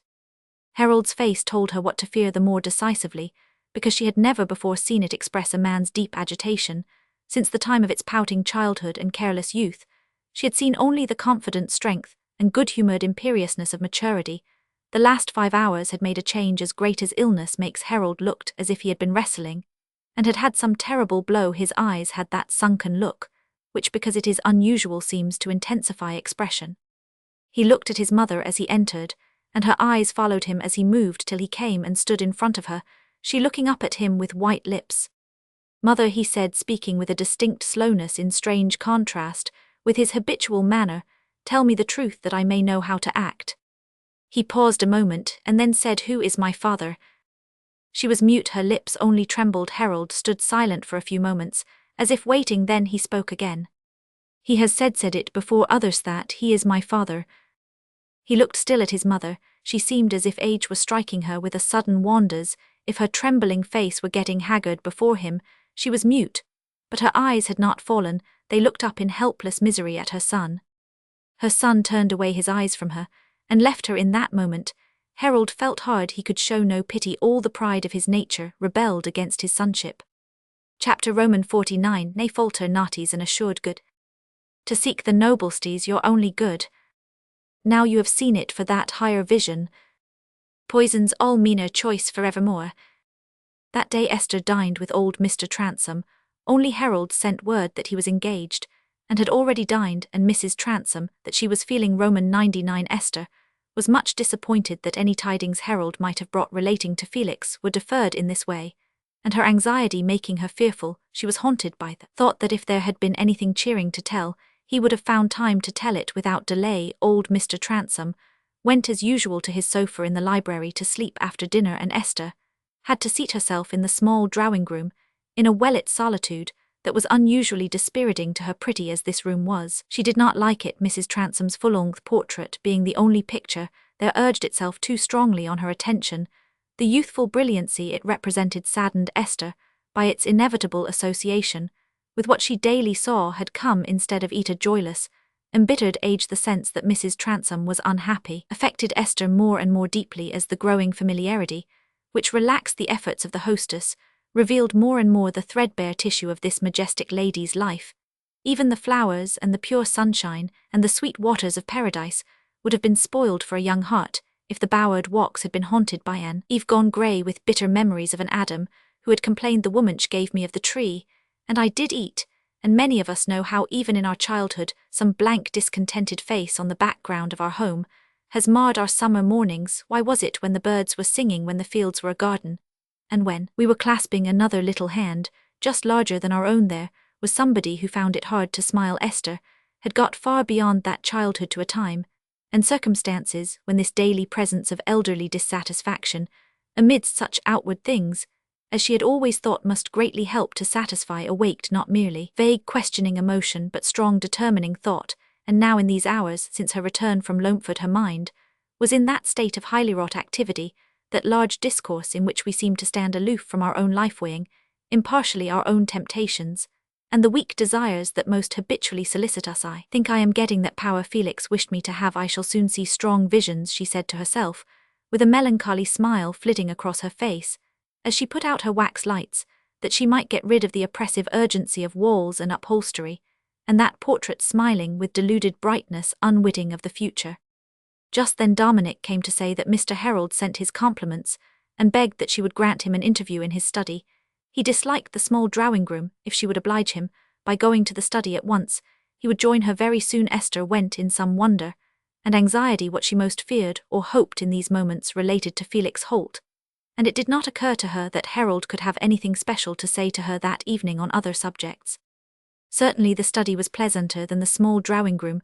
A quiet light shone on nothing but greenness and dark wood, and Dominic had placed a delightful chair for her opposite to his master's, which was still empty. All the little objects of luxury around indicated Harold's habitual occupancy, and, as Esther sat opposite all these things along with the empty chair, which suggested the coming presence, the expectation of his beseeching homage, brought with it an impatience and repugnance which she had never felt before. While these feelings were strongly upon her, the door opened, and Harold appeared. He had recovered his self-possession. Since his interview with his mother he had dressed, and was perfectly calm. He had been occupied with resolute thoughts, determining to do what he knew that perfect honor demanded, let it cost him what it would. It is true, he had a tacit hope behind that it might not cost him what he prized most highly. It is true he had a glimpse, even of reward, but it was not less true that he would have acted as he did without that hope or glimpse. It was the most serious moment in Harold Transome's life. For the first time the iron had entered into his soul, and he felt the hard pressure of our common lot, the yoke of that mighty resistless destiny laid upon us, by the acts of other men as well as our own. When Esther looked at him, she relented and felt ashamed of her gratuitous impatience. She saw that his mind was in some way burdened, but then immediately sprang the dread that he had to say something hopeless about Felix. They shook hands in silence, Esther looking at him with anxious surprise. He released her hand, but it did not occur to her to sit down, and they both continued standing on the hearth. "Don't let me alarm you," said Harold, seeing that her face gathered solemnity from his. "I suppose I carry the marks of a past agitation. It relates entirely to troubles of my own family. No one beyond is involved in them." Esther wondered still more and felt still more relenting. "But," said Harold after a slight pause, and in a voice that was weighted with new feeling, "it involves a difference in my position with regard to you, and it is on this point that I wish to speak to you at once. When a man sees what ought to be done, he had better do it forthwith. He can't answer for himself tomorrow." While Esther continued to look at him with eyes widened by anxious expectation, Harold turned a little, leaned on the mantelpiece, and ceased to look at her as he spoke. "My feelings drag me another way.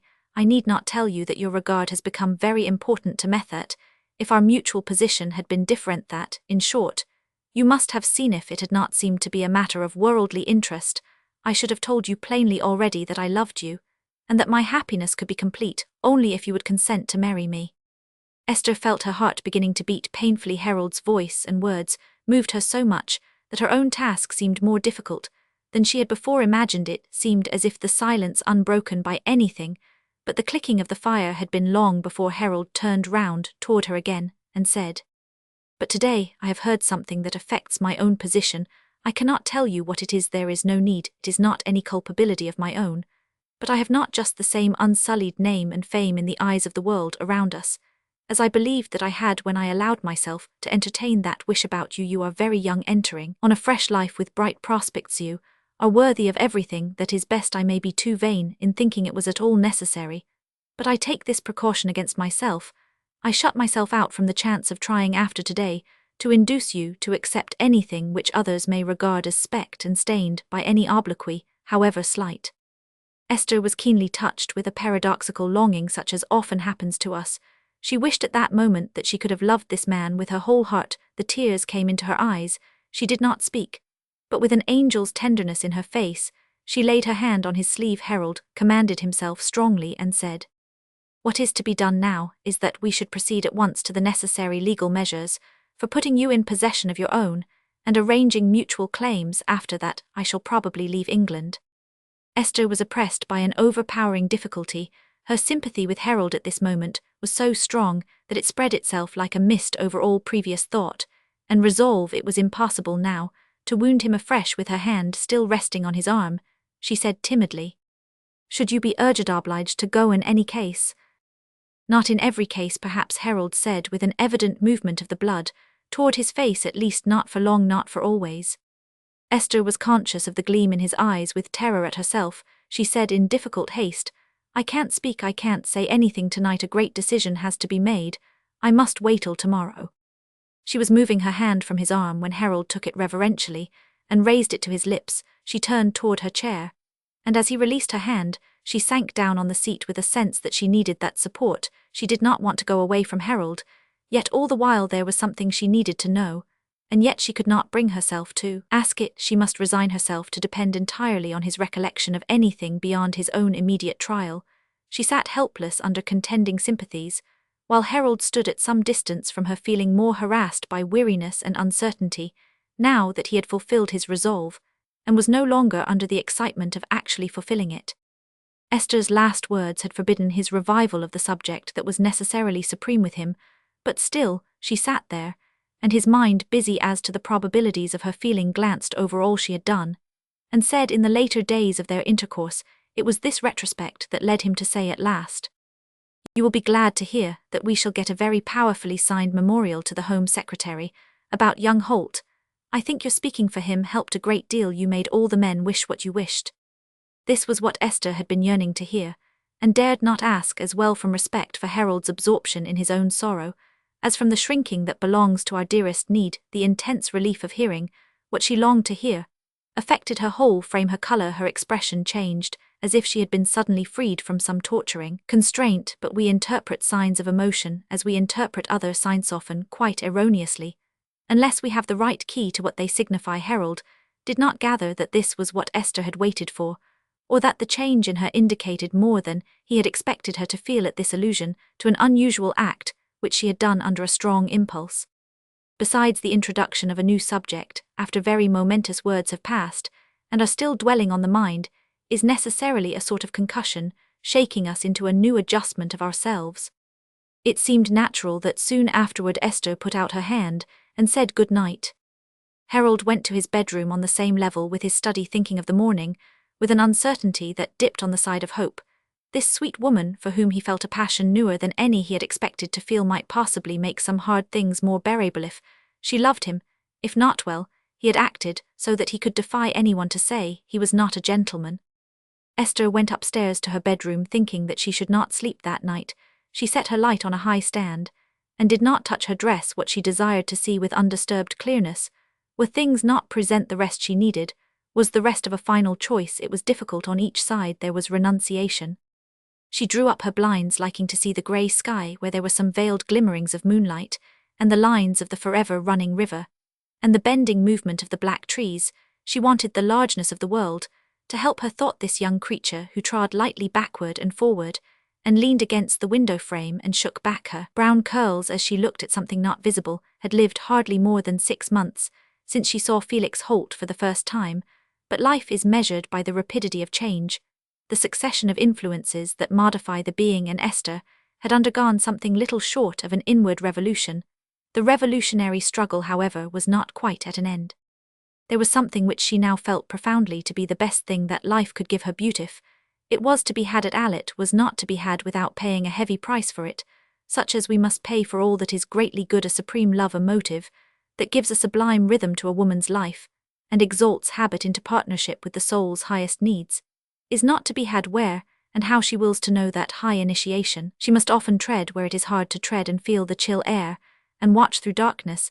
It is not true that love makes all things easy. It makes us choose what is difficult. Esther's previous life had brought her into close acquaintance with many negations, and with many positive ills, too, not of the acutely painful, but of the distasteful sort. What if she chose the hardship, and had to bear it alone with no strength to lean upon her other better self to make a place for trust, and joy her past experience saved her from illusions. She knew the dim life of the back street, the contact with sordid vulgarity, the lack of refinement for the senses, the summons to a daily task, and the gain that was to make that life of privation something on which she dreaded to turn her back as if it were heaven's presence, and the love of Felix Holt was only a quivering hope, not a certainty. It was not in her woman's nature that the hope should not spring within her, and make a strong impulse. She knew that he loved her had he not said how a woman might help a man if she were worthy, and if she proved herself worthy, but still, there was the dread that after all she might find herself on the stony road alone, and faint, and be weary even with the fulfillment of her hope. She knew that she pledged herself to meet high demands.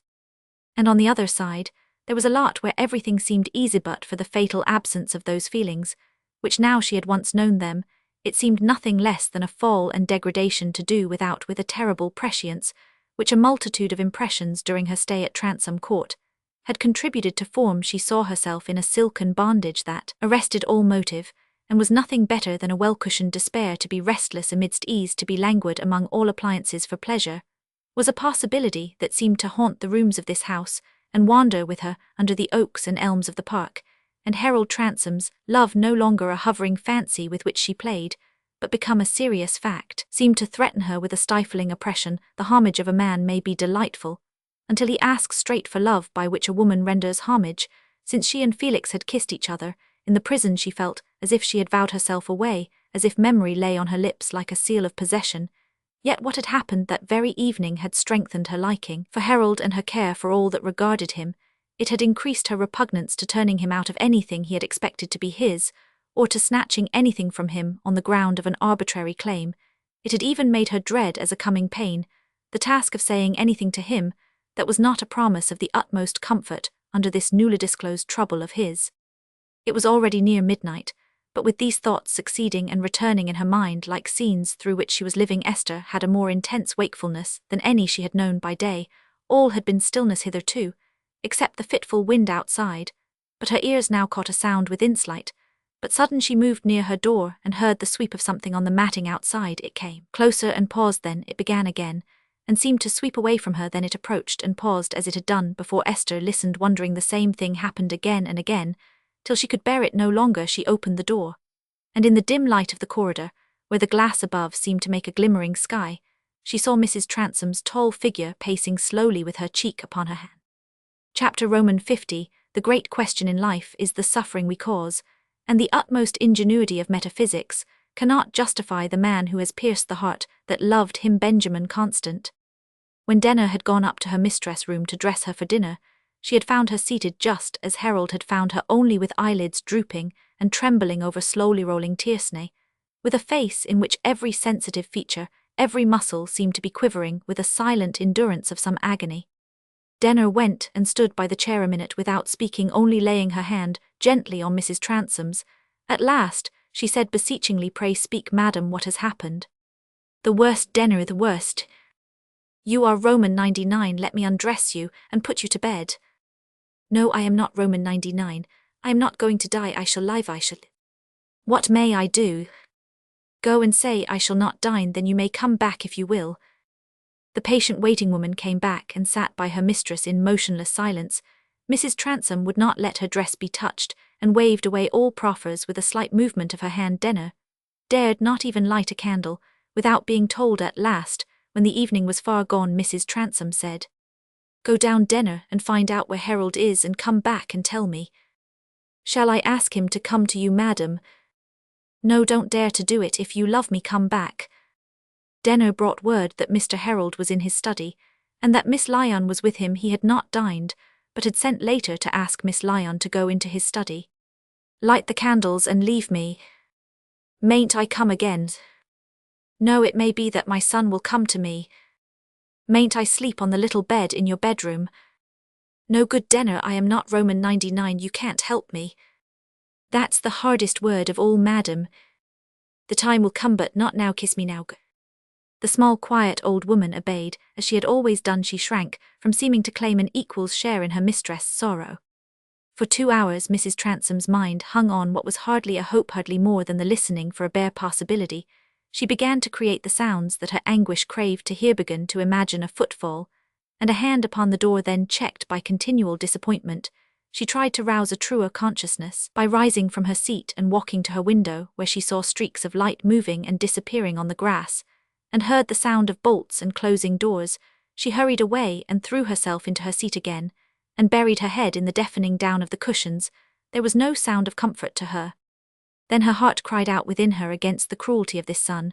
When he turned from her in the first moment, he had not had time to feel anything but the blow that had fallen on himself, but afterward was it possible that he should not be touched with a son's pity? Was it possible that he should not have been visited by some thought of the long years through which she had suffered? The memory of those years came back to her now, with a protest against the cruelty that had all fallen on her. She started up with a new restlessness from this spirit of resistance.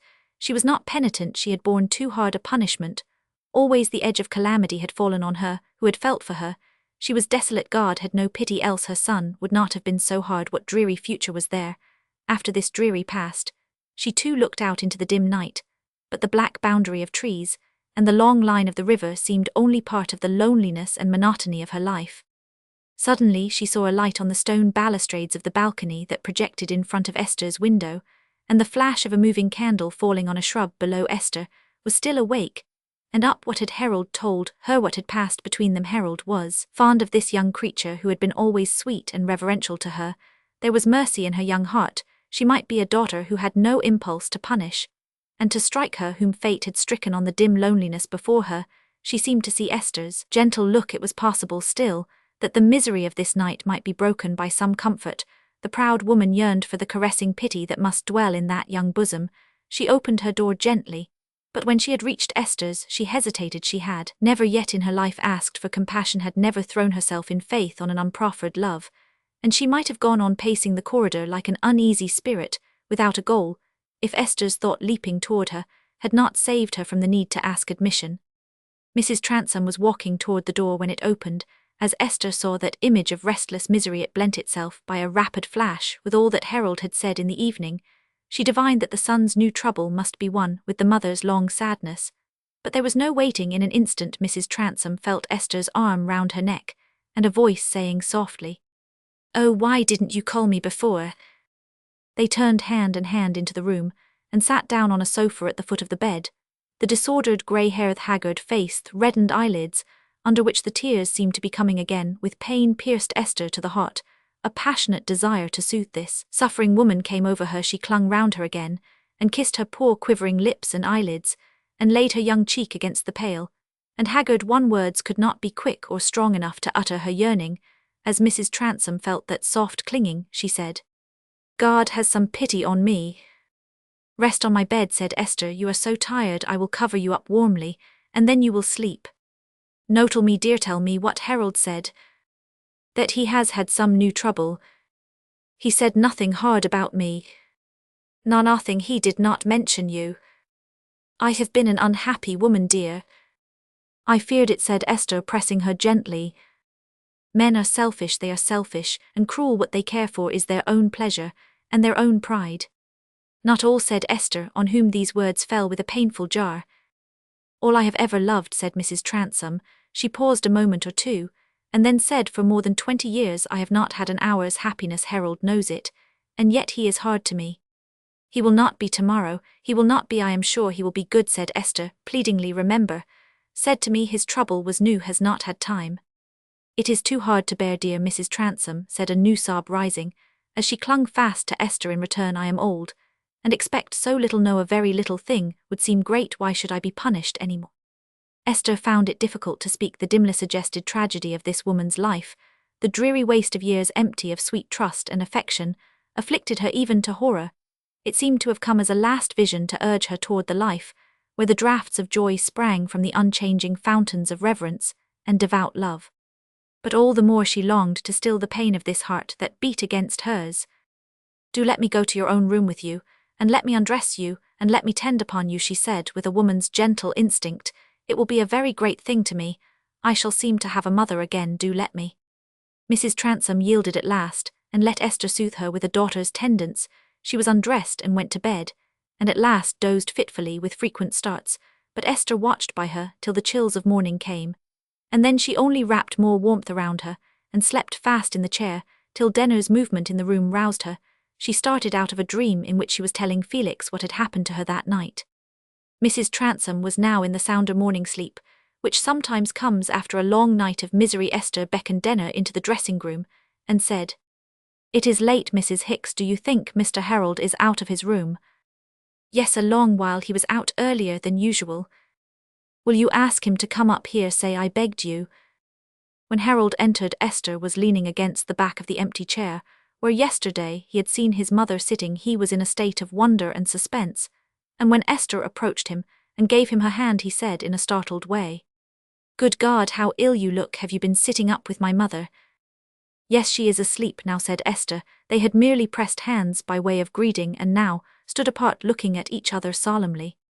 "Has she told you anything?" said Harold. "No, only that she is wretched. Oh, I think I would bear a great deal of unhappiness to save her from having any more." A painful thrill passed through Harold, and showed itself in his face with that pale, rapid flash, which can never be painted. Esther pressed her hands together, and said timidly, though it was from an urgent prompting, "There is nothing in all this place, nothing, since ever I came here I could care for so much, as that you should sit down by her now, and that she should see you when she wakes." Then with delicate instinct, she added, just laying her hand on his sleeve, "I know you would have come, I know you meant it, but she is asleep now. Go gently before she wakes." Harold just laid his right hand for an instant on the back of Esther's, as it rested on his sleeve, and then stepped softly to his mother's bedside. An hour afterward, when Harold had laid his mother's pillow afresh, and sat down again by her, she said, "If that dear thing will marry you, Harold, it will make up to you for a great deal." But before the day closed, Harold knew that this was not to be that young presence which had flitted like a white new-winged dove over all the saddening relics and new finery of Transome Court, could not find its home there. Harold heard from Esther's lips that she loved someone else, and that she resigned all claim to the Transome estates. She wished to go back to her father.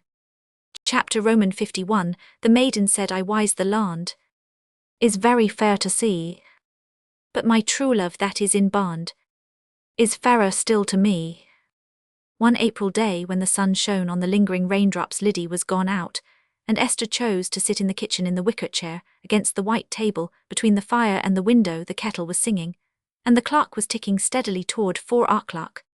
She was not reading but stitching, and as her fingers moved nimbly something played about her parted lips like a ray. Suddenly she laid down her work, pressed her hands together on her knees, and bent forward a little. The next moment there came a loud rap at the door. She started up and opened it, but kept herself hidden behind it. "Mr. Lyon at home?" said Felix in his firm tones. "No, sir," said Esther from behind her screen, "but Miss Lyon is if y'all please to walk in." "Esther," exclaimed Felix, amazed. They held each other by both hands and looked into each other's faces with delight. "You are out of prison?" "Yes, till I do something bad again, but how is it all?" "Oh, it is," said Esther, smiling brightly, as she moved toward the wicker chair, and seated herself again, "that everything is as usual. My father is gone to see the sick, Liddy is gone in deep despondency to buy the grocery, and I am sitting here with some vanity in me needing to be scolded." Felix had seated himself on a chair that happened to be near her at the corner of the table. He looked at her, still with questioning eyes, grave, she mischievously smiling. "Are you come back to live here then?" "Yes." "You are not going to be married to Harold Transome, or to be rich?" "No." Something made Esther take up her work again, and begin to stitch. The smiles were dying into a tremor. "Why," said Felix in rather a low tone, leaning his elbow on the table, and resting his head on his hand, while he looked at her, "I did not wish to marry him or to be rich." "You have given it all up," said Felix, leaning forward a little and speaking in a still lower tone. Esther did not speak. They heard the kettle singing, and the clock loudly ticking. There was no knowing how it was Esther's work fell. Their eyes met, and the next instant their arms were round each other's necks, and once more they kissed each other. When their hands fell again, their eyes were bright with tears. Felix laid his hand on her shoulder. "Could you share the life of a poor man, then, Esther?" "If I thought well enough of him," she said, the smile coming again, with the pretty saucy movement of her head. "Have you considered well what it would be that? It would be a very bare and simple life." "Yes, without attar of rose." Felix suddenly removed his hand from her shoulder, rose from his chair, and walked a step or two. Then he turned round and said with deep gravity, And the people I shall live among, Esther, they have not just the same follies and vices as the rich, but they have their own forms of folly and vice, and they have not what are called the refinements of the rich, to make their faults more bearable. I don't say more bearable to me, I'm not fond of those refinements, but you are. Felix paused an instant and then added, It is very serious, Esther. I know it is serious, said Esther, looking up at him. Since I have been at Transome Court, I have seen many things very seriously. If I had not, I should not have left what I did leave. I made a deliberate choice. Felix stood a moment or two, dwelling on her, with a face where the gravity gathered tenderness. And these curls, he said with a sort of relenting, seating himself again, and putting his hand on them. They cost nothing, they are natural. You are such a delicate creature. I am very healthy. Poor women, I think, are healthier than the rich. Besides, Esther went on with a mischievous meaning, I think of having some wealth. How, said Felix with an anxious start, what do you mean? I think even of £2 a week. One needn't live up to the splendour of all that. You know, we might live as simply as you liked. There would be money to spare. And you could do wonders, and be obliged to work too, only not if sickness came. And then, I think of a little income for your mother, enough for her to live as she has been used to live, and a little income for my father to save him from being dependent when he is no longer able to preach. Esther said all this in a playful tone, but she ended with a grave look of appealing submission. I mean, if you approve, I wish to do what you think it will be right to do. Felix put his hand on her shoulder again, and reflected a little while, looking on the hearth. Then he said, lifting up his eyes with a smile at her, Why, I shall be able to set up a great library, and lend the books to be dog-eared and marked with breadcrumbs. Esther said, laughing, You think you are to be everything. You don't know how clever I am. I mean to go on teaching a great many things. Teaching me? Oh yes, she said with a little toss, I shall improve your French accent. You won't want me to wear a stock, said Felix with a defiant shake of the head. No, and you will not attribute stupid thoughts to me before I've uttered them. They laughed merrily, each holding the other's arms like girl and boy. There was the ineffable sense of youth in common. Then Felix leaned forward that their lips might meet again, and after that his eyes roved tenderly over her face and curls. I am a rough, severe fellow, Esther. Shall you never repent, never be inwardly reproaching me, that I was not a man who could have shared your wealth? Are you quite sure? Quite sure, said Esther, shaking her head, for then I should have honoured you less. I am weak. Me husband must be greater and nobler than I am. Oh, I tell you what though, said Felix, starting up, thrusting his hands into his pockets, and creasing his brow playfully, if you take me in that way, I shall be forced to be a much better fellow than I ever thought of being. I call that retribution, said Esther with a laugh as sweet as the morning thrush. Epilogue. Our finest hope is finest memory, and those who love in age think youth is happy, because it has a life to fill with love. The very next May Felix and Esther were married. Everyone in those days was married at the parish church, but Mr. Lyon was not satisfied without an additional private solemnity, wherein there was no bondage to questionable forms, so that he might have a more enlarged utterance of joy and supplication.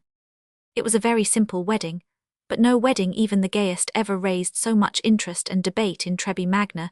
Even very great people like Sir Maximus and his family went to the church to look at this bride, who had renounced wealth and chosen to be the wife of a man who said he would always be poor.